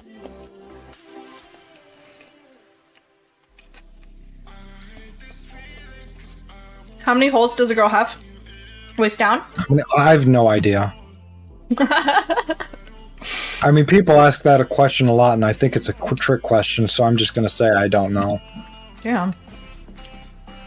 Oh, speaking of which, yes.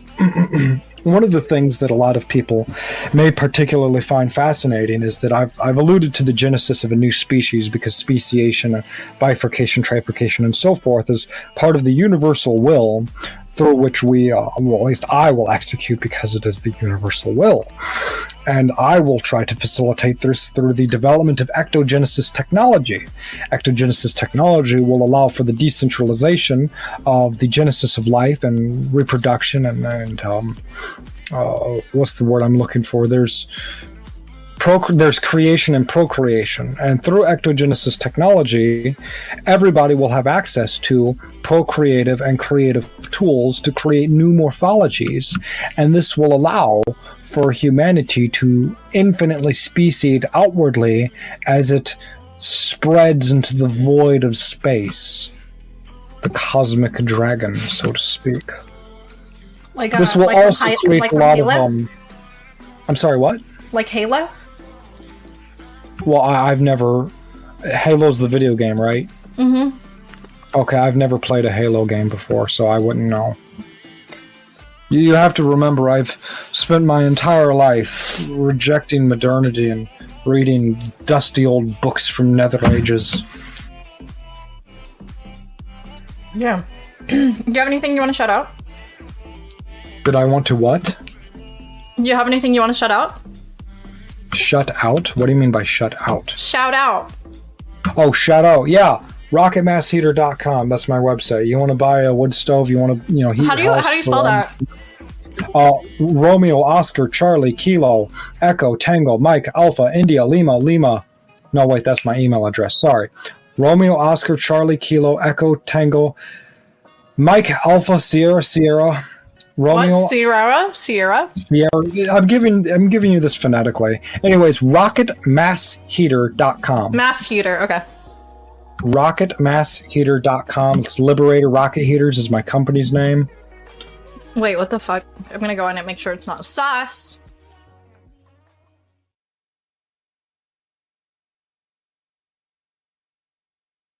I suspect that the reason why electric vehicles and battery technology is pushed is to centralize energy generation, to centralize power so that they can shut people down and deprive them of electrical power at any given time. And what I'm seeking to do is completely obviate that entire system in the grid system by decentralizing the turbines that are powering the grid, right, and allowing people to have their own power plants for them to produce their own electricity reliably and affordably and at a cost a fraction that of the grid. And so now we could take these engines, drop them under the hoods of cars and trucks, get upwards of 200 plus miles per gallon, possibly even more.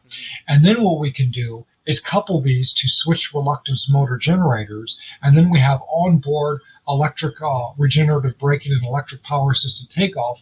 And what's best is that these engines do not need a coolant system, which increases their reliability by 60% just doing that alone.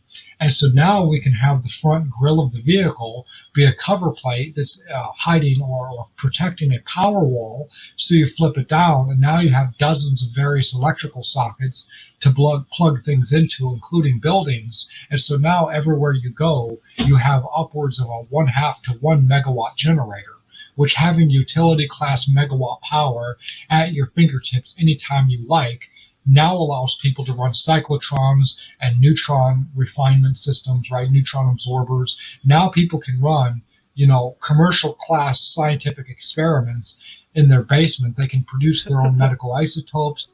They can do all sorts of things, and nobody can stop them.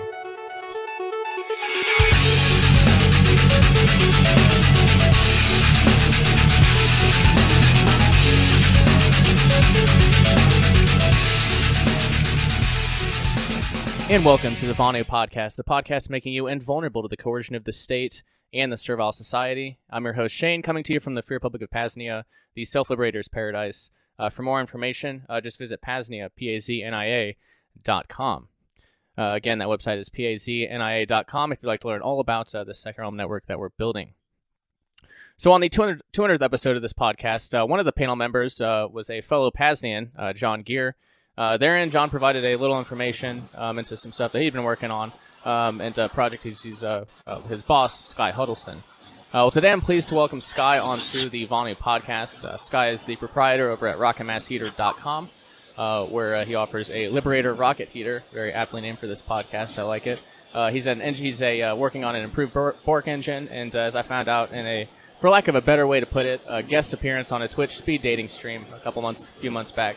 He's quite brilliant and is extremely, extremely well studied on a lot of things I've been digging into over the past couple of years, namely ancient civilizations and technologies, and and the origins and evolutions of humanity, and what happens when our soul leaves the body associated with this incarnation. To name out a few massive subjects, we probably won't get into most of those today.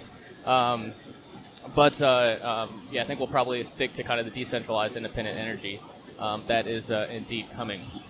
So today I figure, we'll dig into his path here, some stuff he's working on, and then we'll get into some more overarching subjects, such as the prospects for, again, free independent energy. So, Sky, welcome to the Vonu Podcast, my friend. How are you today? Thanks for having me on. I'm doing quite well.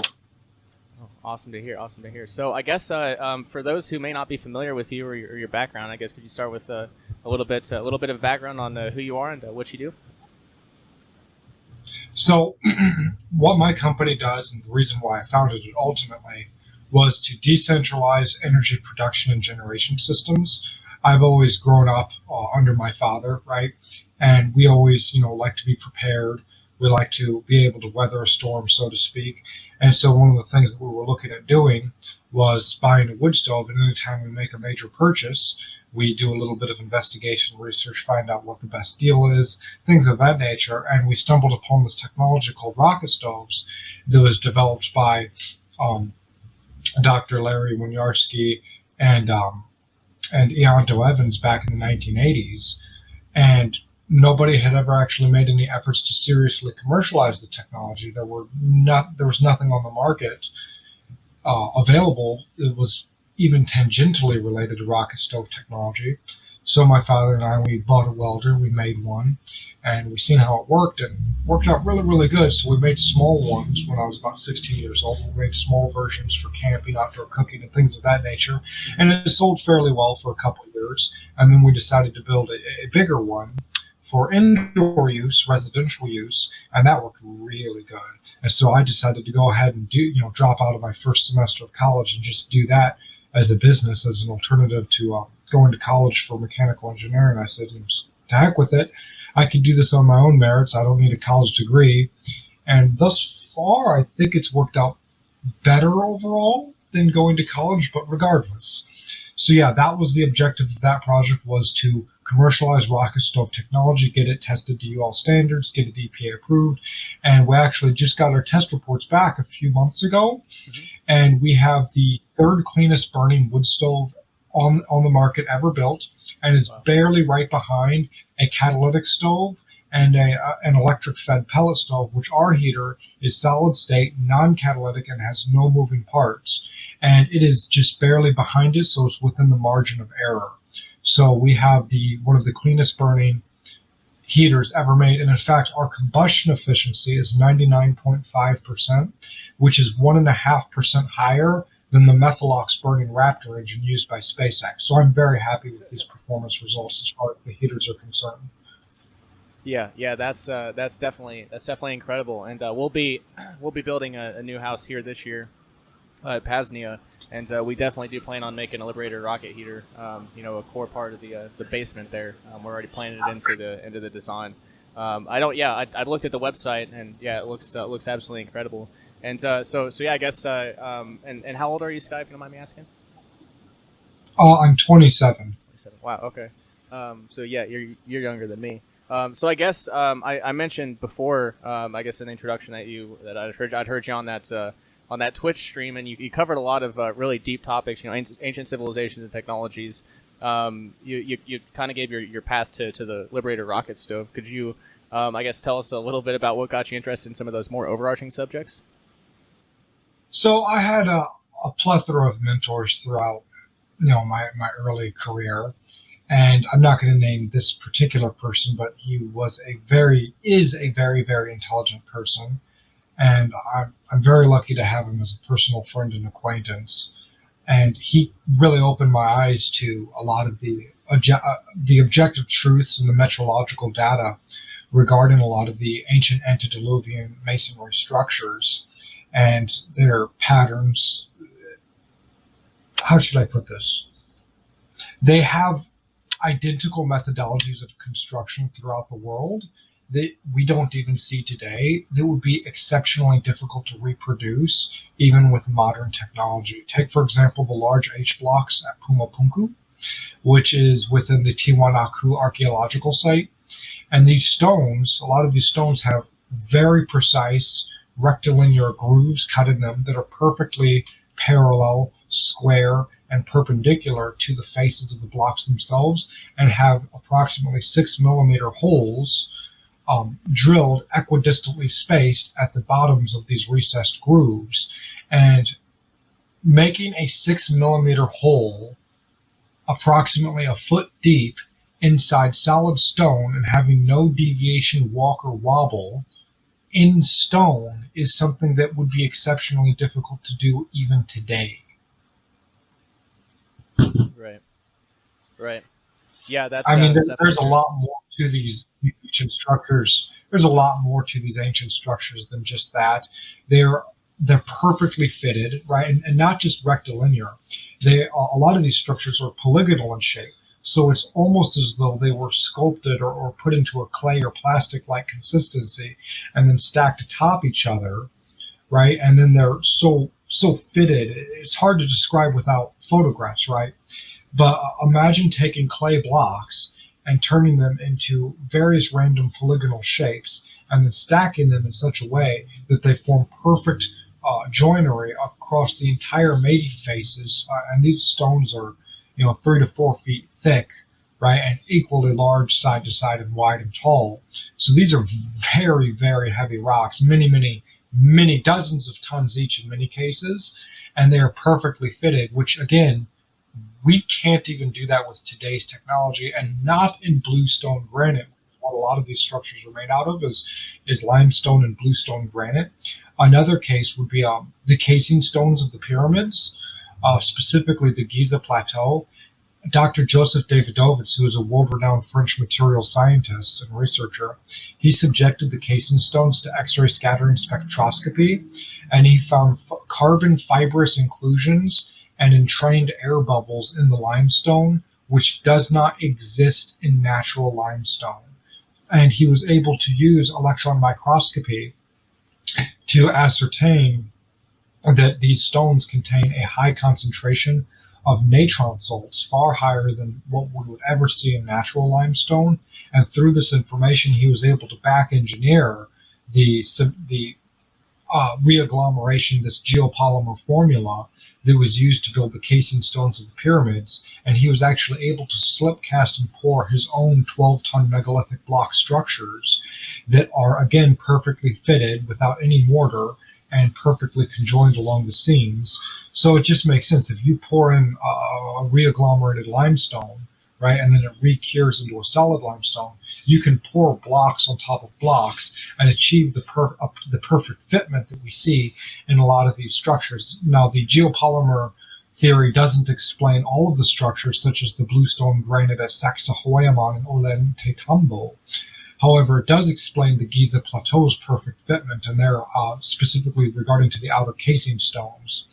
And now that we have this formula, we could actually build our roads and structures using solid poured reagglomerated limestone, which is considerably stronger than Portland cement and much more environmentally friendly. So if anybody's out there looking for a business plan or idea, that's one that I don't have time to pursue. So you go for it, please.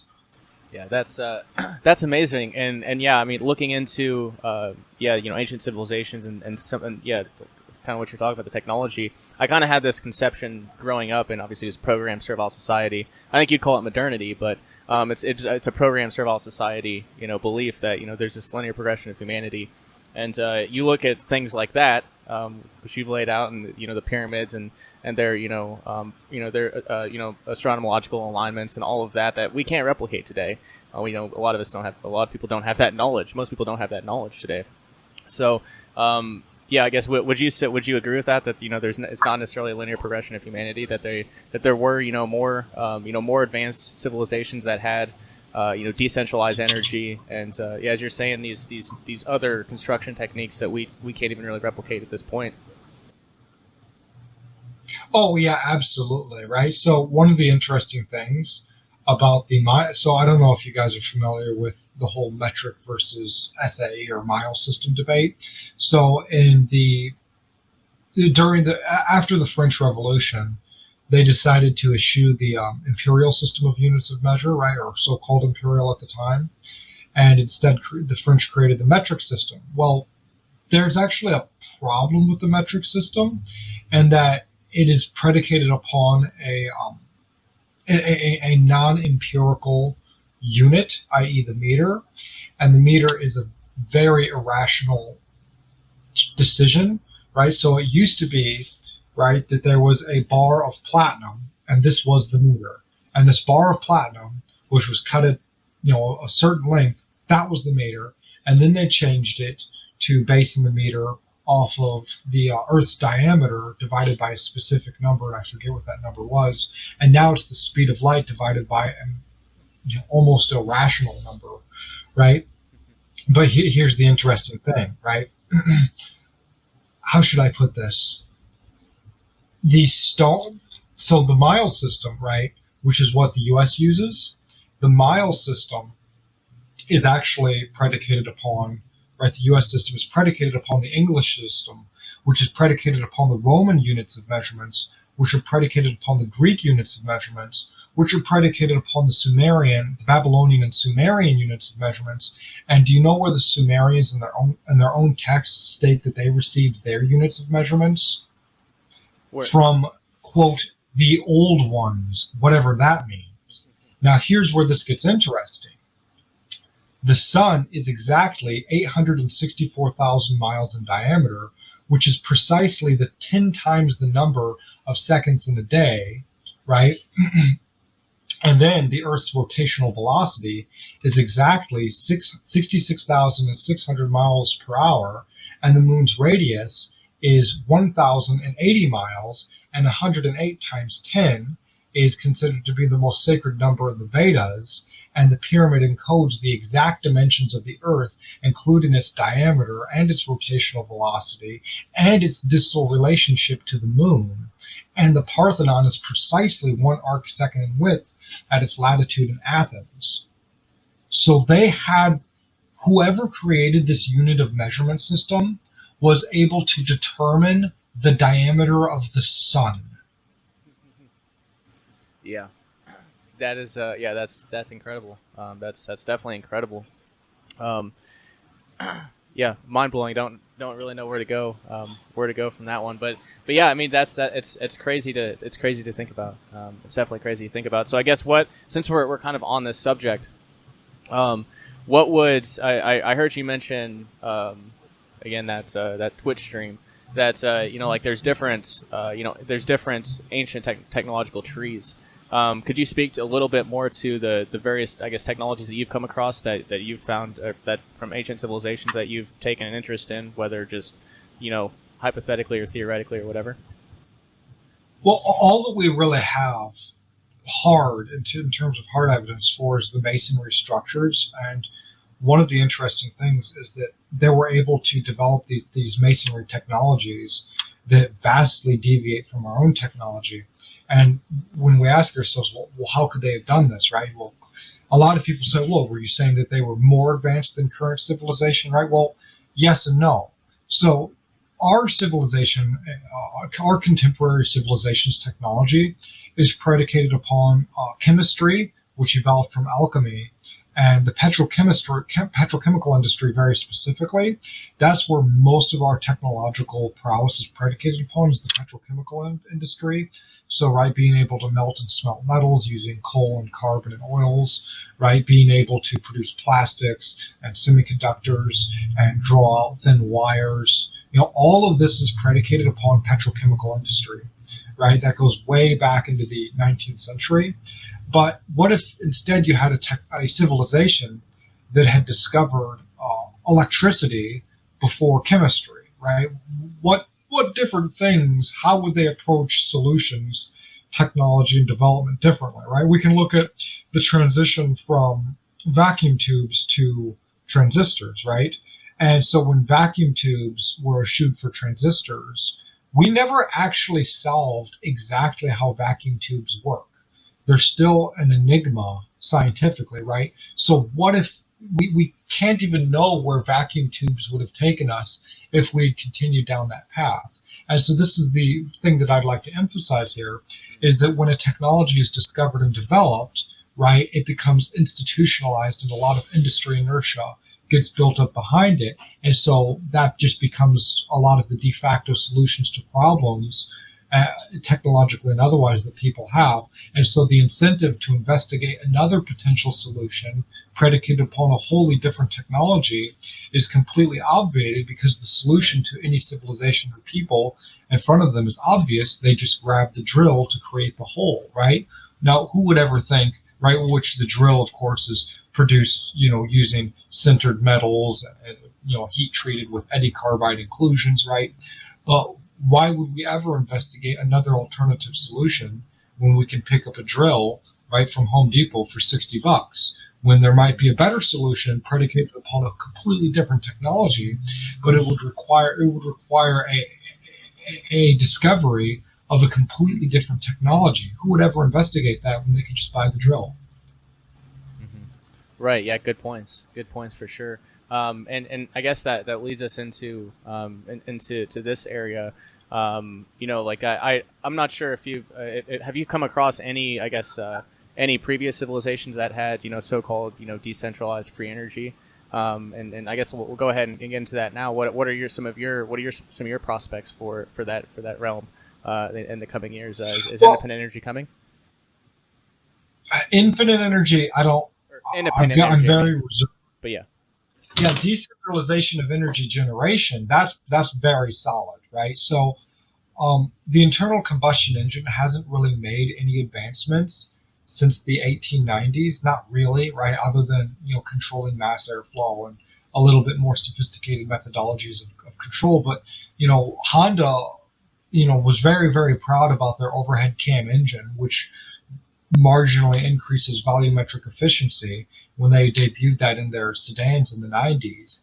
Well, that's not really an advancement. Overhead cam engines were very common and prolific in the 1890s. Now, granted, they took on a slightly different morphology, and that the cam was external to the engine. The point stands nonetheless that overhead cams are old, not new, and a lot of the technology that we see being debuted and rolled out today is just old technology that's rebranded. For example, a new technology that I only recently learned of is steel anodizing. So about a decade ago, a little less than, a company, and I forget the company's name, invented steel anodizing and tried to patent it and commercialize it. And when they went to patent it, well, guess what? Turns out it was already patented in the 1890s, and nobody had ever bothered to commercialize it. And this is what we see in a lot of technology and a lot of advancements, is that new technology is actually just old technology that's been rediscovered or rebranded. Mm-hmm. And then when we bring up that it's old technology, people say, well, if it was so great, it would be everywhere by now, which isn't true. In fact, it's very seldom true. Acadi's Power, which has an opposed piston engine design, all they did was take an old aircraft engine from the 1930s and modernize it, and now their company is worth like $35 million or something. And you know, when I try to take an old technology, at least in my personal experience, and commercialize it, people just say, well, if it was so great, it would be everywhere by now, which just isn't true. This patently false. It took the transistor 40 years from its inception to reach commercialization and adoption. Right. Yeah. Well said. So I guess what I've come across, and that's what the interesting part with this is that when I started looking into solutions for independent or decentralized energy, it wasn't just that there's like one or two options. I just kept coming across additional ones. Like I came across a guy named Walter Russell, who in the 1960s came up with, I guess, using vortexes and magnets. I don't understand it completely, but he powered a 52-room university with just that back in the 60s, and then donated the technology to the U.S. government because he thought it was like it could revolutionize, change the world, and obviously it was never seen again. So there's Walter Russell, there's zero point energy, which is talked about a lot. There's the improved Bork engine. There's a site that sells assembled magnetic motors, which I see. Just from my basic understanding, I see a lot of promise with magnetic motors as a form of independent energy. And then there's obviously the kind of the more the.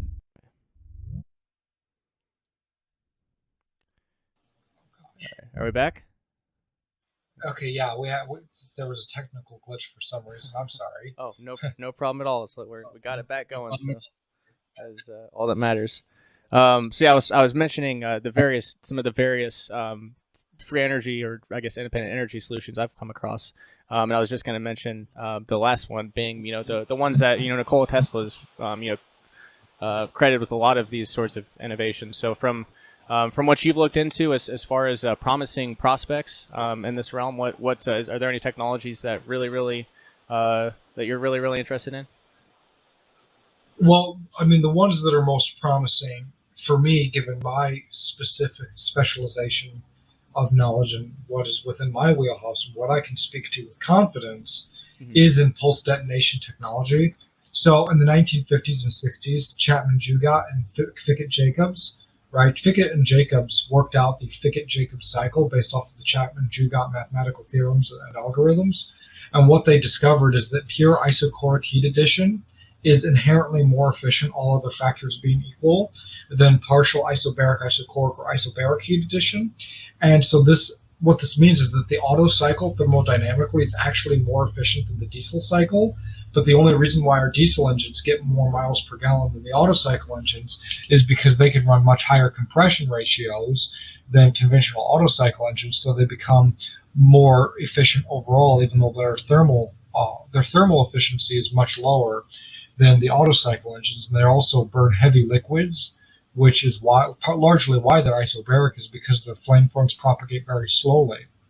And so what this really showed to me is that conventional engines, and it has long been assumed by academia and so forth, that if you try to detonate the fuel in a conventional engine, it will break, which is true. However, there are engines out there, engine designs, that do detonate the fuel. And in fact, when it comes to open cycle engines, the U.S. Air Force has spent billions of dollars trying to create a pulse detonation, rotating detonation wave engine. And that's because they know that isochoric heat addition is inherently more efficient and more powerful than isobaric heat addition. And what's very interesting is that it is exceptionally difficult to achieve pulse detonation in an open cycle engine for thrust, which is what the Air Force is going for.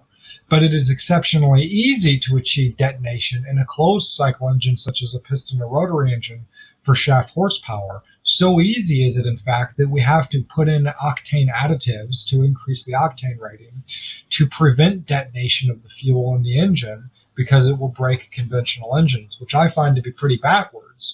Are engines that are very easy to detonate fuel, we assume we don't want detonation. In the open cycle engines, where it is exceptionally difficult to achieve reliable pulse detonation, we're spending billions of dollars trying to achieve. I think that's very backwards. We should just build a piston engine deliberately designed to detonate the fuel to achieve a pure Fickett-Jacobs constant volume pulse detonation cycle, which, by the way, the Fickett-Jacobs cycle is more thermodynamically efficient than the Brayton cycle, which is more efficient than the Rankine cycle, which is used in most power generation plants that are in vogue today, which is more efficient yet still than the Otto and diesel cycle, respectively. So we can achieve an efficiency that is leaps and bounds ahead of what even the large institutionalized gas turbines that power our grid today. We can achieve a higher efficiency and a much smaller package with much simpler components and a higher degree of reliability in a way that decentralizes energy generation. And so now, instead of having to buy electricity, which is 10 cents per kilowatt hour on average, and by the way, electricity is one of the most expensive forms of energy money can buy. Even gasoline per BTU is cheaper than electricity. It's just that our engines are so horrendously inefficient that it becomes more expensive to run a gas engine than it is to buy electricity from the grid. But now, once these engines are developed and commercialized, now it's actually cheaper to produce your own power using natural gas, gasoline, diesel, etc., than it is to buy electricity from the grid. And so this will force the grid to actually adopt nuclear power generation to stay solvent. Interesting. Yeah. Yeah. Very, very interesting. And I guess the overarching thing that comes to mind for me, and I'm not sure what your, I guess, your so-called politics are or whatever, what your view on government and what I call the servile society is. But, I mean, you look at like, the super inefficient, like 25 miles per gallon vehicles. And you look at, again, just the inefficiencies all around. And then you have, the constant propaganda about climate change and how, but even though we're using the most inefficient technology, right? So I would like to point out that the Model T, I want you to guess how many miles per gallon the Model T achieved. How many miles per gallon did the Model T achieve? Probably 25 miles. I don't know, 20, 25. Probably about the same. It averaged between 19 and 21 miles per gallon, and this vehicle was designed in 1906. Right. Exactly. Yeah. And that's so. And I also came across a guy named George Wiseman who just for he used to sell the kit pretty cheaply on his site, but it's just a carburetor upgrade, and he could take just for a super small pittance. It's like take a 20 mile per gallon vehicle up to like 200 miles per gallon. So like it's just everything is such a scam. At least that's been my experience. But I don't know if you have anything to add there. I've read George Wiseman's books, and his books is a large contributing factor that got me interested in this technology. Oh, cool. And his 200 mile per gallon, it was a 1960s GMC truck, if I recall correctly from the book. And he was able to achieve, 200 mpg using a conventional 292 straight six, if I recall correctly. However, it was an exceptionally complex design that would be prone to explosion if ever there was an accident or failure of the materials, or etc. However, I do know how he achieved it, and he achieved it through thermal catalytic cracking and adiabatic heat reclamation. And I figured out a way to do that in a much safer way that's much more reliable, much more consistent, and doesn't require active monitoring and adjustment, because it phase changes the material into a supercritical fluid, which allows us to then drop the pressure into a pressure reducing regulator and vapor accumulation tank, which is set as a specific pressure such as 150 psi or whatever we want to use for any mission profile. And so now we have a consistent fuel. And what this means is that we can put any combustible liquid into the tank, including a mixture of combustible fluids, such as gasoline, diesel, crude oil directly from the driller, waste motor oil, waste vegetable oil, coal water slurries, charcoal water slurries, waste ketones and waste paints and thinners, waste brake fluids, you name it. Any combustible fluid goes into the tank, and a consistent product of hydrogen and carbon monoxide, specifically monatomic hydrogen, which is far more efficient at combustion than double bonded hydrogen. And that goes into the vapor accumulation tank, which then is fed into the intake plenum. And so now you have a true multi-fuel engine that does not require any adjustment, irrespective of what fuel or mixture of fuels you're using. Incredible, yeah, and I'm glad you brought it up, because that was I guess another angle I'd learned about what Stanley Meyer's hydrogen car, and then that you're talking about monatomic hydrogen. Would that be the same thing as the electrically expanded water being used for fuel? Is that kind of the same concept? You're just, I guess, changing the input. It could be. A lot of Stanley Meyer's technology has been shrouded in mystery and myth, and a lot of it has been lost after his unfortunate death. But what we do know is that when monatomic hydrogen burns, it releases far more energy than standard double bonded hydrogen gas. And there is a very specific reason for this. And the reason is that hydrogen in its natural state, hydrogen gas, bonds to itself. So you'll have two hydrogen atoms that are double bonded to each other, and it takes energy to crack these two hydrogen atoms apart before they can bond with oxygen and release more exothermic energy, right?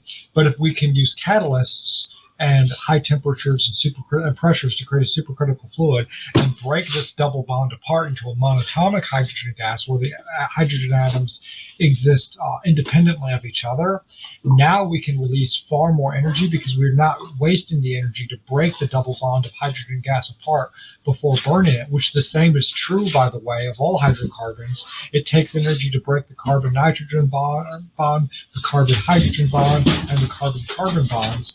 And so by phase changing the fluids into a supercritical fluid and then cracking these bonds apart using reclaimed waste heat and catalysts to reduce the amount of energy that is required to break these bonds. So typically in a normal engine, when you inject the fuel has to vaporize, which vaporization, just like how sweating cools your body down, when the fuels vaporize, which they have to vaporize before they can crack the bonds, that robs energy from the engine, right? Because when you vaporize the fuel, it phase changes into a gas, which sucks up energy. And then you have to break the bonds apart using heat, which pure thermal cracking requires far more energy than catalytic cracking. And so now that robs even more heat. And then after everything is broken apart, now all the carbon and hydrogen can finally bond with oxygen and release its exothermic energy. But all those reactions preceding that, were endothermic and heat robbing. And so by using waste heat from the exhaust and catalysts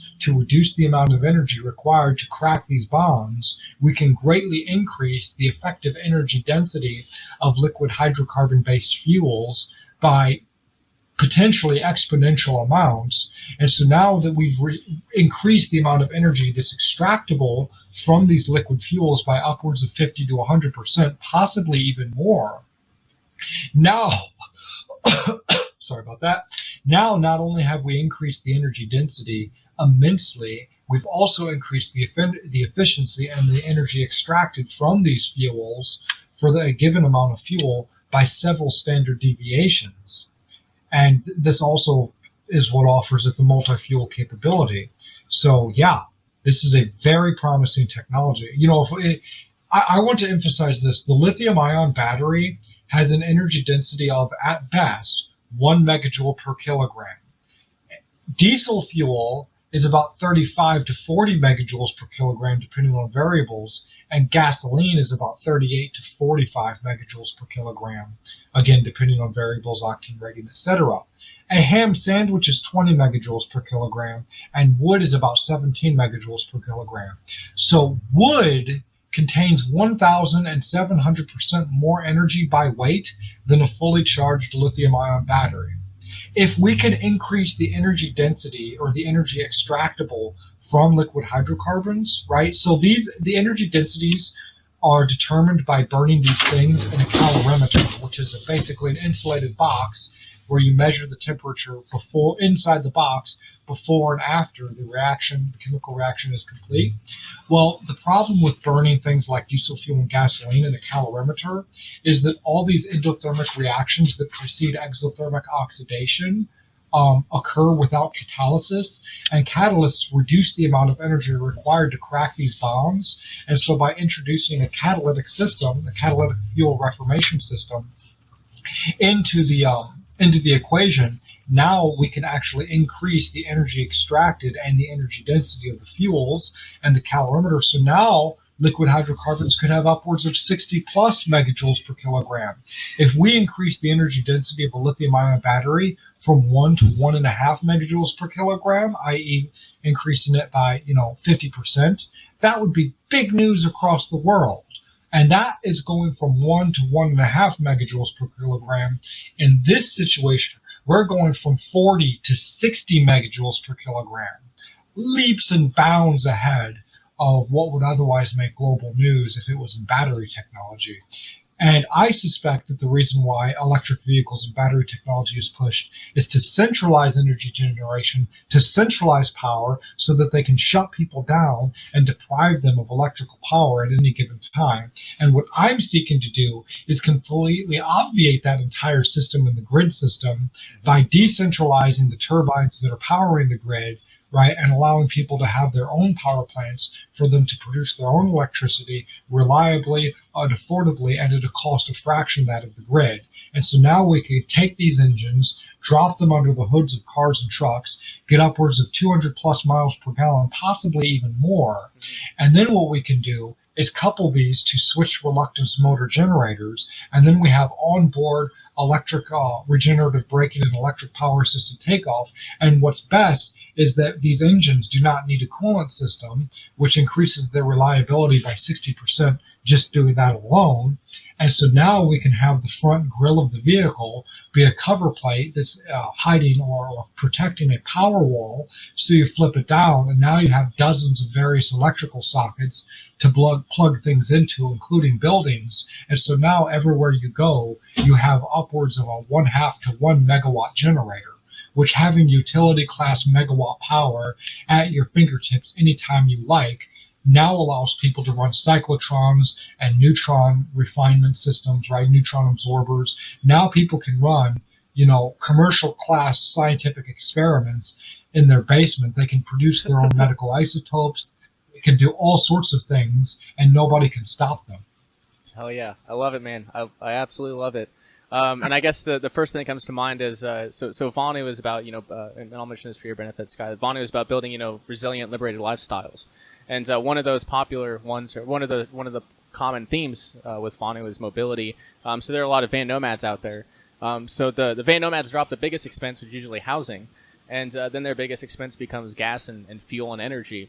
Well, it sounds like, imagine being a van nomad, not having any, upfront, like any costs on, like hardly any costs on fuel. I think that's pretty incredible.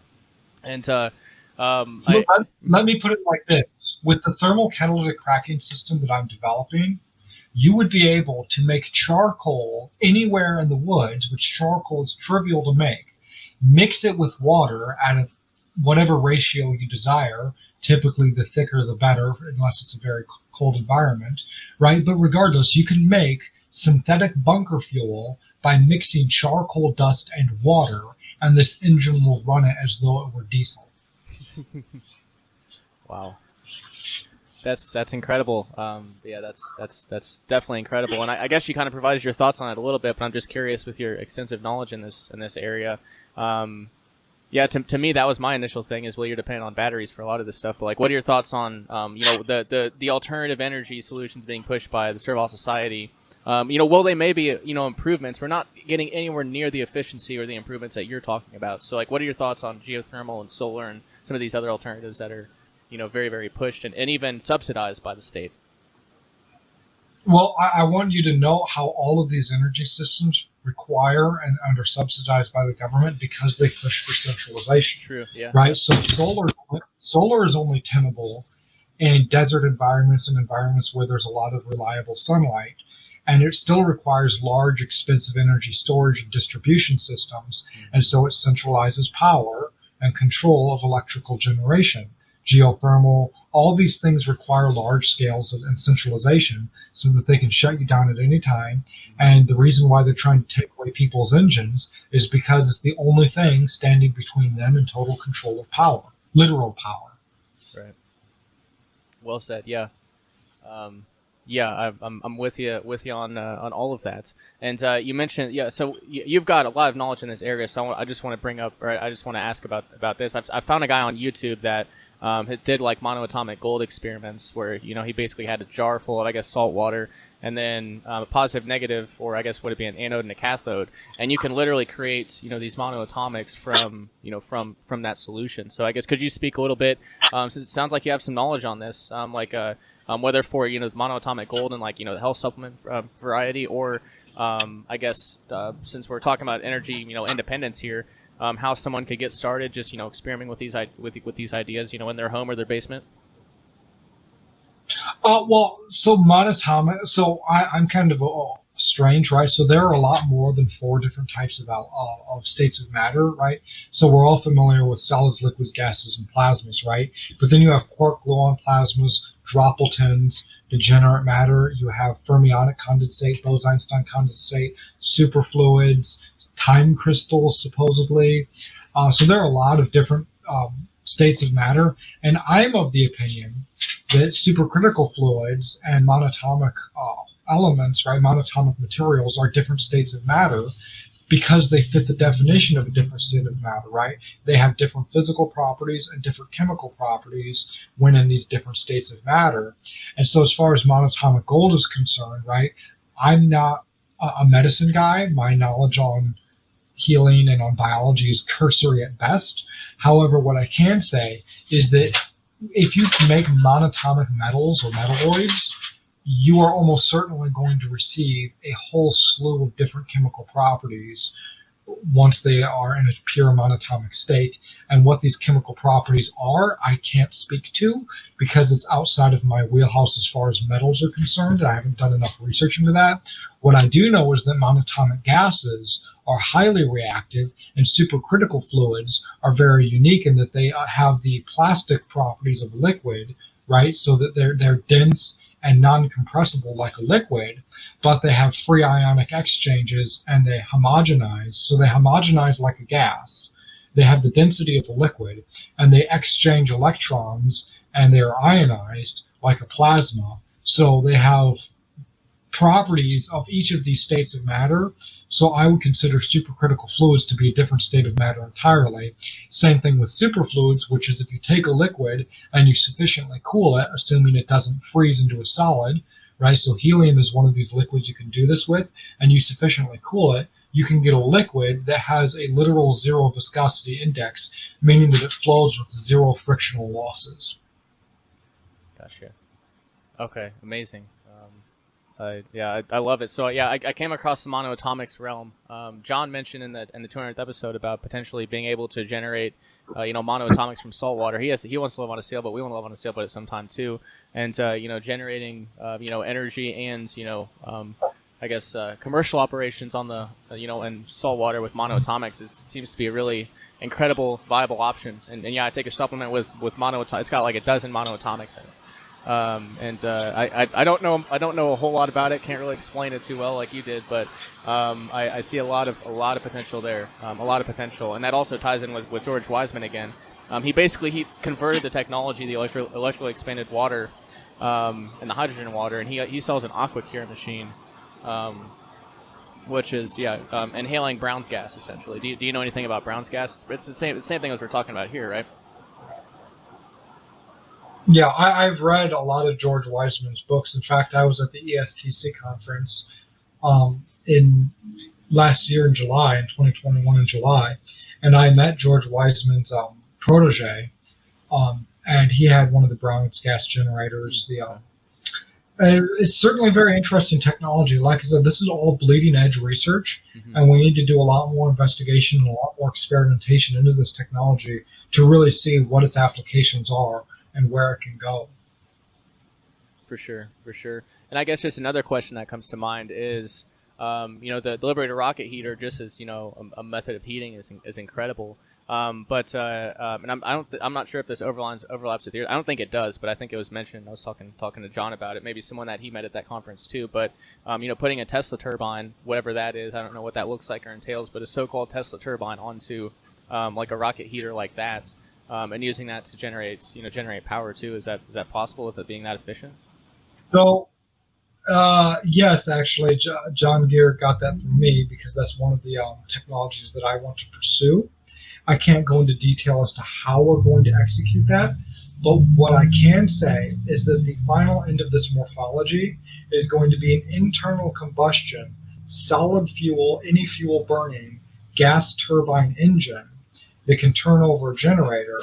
And so now you can, using wood, trash, burn even plastics cleanly, and you could produce anywhere from 5 to 10 kilowatts of continuous output power using a wood stove with standard wood stove consumption rates of anywhere from 80 to 110,000 BTUs. And so this is a very promising technology for decentralized energy generation. Yeah. Yeah, it's definitely sounds like it. Definitely sounds like it. And so I mentioned we're going to be building a place here, and we're going to look into we've got a pond we're going to expand. So we're going to look into geothermal. We're kind of taking transitionary steps. Propane being one of them, and possibly solar. Geothermal is very good. Geothermal is very good. Solar is good as a backup because solar is solid. So I wouldn't invest a lot of money into solar. I mean, right, people's budgets are different, right? Budget what you can afford. But what I would do, right, solar is good as a solid state backup, right? So it's good because solar panels are exceptionally reliable, and because they are solid state, they are going to provide you anywhere from between 20 and 40 years of power. And so if all of your other systems have an energy failure, you will at least have some power sometime. And so the biggest cost with solar panels really is that they require expensive rare earth elements to produce, right? And these rare earth elements come from monazite sands. And the problem with monazite sands, as far as the mining perspective, is that most monazite sand deposits in the world have high concentrations of thorium that dilute your rare earth element deposits, which is what you really want to go for, right? But once we can commercialize fifth generation molten salt reactors that can use thorium as a nuclear fuel, now all these monazite sands suddenly become tenable and economical to mine. And so the price of solar panels and permanent magnet motor generators, as used in wind turbines and high efficiency electric motors, will shoot through the floor. And so now it will become just as economical to use solar panels for your roofing as we do steel or asphalt shingles today. And so now all of our roofs can be solar panels, and we don't really have to care about how much energy they put out, right? Because they're just as cheap to install as asphalt shingles. Right. So who gives a damn? And this is one of the things that when you get into decentralized energy generation, right? This is one of the unique things about it, is that the more energy you have and the more energy power and generation systems you have, the easier it is to make more energy, and it compounds upon itself. So nuclear power plants that run on thorium obviously decrease the cost of energy immensely, right? And now the cost of manufacturing solar panels goes so far down because now we have access to all these cheap rare earth elements. And so now it's just as cheap to put up, solar panels instead of asphalt shingles for your roofing. And even though you don't need it because we're all, running on nuclear power, fuck it, why not? It's just as cheap. And so now that makes energy even cheaper. And so now we can do things like, instead of running batteries, which are really expensive, right? Now we can run Sabatier reactors in our backyard and just dump our excess energy into, water and carbon dioxide from the air, and recombine it back into methane gas and store them in large gasometers, distribute it throughout the natural gas distribution system. And so now gasometers and the natural gas supply lines now become the new de facto battery for energy. And we can have our own personal gasometers coupled with collective gasometers. And so now it has all the benefits of centralized power distribution and generation with all the advantages of decentralized power.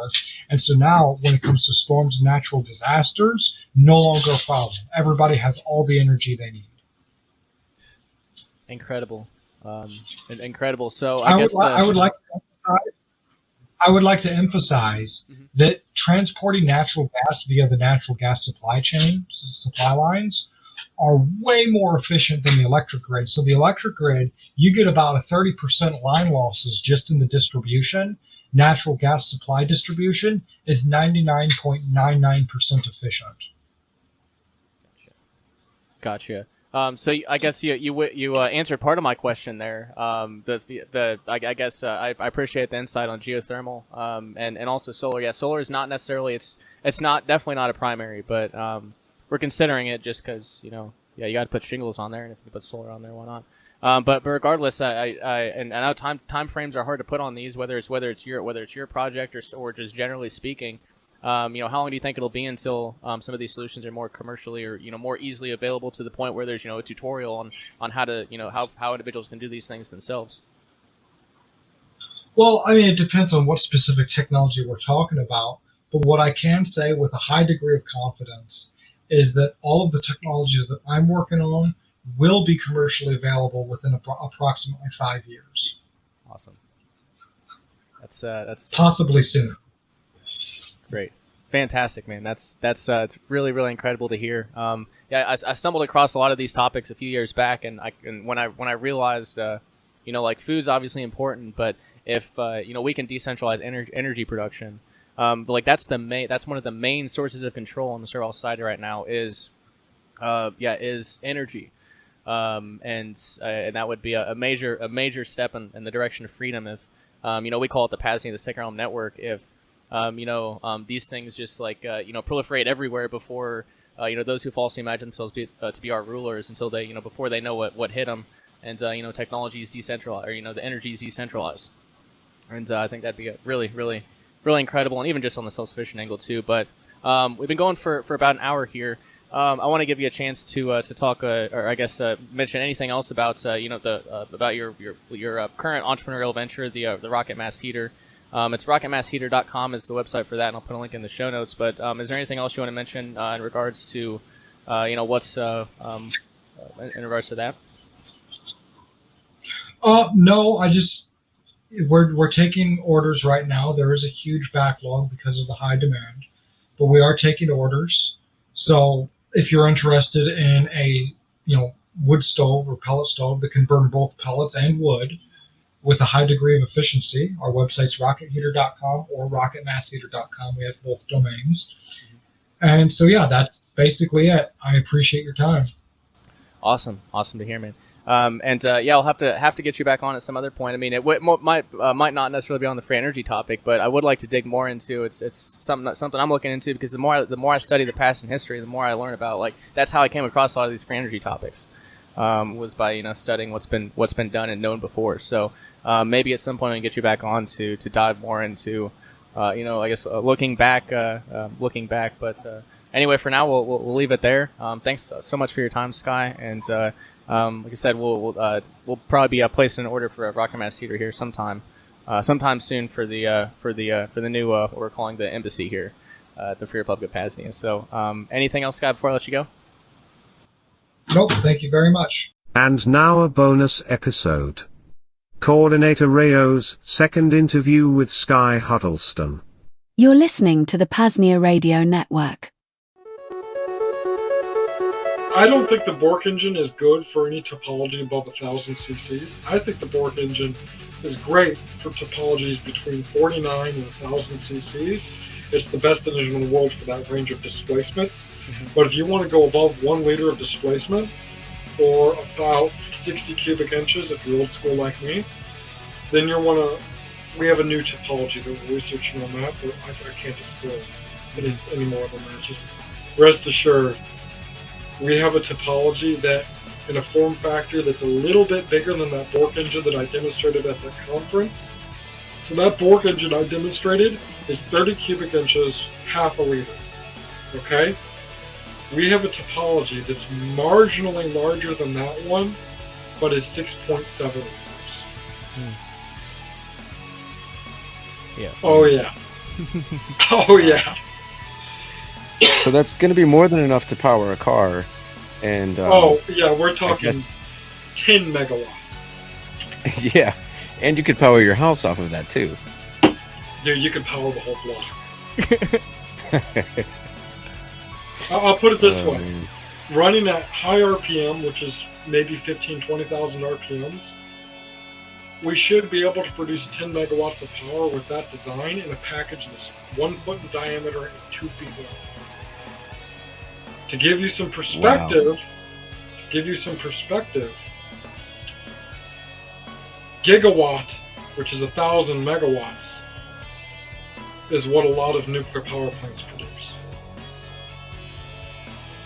Right, so you put 10 of these together, you have 1/10 of the nuclear power plant. You put 100 of these in a parking lot, you have a nuclear power plant's worth of energy. Wow. 1.21 gigawatts. Yeah. I mean, if you yourself have 10 megawatts of power, the things you can do with 10 megawatts is unfathomable. Farmers can make their own nitric acid in mass in industrial quantities in their barn using a Birkelandite reactor. Doctors can make their own medical isotopes using cyclotrons. Welders and machinists can smelt, cast, and recycle their own metals inexpensively using arc and induction furnaces. There's so many things that can be done with such a power available on tap. We can't even really imagine the things people can do. One of the things that could be done with this much power on tap, you can create super deep borehole drilling operations using a plasma wavefront. So you can just glass material ahead of your tractor and plasma drill super deep boreholes at super high temperatures.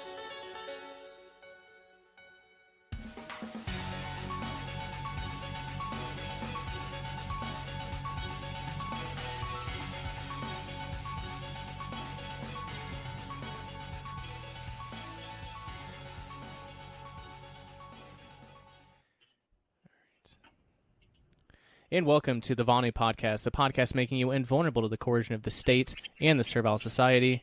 I'm your host, Shane, Rayo 2, coming to you from the Free Republic of PAZNIA, the Self-Liberator's Paradise. For more information on this Second Realm network currently under construction, just visit PAZNIA, PAZNIA.com. Today we begin another new series here on TVP, tentatively titled Breakthrough Energy for the Second Realm. Now, we have released a couple episodes along these lines, one with George Wiseman and one with our guest today, but even then, my focus is more so trying to process all of the possibilities. Now I'm seeing how close a few of these really are, these really amazing, liberating visions are from full pixelation and experience. So joining me is the head of our Department of Energy, Bueller. How are things going over there on the, well, I guess the other side of the wall? Things are good here. Just glad to be here and talk about this stuff because we're really interested in the subject. Certainly.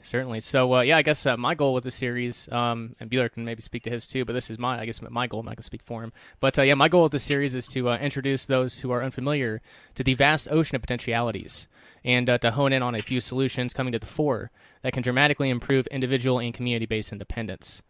Things like Brown's gas, hydrogen for fuel, understanding and harnessing the energy abundant around us at all times. Think Nikola Tesla, for instance.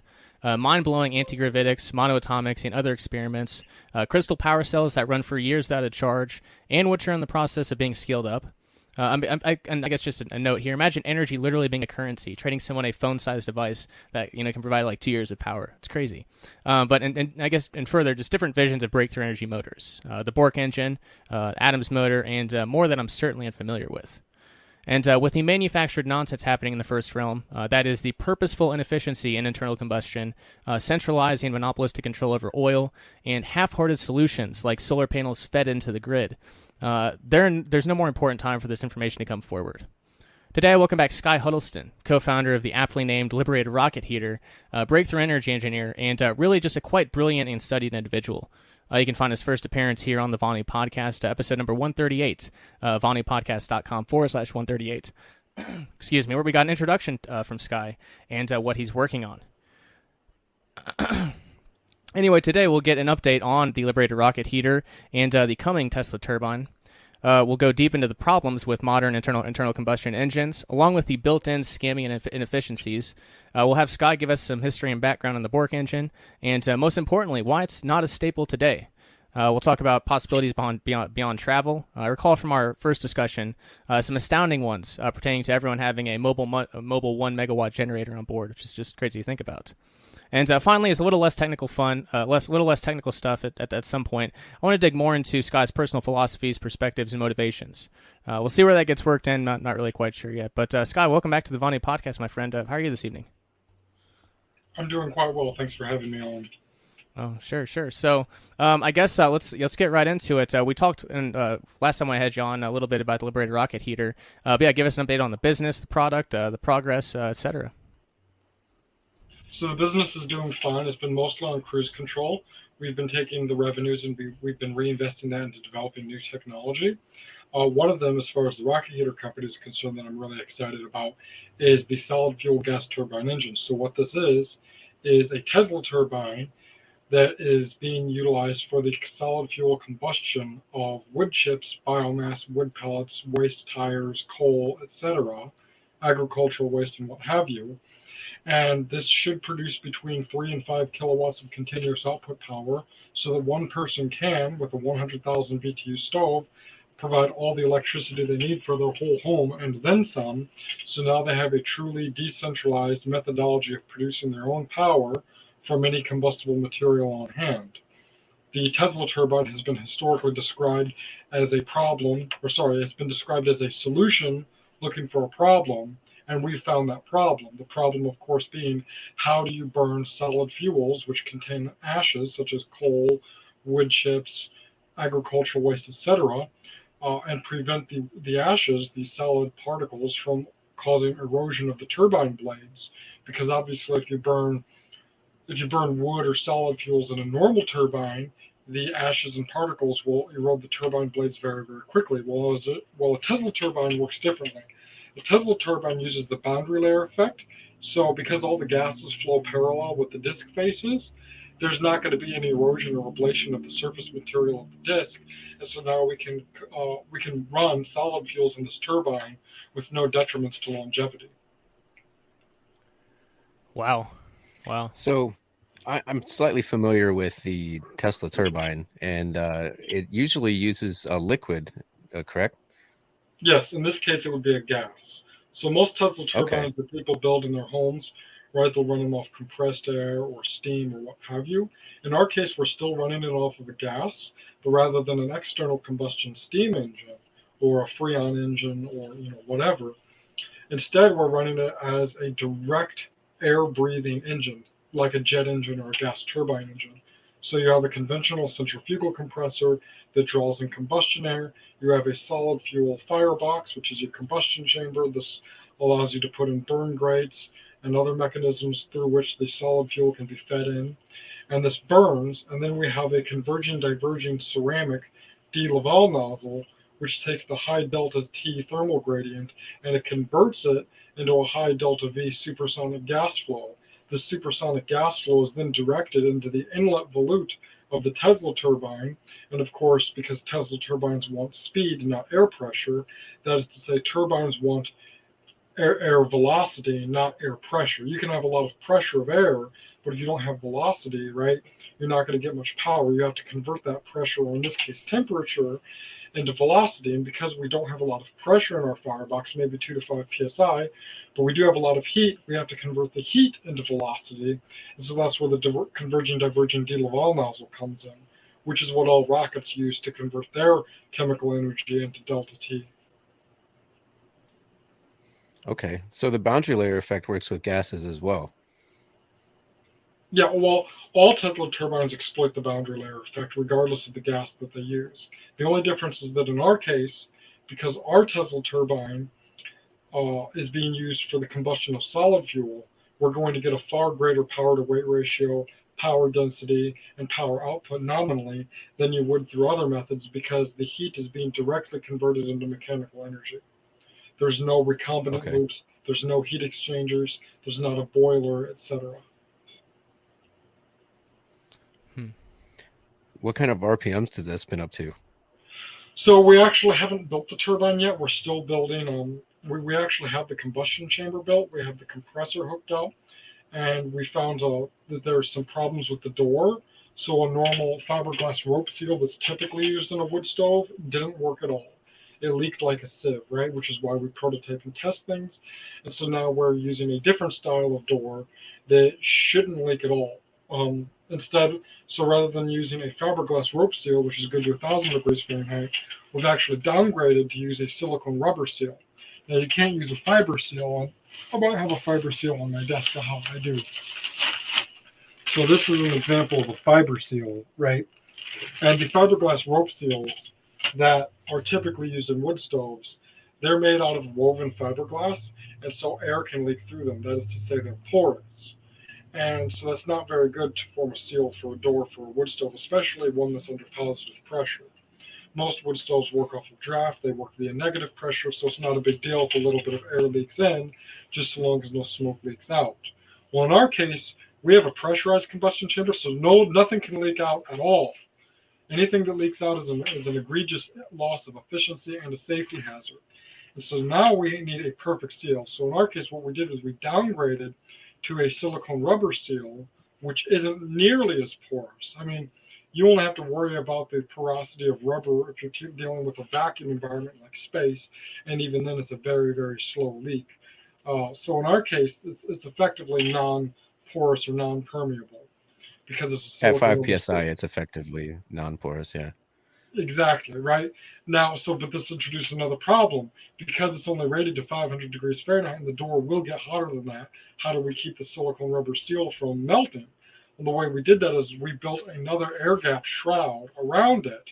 So now fresh air, the combustion air, is coming in, has to bypass over that seal and then around the front of the door and then into the combustion chamber. And so now the combustion gases are never going to contact the silicone rubber seal. And so now we have a system that can seal off high temperature gases without the seal itself ever being exposed to said temperatures. Very nice. Yeah. Yeah, that's incredible to hear. So I guess so people can get the Liberty rocket heaters now, and you're getting closer to the prototype of the Tesla turbine. Now, what do you think in terms of time frame when those will become available? I would like to have the prototype built in a year and it be ready for commercialization within 2 or 3 years. Gotcha. Because even after we have the turbine built, we have to perfect the manufacture of the turbine, and then we have to build all the ancillary systems that go with it. We have to hook it up to a generator head. We have to build a control module. We have to hook up the whole system to a boiler so that the waste heat of the turbine can be used to heat water, so that people can have a hydronic heating system for heating their homes, their baths, etc. Right? Then we have to build a protective shroud around this because this is going to be an outdoor unit, like an outdoor furnace. And so there's a lot of things that need to be done before we can introduce this into the commercial market. Sure. Very good. And what's the is it rocketheater.com is the website for that? Yeah, our website's rocketheater.com for the wood stoves. Yep. Okay, great. So, I guess let's go ahead and get into. I watched one of your, some of one of your talks from a conference, and I figured we could cover some of this here. We covered a little bit of it in our first conversation, but I guess really hammer the point home. Yeah, I guess could we talk a little bit about the inefficiencies and I guess the scam of internal combustion engines in the 20th and 21st century? Because I remember just as well, the 1906 Model T gets basically the same gas mileage as cars today, so there really hasn't been any real forward innovation in that direction. So could you speak to some of the inefficiencies?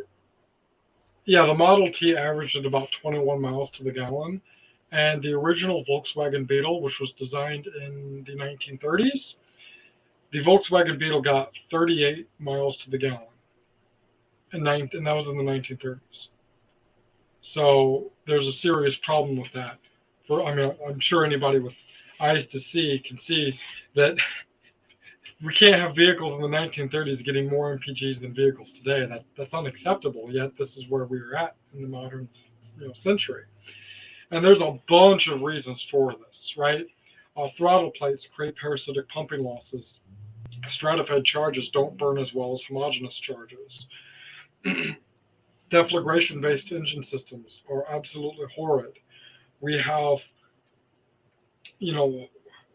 valve train. You have losses in the valve train, right? So even with 4 valves per cylinder, just the amount of energy it takes to turn over that valve train is very, very high, and the parasitic pumping losses that come with that. You have the problem of effectively molecular scrubbing across the boundary layer of the piston of your combustion zone, robbing heat. Anytime you try to burn liquid fuels, it doesn't really work well because the latent heat of evaporation ends up robbing the heat of combustion itself, and so a fair lot of your combustion heat goes towards vaporizing the fuel, whereas you could use waste heat to phase change the fuel into a gas before entering it into the intake plenum, and so that would save a lot of efficiency there. There's a lot of efficiency losses in normal internal combustion engines that really don't need to be there.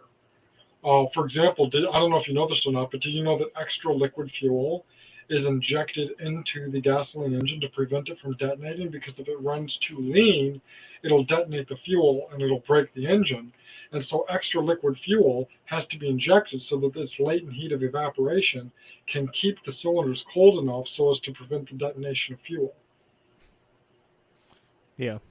That's a serious problem. Yeah, certainly. Most certainly. Yeah. It's the list is never ending. I mean, I remember listening to George Wiseman talk about this, and when he was coming forward with his fuel saver patents with his fuel saver kit, he looked back at all the fuel saver patents from like I guess Mercedes had one in like the 1920s and before and all this. So none of this stuff is new. None of this stuff is new. And they all work the same way. They all work in the same way. They take the waste heat, be it from the coolant system, the exhaust, or a combination, and they use it to preheat the fuel and sometimes preheat the air, and they get incredible mileage out of it. So Cummins in the 1970s, they worked with the U.S. Army in a joint venture agreement. They had a joint venture project, and this was called the TACOM. It was the Cummins TACOM adiabatic engine. Now, it wasn't technically adiabatic by definition, but don't harp on me. That was Cummins' choice of words, not mine. Take it up with Cummins. But Cummins developed what they called the adiabatic engine program. This was done with TACOM and the U.S. Army, and this was to tackle a very unique challenge. The Army wanted to figure out why so many of their trucks were breaking in the field, and what they found out was that well over half of all their vehicles that were breaking down were as a result of a failure in the coolant system. And what they deduced is that the only way to obviate this failure is to eliminate the coolant system. So Cummins built a big diesel engine. They modified one of their diesel engines to no longer need a coolant system, which is fucking awesome because it increases reliability. But when you get rid of the coolant system, you have to do something with all that heat. And the only other thing you can do with it is turn it into mechanical energy. There's no other way to dump it. Because if you dump the heat, then you need a coolant system again. So they had to build a more efficient engine to get rid of this heat so that they would be able to eliminate the coolant system and increase reliability for the U.S. Army. And they achieved a thermal efficiency of 48% in the 1970s. This was the early 70s, mind you.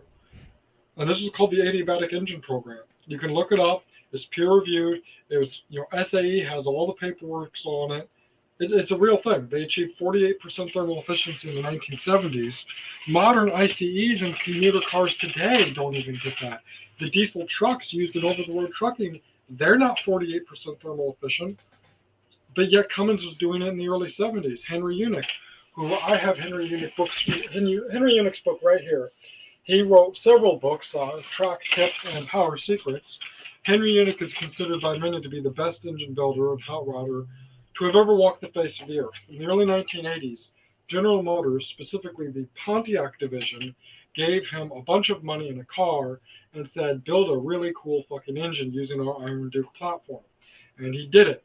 He built what he called the red hot vapor engine, and it worked. It was tested by General Motors. It fucking worked. He doubled the factory horsepower, and he doubled the fuel economy. He was getting 48 miles to the gallon, 51. He was getting 51 miles to the gallon in the early 1980s. And John DeLorean was scheduled to fly out to Henry Unick and meet with him to discuss and actually sign a contract. The intent was they would sign a contract that day to put the red hot vapor fuel system as the OEM standard in all of the DeLorean DMC-12s. Right before he was scheduled to fly out to Texas to sign that contract, he was arrested for drug trafficking charges, which were all dropped a year later. Wow. What a coincidence. Yeah. Man, what a coincidence. Yeah. Yeah, no joke. So it's interesting you mentioned Cummins, because Cummins now, they're one of the ones that is talking about producing a commercial hydrogen motor, which is interesting. We already live in a hydrogen economy. That's the big lie that's being sold to people.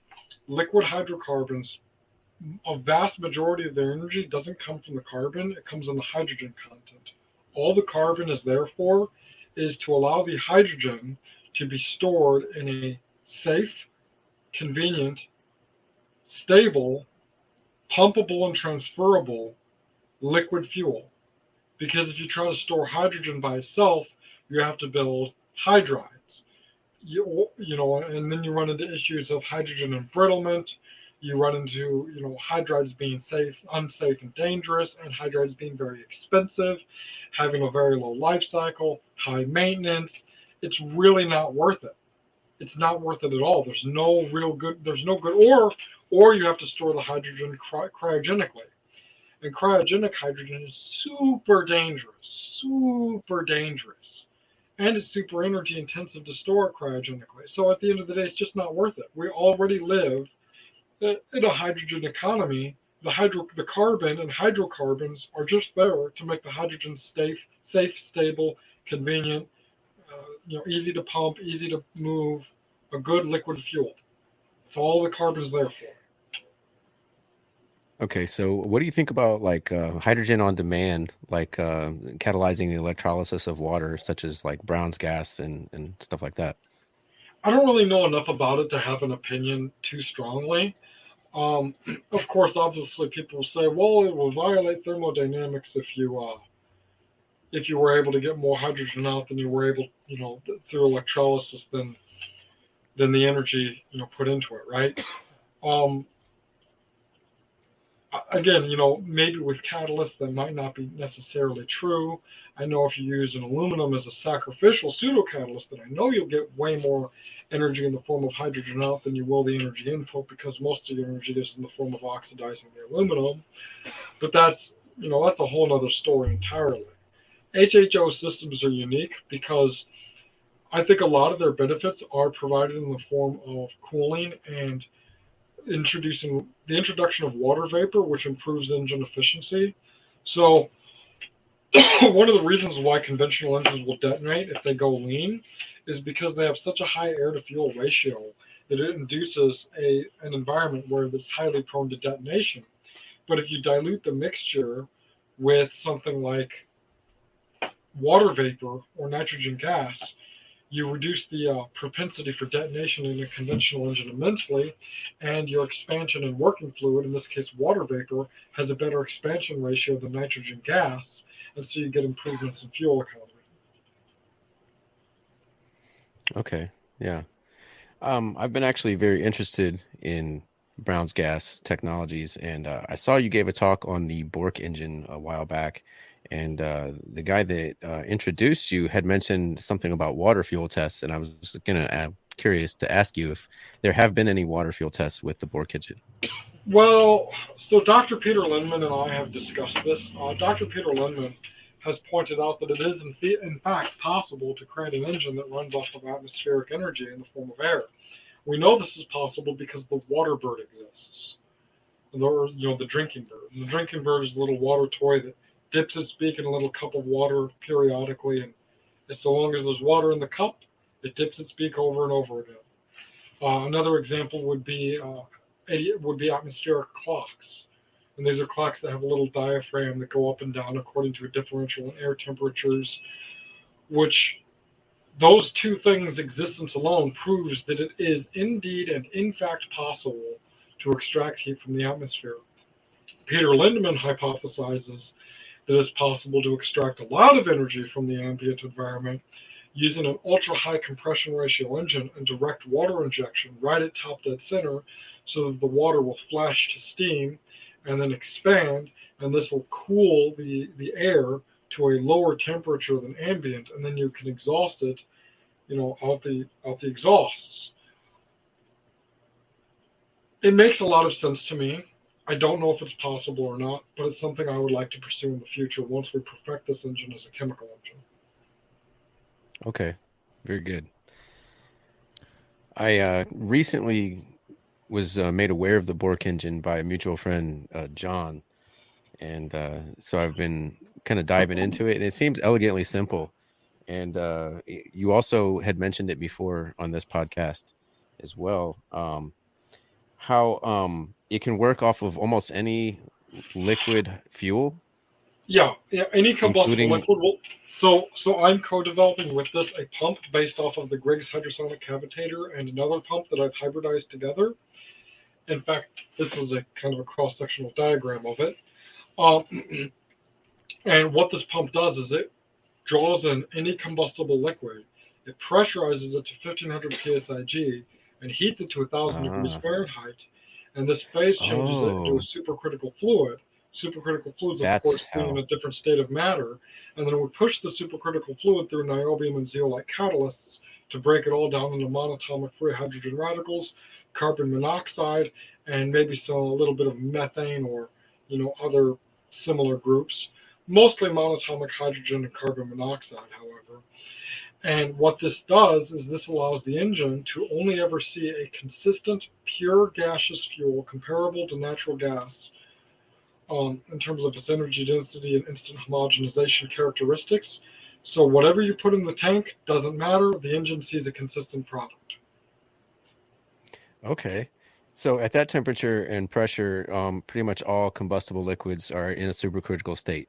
Yes. Crude oil, waste vegetable oil, even if it's unrefined waste vegetable oil, waste motor oil, burnt brake fluid, thrown out transmission fluid, acetones, even ketones, bunker fuel, paint thinners and strippers, coal water slurry fuel, you name it. Doesn't matter. Wow, even a coal water slurry can be made supercritical and fuel that engine. That's amazing. Yes. Yeah. Which same goes for charcoal as well. Yeah. So I guess could we go back? I guess get into a little bit of more basics here. Could we? I guess so. If this it sounds from what I know, from what I've heard about it, from I've looked into it, it seems pretty incredible. As Bueller put it, elegantly simple. So I guess could you tell us a little bit about its history and its background and why we don't know about it today? What kind of transpired with it? So the Bork engine was developed in the 1920s and 30s by a guy named Russell Bork, hence the name of the engine. And he built a bunch of prototypes. He ran them. He tested them. They worked really well. He almost got a contract with the Army to build them for the Army Air Corps.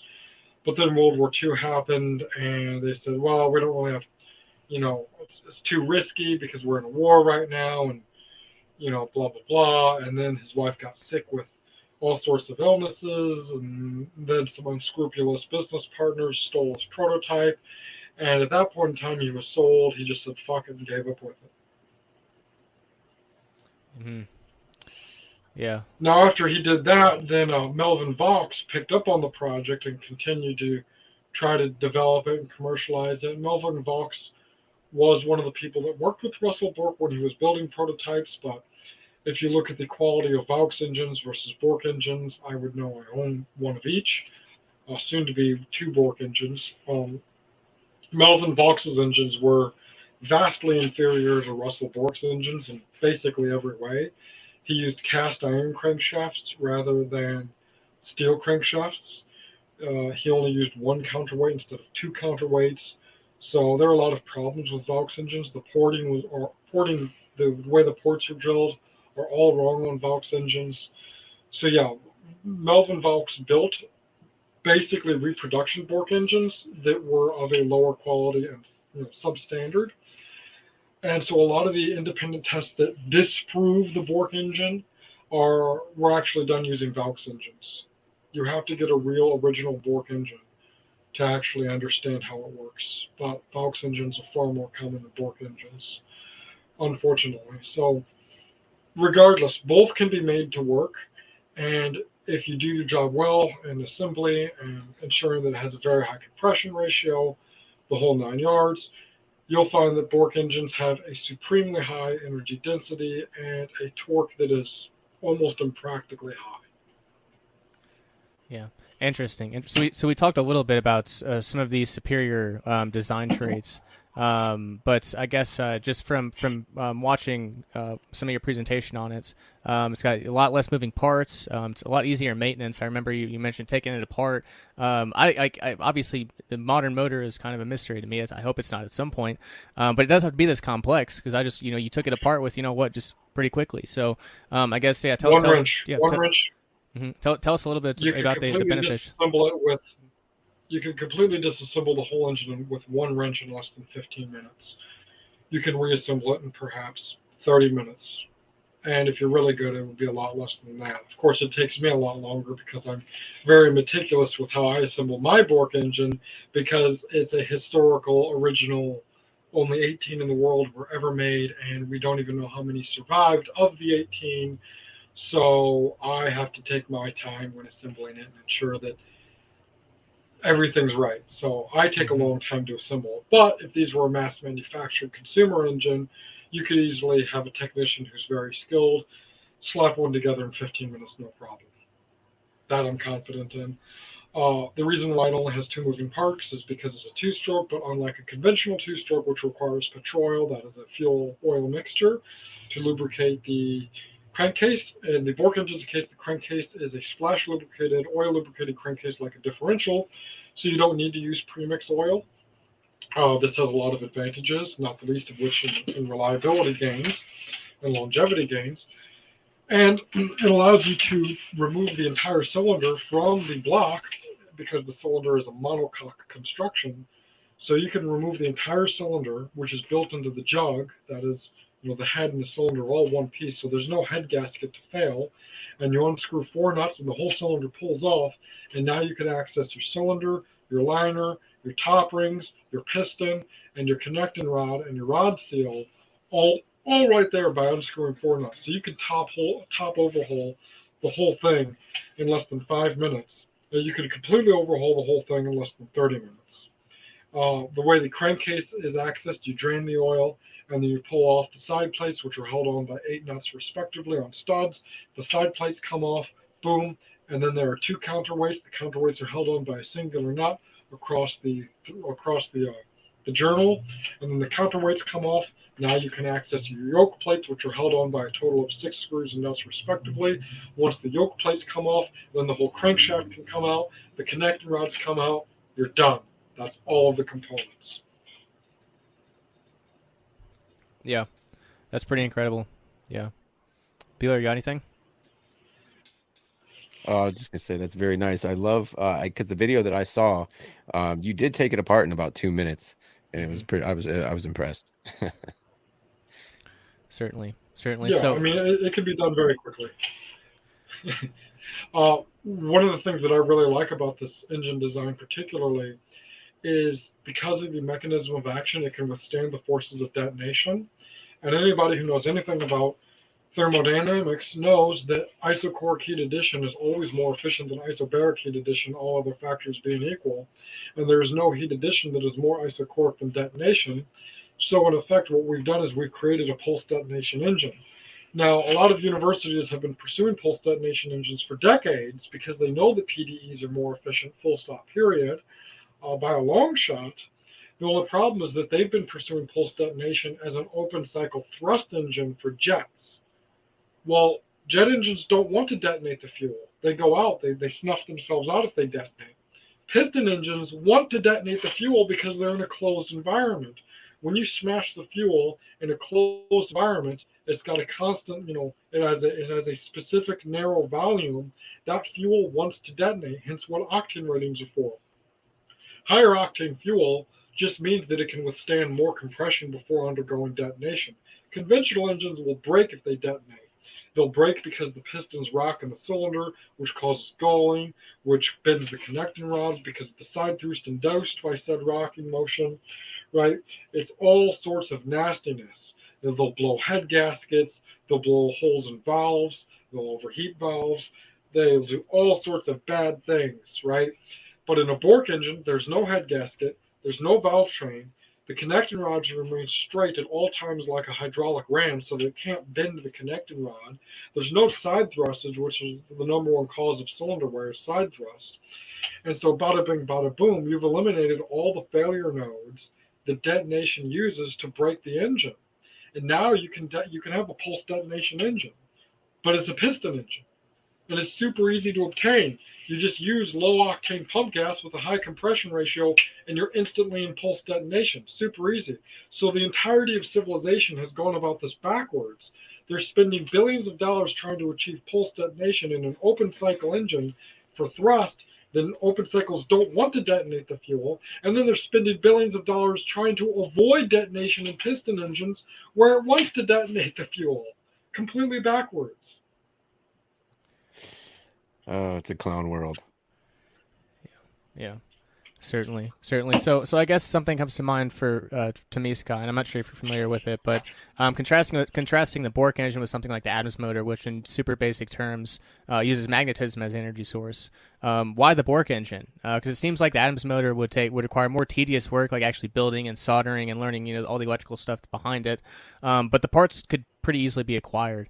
But it seems like the Bork engine is pretty simple functionally speaking. But how accessible is the casting of steel motors for the average individual, or is this something that'd be like a commercial venture that would come about? And that's kind of is it a difficult thing to do? I guess. I plan on commercializing it because casting most of these components are either steel or cast aluminum, and I'm actually doing some aluminum casting right now. But aluminum casting isn't necessarily attainable to the average person. Even after you cast the aluminum, then you have to machine it, and then you need a milling machine and a lathe, and now you got to have a machine shop, and that's not really good enough for the average person. I mean, I don't know about you, but a lot of people can't fit a Bridgeport milling machine in their garage, let alone a lathe. So it's no easy task, right?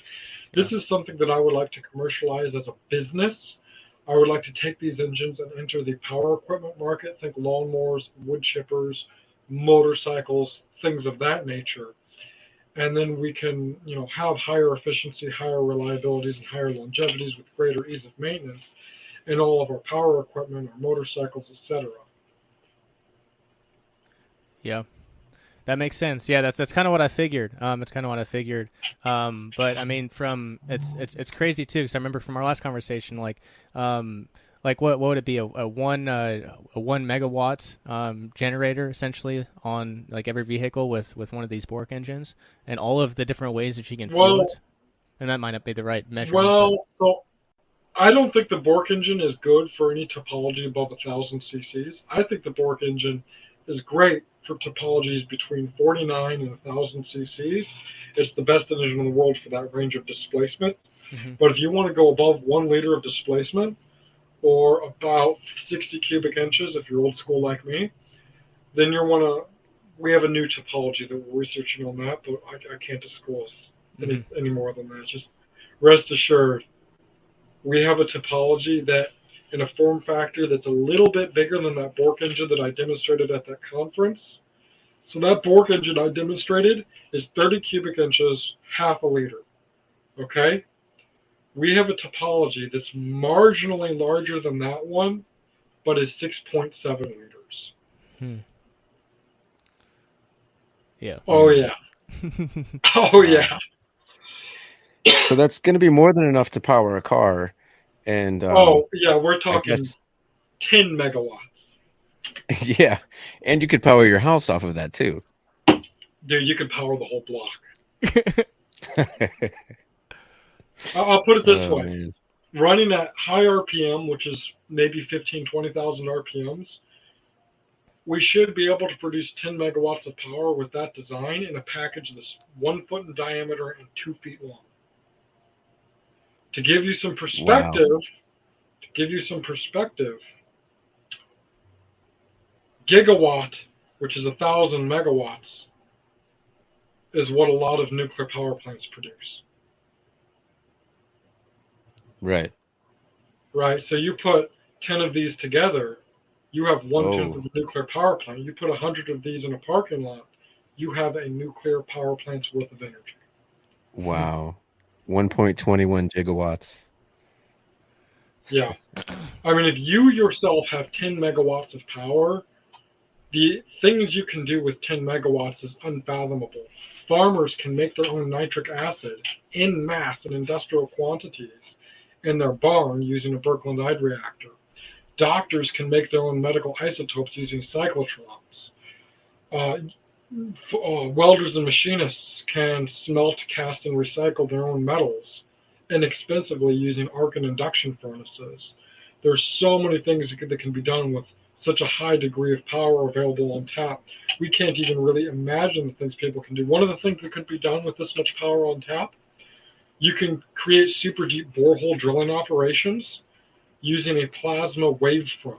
So you can just glass material ahead of your tractor and plasma drill super deep boreholes at super high temperatures. Wow, that sounds even better than the nuclear powered drilling machines. Yeah, I mean, your power source is independent of your drill type. The point of the matter is with this much energy density, things like that become viable. Yeah, yeah. And as far as fuel efficiency goes, how do these things like about how well do they work? So we had our Bork engine independently tested by Thunderstruck Aviation, which is a really tiny company out of Florida. There's only a handful of employees. I can't disclose what they're doing. I'm under an NDA. However, it is a real company, even though they don't have a website. They sell drones to a client that I can't say, but I'm sure you can imagine. Regardless, they tested our engine. They were thinking about using our engine in their drones. That deal fell through because we couldn't agree to a price. But they tested the engine and it came out at 52% thermal efficiency, which is really good for a half-liter over square 2-stroke conventional deflector head cylinder ported engine. Really good. And what was the fuel type? The fuel type was kerosene. Okay. Nice. Mm-hmm. Yeah, certainly. So I guess since Scott, you've got a wide breadth of knowledge here. Just curious to get your thoughts. Any experience with R-charge magnetic motors? I asked because we had one recently donated to us here, the PAZNIA Department of Energy. So any experience or knowledge on magnetic motors? Nope.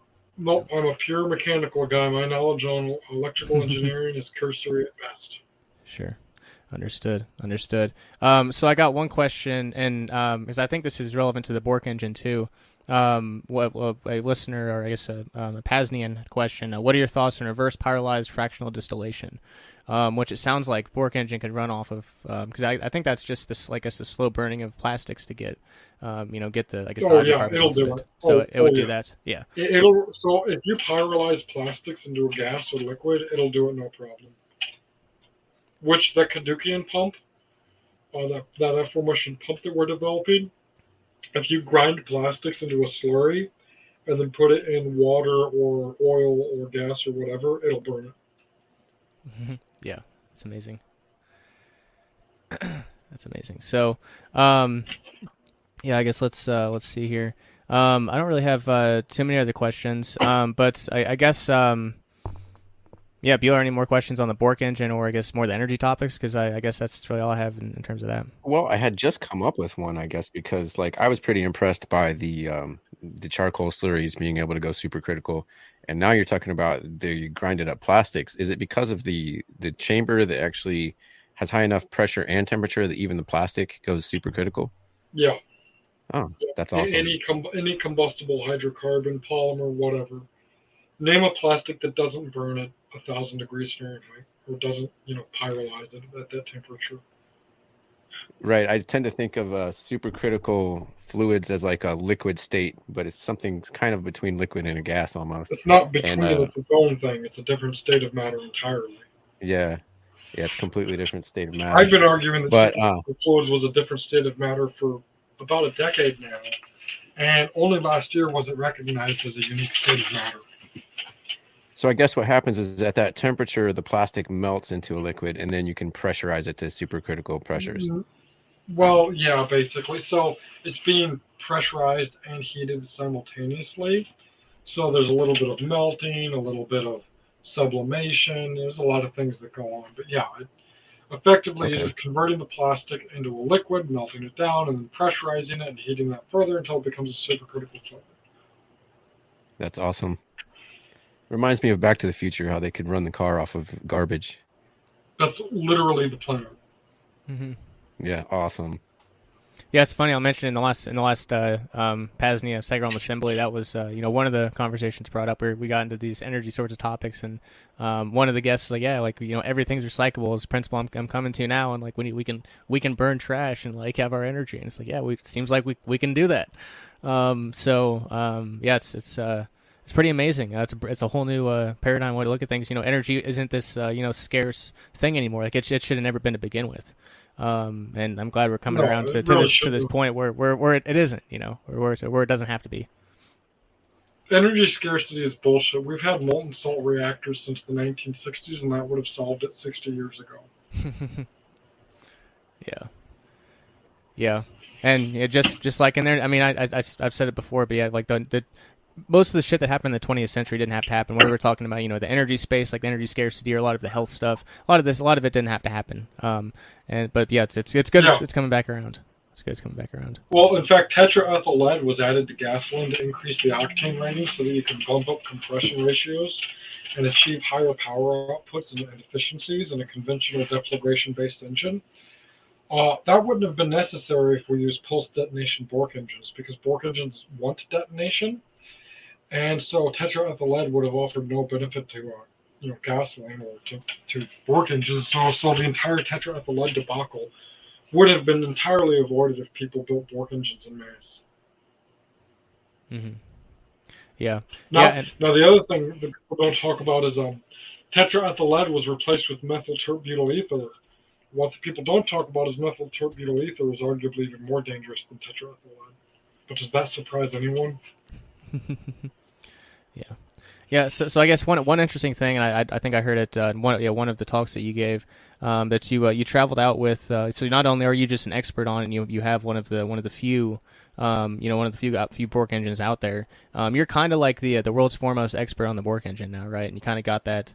I guess you kind of got that to some degree, that recognition by the previous founder, the last guy. The torch was passed down, I guess. Yeah. So Roger Richard, and he's still alive, thank goodness. He's been building Bork engines since the 1970s. I would actually say that he's the world's foremost expert on it, but I would be not far behind by de facto. I don't feel like an expert, but I guess here we are. No one else to turn to other than Roger. Yeah. Well, hey, it's we're all here to do something. It seems like you're here to build Bork engines, commercialize them. At least it's one thing. But I guess speaking to more generally there, I'm curious because you're younger. You're just a couple years younger than me.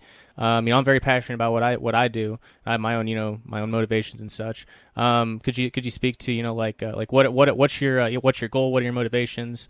What keeps you motivated to do these things? Well, so what got me into this is basically when I was a teenager, I got to the age where I could legally hold a job and work right after the housing bubble popped. Yay!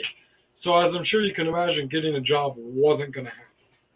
And I was raised by a single father, and we didn't have a lot of money. And so we always said, no, we don't have the gas money to go here. No, that's too far of a drive. No, the mileage on the car, it'll break down. Shit like that, right? And so I had to fix a lot of the engines myself, the lawnmowers, wood chippers, things of that nature, right? So I became quickly familiar with how engines break, why they break, and with their inner workings, their inefficiencies, the whole 9 yards, right? And I said, the hell with this. I don't want anybody in the future ever to have to say we can't afford the gas, or to have a breakdown or have a pain in the ass fixing it when it does break. I said, I want people in the future to have engines that are robust, reliable, easy to maintain, and super fuel efficient. Yeah. People have died due to the unreliable nature of contemporary ICEs. I'm not even joking. It breaks down in the middle of nowhere. Somebody gets stranded, they die. It's a serious problem. All of our modern engines are running at the cusp of failure. They are always a hair, a sliver, thinnest paper thin sheet, whether it's the literal paper thin oil boundary layer, the ignition system, the fuel delivery system, the coolant system. All of these things are always on the cusp of failure. And I wanted to build an engine that's not running at the cusp of failure, something that will work every time. Amazing. Yeah, that's it's definitely needed, and I'm glad you're taking that up. It's definitely needed. And I guess just so there might be other so hopefully there'll be more folks like you in the future that are knowledgeable on these. So hopefully people don't have to be, because they're so easy that it's easy to do. But I remember in one of your talks from that energy conference a year ago, you answered a question with providing 3 books that individuals should read if they want to become experts on internal combustion engines. And to me, to someone who can speed read and assimilate, even if it's thousands of pages of extremely boring shit, that's really valuable information. So do you remember what those few books are in terms of internal combustion engines? I would recommend Fuel Economy of the Gasoline Engine by D.R. Blackmore, Henry Unick's Power Secrets, and the Championship Race Car Engine Builders book by Morrison, was it? Man, it's been years. It was a textbook from a drag racing company on how engines work. I should have that textbook here. Why is it not here? It's probably at my other place. Reher Morrison's Championship Engine Assembly. That's the book. I read that years ago. Recommend it. So those are the 3 books that you want to read. D.R. Blackmore's Fuel Economy of the Gasoline Engine, Reher Morrison's Championship Engine Assembly, and Henry Unick's Power Secrets. Mm-hmm. Awesome. Yeah, that's. Now, of course, there's a lot more books about the subject than that. In fact, there's 2 books that were recommended to me by Mark Cherry that I'm reading right now, which is Internal Combustion Engine Fundamentals and Lycoming's Internal Fire. So add that to your list as well. Awesome. Well, always looking for more books to read, and especially like something like this. It's something and I know you mentioned I guess maybe some of the advantages of the Bork engine versus like an HHO fuel saver kit. But like in terms of like something really practical, if it's really that easy to do to get on, so yeah, it is good, because I want to have a little bit of if we're gonna put them on, I guess UTVs, side by sides, or stuff around here on the farm. I want to have a little bit of understanding. Well, you kind of have to if you're gonna put one of those on. I guess you have to mess with the fuel to air ratio and stuff. So you have to have some sort of basic knowledge, and something like that. If I can sit down, have like a really thorough understanding, and over through reading a few books in a couple months, that'd be beneficial. So I guess that's the reason I asked. But yeah. Well, air to fuel ratio is actually one of those things that's bullshit. The reason why conventional engines have to maintain a approximate 14.7 to 1 air to fuel ratio is because if they go lean, they'll detonate, and if they go rich, they don't burn clean.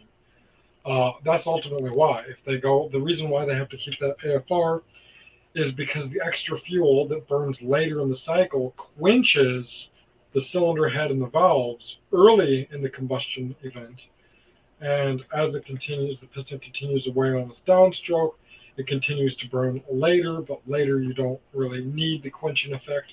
So effectively, you're dumping extra fuel into a gasoline engine to keep the valves and the cylinder head and the piston cool to prevent detonation. Gotcha, yeah. Which is bull. Diesel engines already can run at a 1,000 to 1 air to fuel ratio, and gasoline engines can as well, or homogeneous charge engines can as well. The problem is that they detonate the fuel when they do, but if you have an engine that's designed to exploit the nature of detonation, now you can run super crazy lean ratios, which means your fuel consumption is determined by load, which means now you can get rid of the throttle plate. Now, once the throttle plate is gone, your parasitic pumping losses are gone, so that further improves efficiency. So there's a lot of things, right? More efficient designs beget more efficient designs, right? Doing one thing to improve efficiency allows you to do other things that also improve efficiency. Yeah, very good. Bueller, any other questions or comments?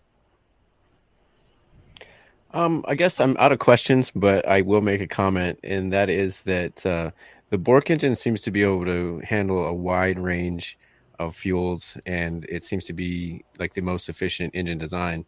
And so I'm really excited about that and all the different alternative fuels that can be used with it. Including perhaps... Go ahead. Oh, no, go ahead. You go. I was going to say, including potentially Brown's gas and stuff like that. I'm kind of interested in experimenting myself with some supercritical Brown's gas if that's possible. Yes, I'm sure it'll burn it. The question is how much will it improve efficiency? The answer is I don't know. The Bork engine is not without flaws. So the original Bork engine, as designed by Russell Bork, uses cylinder porting. Cylinder porting is more reliable than reed valves. The problem is that it's a very poor, low volumetric efficient methodology of providing scavenging and internal charge pumping. I would like to upgrade it to use reed valves rather than cylinder porting, which will widen the power band even further, and it'll improve efficiency by really reducing the pumping losses. So it should bump up the volumetric efficiency to around 55 to 60%, whereas now I'd estimate it's around 40%. The other thing we want to do is use QUB deflector head pistons. These pistons are of a simpler geometry, and as a result, they'll provide better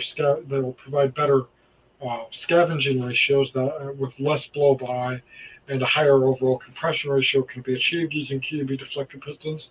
I want to upgrade and get away from a webbed crank to a tunnel crank, which is a stronger, more robust, and easier to maintain design. What else? I'd like to make it air-cooled rather than liquid-cooled. We'll see how that goes. Fingers crossed. And I want to make it more modular so that these engines can be bolted nut to butt to increase displacement arbitrarily according to mission profile needs. Nice. What else? I'm sure there's a couple of other. Oh yeah, I want to move the spark plug from the side of the cylinder directly to the top dead center of the cylinder. What else? That's off the top of my head. Those are all the modernizing improvements that I would like to integrate into the Bork engine. That'll improve efficiency, power output. The only downside is the reed valves need to be replaced periodically, but I don't think it's that big of a deal for the gain of efficiency and usable power band that you obtain from it. Nice. Yeah, that all sounds amazing, man. It all sounds amazing. I guess, yeah, like I said, I don't really have too much. Yeah, Bueller, go ahead if you got anything. I look forward to seeing the modern version of the Bork engine when it's upgraded. Mm-hmm. Yeah, like I said, the Bork engine we're basically going to produce one variant.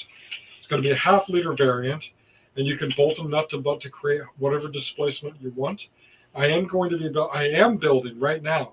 I have the block machined. I'm working on the crankshafts and the pistons now.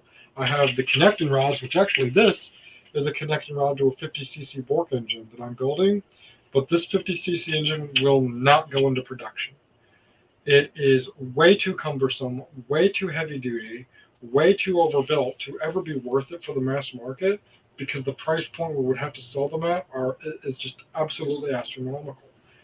That being said, this is so overbuilt for a 50cc engine, we are going to fucking smash the 50cc engine land speed record, because I checked the rules, and the rules basically govern the displacement, ignition type, things of that nature. So what I'm going to be doing is I'm going to be doing something that nobody's ever done before in a piston engine, ever. I am going to be running a pure mixture of propane and bottled oxygen. So I will produce 5 times more power for a given displacement than any other conventional engine or any other engine on the market, period, because I can shove in 5 times more fuel proportionate to the gas being consumed. Yeah.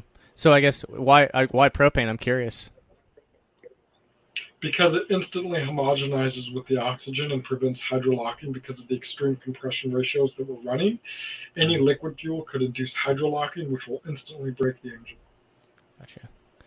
Yeah, that's interesting. My grandpa used to have some cars that run on propane, and yeah, it's one of our transitionary steps to off grid is propane right now. And yeah, again, maybe putting a fuel saver kit on it, but yeah, propane seems to be pretty solid. So yeah, I guess just one other question that comes to mind. I just became aware of it, I guess, just maybe a month ago. But someone brought up open loop geothermal systems, which I wasn't actually familiar with. Do you have any knowledge on that? Anything you'd share? Nope. Okay. No knowledge on geothermal. Understood. All right, awesome. Well, that's all I got. Bueller, anything else? No, that's it. Right on. Awesome. So, Sky, thanks so much for coming back on the PAZNIA Podcast. Appreciate it. A wealth of information, and look forward to following your projects and supporting them however as possible. And yeah, obviously, if you ever want to come back on and talk about anything, let us know. Otherwise, yeah, let people. Thank you for having me on. Let people know where they can support you and I guess follow your work if they'd like to. My website's rocketheater.com. Feel free to contact me there if anybody has any questions, any doubts. Skepticism is good, and I relish the challenge. Yeah, and I guess one other thing, what you mentioned in the first interview, about the efficiency, the efficiency of the Liberator rocket heater is past SpaceX, was it? In efficiency, or just the same? Yeah, so we achieved a combustion efficiency of 99.5%. And the SpaceX's Raptor engine achieves a combustion efficiency of 98%. So we are achieving a higher combustion efficiency with wood than SpaceX is achieving with a Methalox engine. Yeah, it's legit. It's legit. It's crazy, but it's legit. Yeah. Those aren't my numbers. That's according to the EPA. So take it up with them. Yep. There you go. There you go. Well, Sky, thanks a lot, man. It was a pleasure, and we'll have to. I guess the last thing I'll say is you should come out to. We have a Vonu Fest here every year at the Free Republic of PAZNIA, and we've always got some interesting energy and health and wellness stuff. We're just out here, I guess, near Vandalia, or not like 90 miles east of St. Louis, so not that far away. John will be here. Would love to have you out here, and I think you'd find a lot of like-minded folks if you're able to come out. It's end of September. I'm pretty open-minded. We'll see. So, yeah, we'll see. I'm pretty open-minded. Sounds good. Awesome to hear, man. Awesome to hear. Well, thanks again, and best of luck and the projects, and look forward to following along. Thank you. You have a great rest of your day. You too. Thanks, guy. Thanks. All right, guys. And there you have it. The first episode of the Breakthrough Energy series with Sky Huddleston. What a great discussion. Make sure to follow along with all of his stuff. I guess rocketheater.com is to go for that, and hopefully we'll see him at Vonu Fest. John can hopefully twist his arm. I know we mentioned it to him last year, maybe, but hopefully he can get him here, because it'd be awesome, especially if Victor's there. Get us. It'd be awesome. It'd definitely be awesome. Wow, yeah, that would be great. So, all right, I guess we'll leave it there, guys. VonuPodcast.com for all things Vonu, PAZNIA.com for all things Free Republic, and liberating.com for all things, all your publications or privacy tools or the Apothecary or whatever else. So, until next time, guys. See you.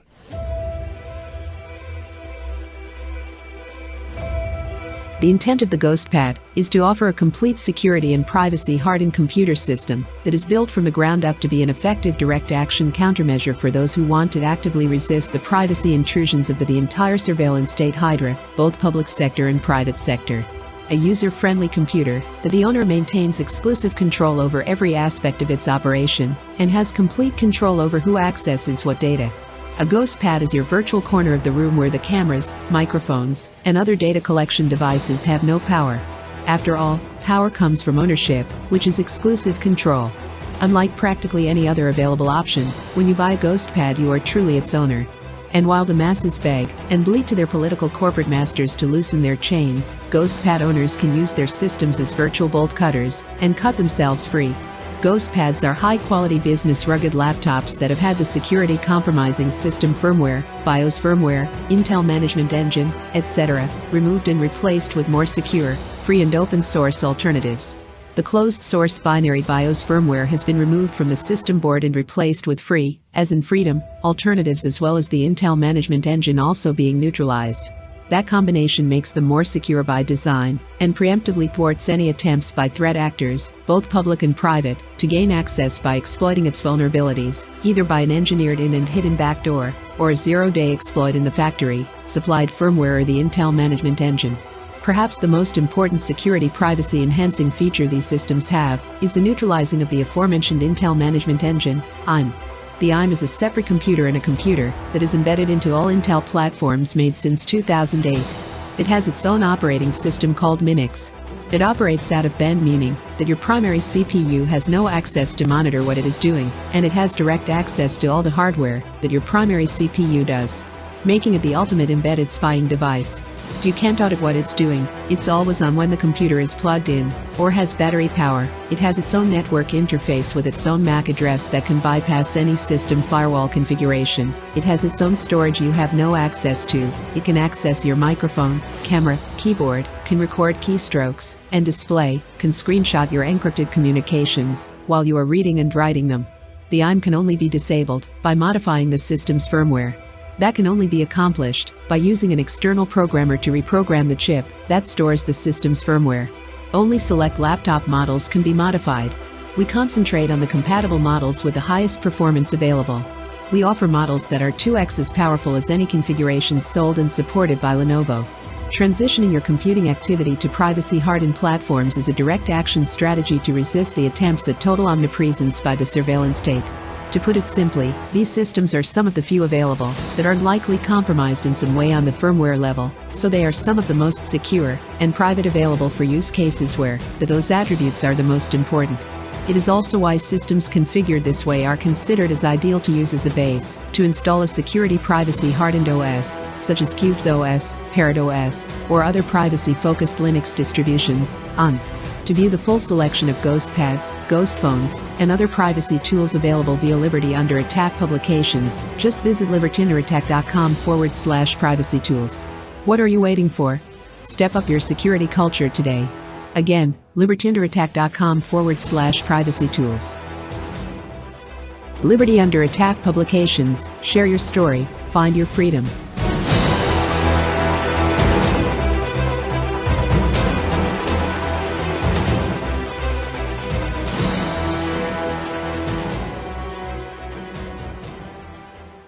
Friends, fellow self-liberators, Coordinator Rayo back with you to close out our first ever Free Energy Friday.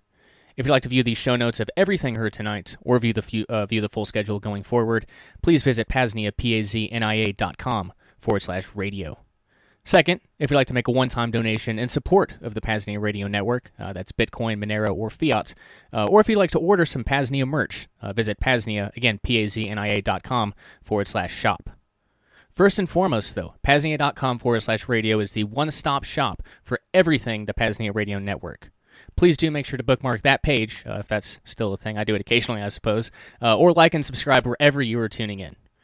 Our next transmission will be next Saturday, March 29th, our first ever Self-Defense Saturday. We'll do a mega stream starting at 12 noon Central Time. At present, we'll tune into Season 1 of the Vonu Podcast with many self-liberational media goodies sprinkled in, as always. Want to reach out? Got a suggestion for a guest? Want to host your own show on the PAZNIA Radio Network? Something else? Email coordinator@PAZNIA.com.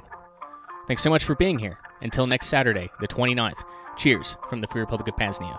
Have a joyous and liberated rest of your evening. The origin of symbolism. Carlyle said, "It is through symbols that man can consciously or unconsciously live, move, and has his being."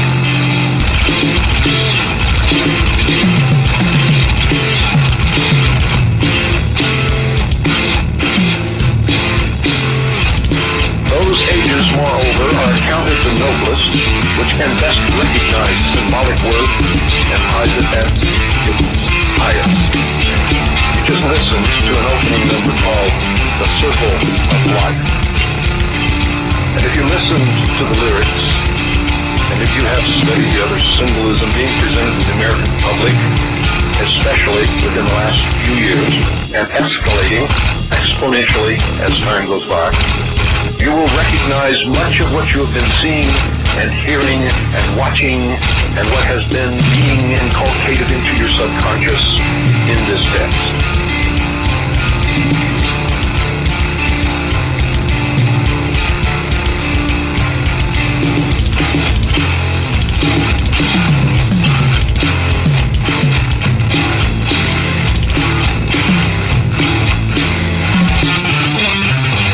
With the 48 constellations, that's right, constellations. I'm not talking some weird astrology stuff. This is out of the mouths of the occult masters of those who are making a bid for the world.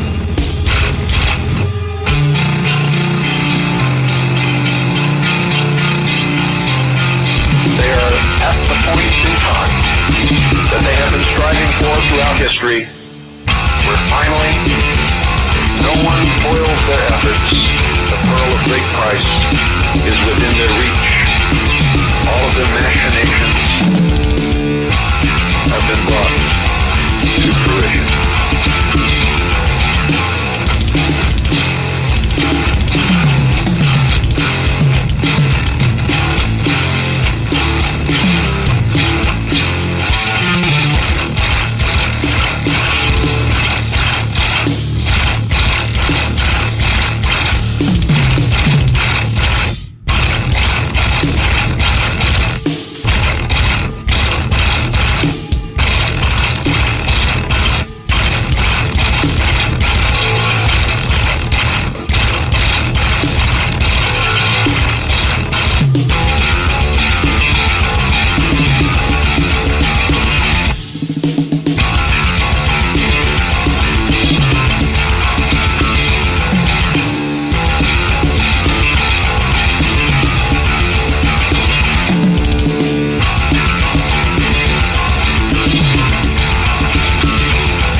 This is the basic law of life, and dear listeners, it is spiritual in its nature.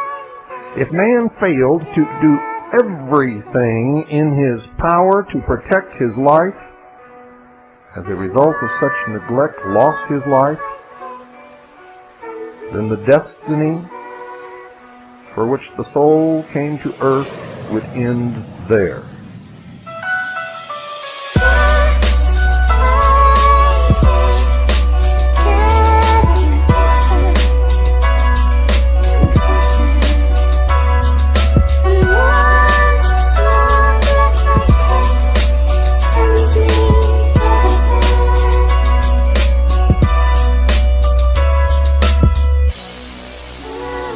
Without life, a body or medium to function through, spiritual attainment would be impossible, ladies and gentlemen. Spirituality would then be forfeited.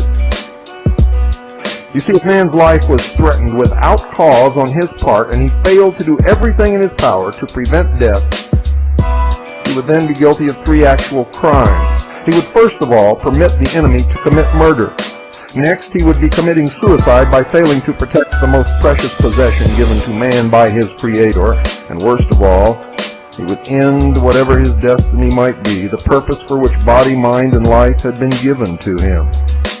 And I believe it's to learn something. In one respect, man is forced to be a warring, not a murdering creature. And I might inject here that the Ten Commandments does not say, in its original form, thou shalt not kill. It says, ladies and gentlemen, and you can check this, if you wish, go to the original Hebrew and Greek, it says, thou shalt not murder. So in one respect, man is forced to be a warring, not a murdering creature. From his birth, the law of self-preservation forces him to be on guard against every inimical force attempting to destroy him by one means or another. He must be on the alert to prevent man, natural forces, or his own carnal desires to betray him into acts of degradation. Man is a warring creature. But his war, I tell you, his war is an honorable one. It is one of protection. first himself, so that he may protect those he is responsible for, but in doing so must not take unfair advantage of others, nor be guilty of unrighteousness.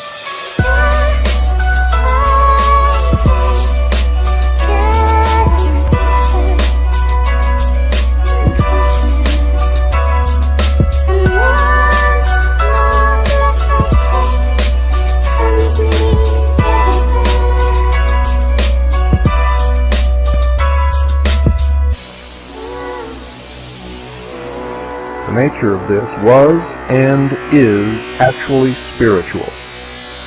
It is the battle of righteousness against evil. It is a war biblically spoken of as taking place in heaven because it is waged within man's spiritual nature. He fights to fulfill destiny and to finally create heaven on earth for himself and others who follow. By the war of righteousness, wherein there is no selfishness, he attains the consciousness which makes him a man, knowing both good and evil, having chosen good to attain the promised sonship. Notice, you must choose. You must choose. Each and every one of you listening to this broadcast tonight must choose, and you must choose very quickly. You might ask, is there actually a need for some form of evil in the life of man? Was this, together with some form of fear, ordained in the beginning?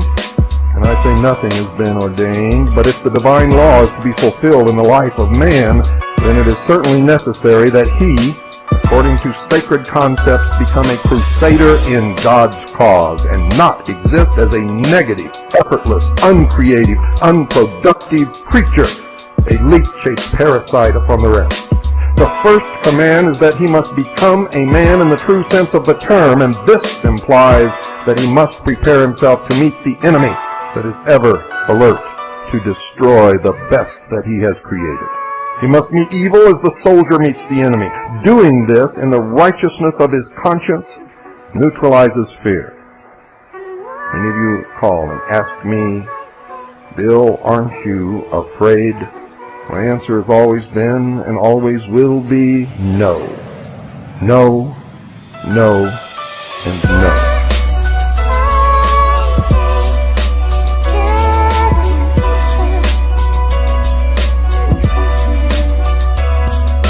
For I know from where I have come, and I know where I am going. I know who I am, and I know that I possess a soul. I fear the actions of no man. I fear the judgment of no man. I fear only the judgment of my God. And I know that if I am doing what is right, I need not ever fear that judgment. And therefore, I am not afraid.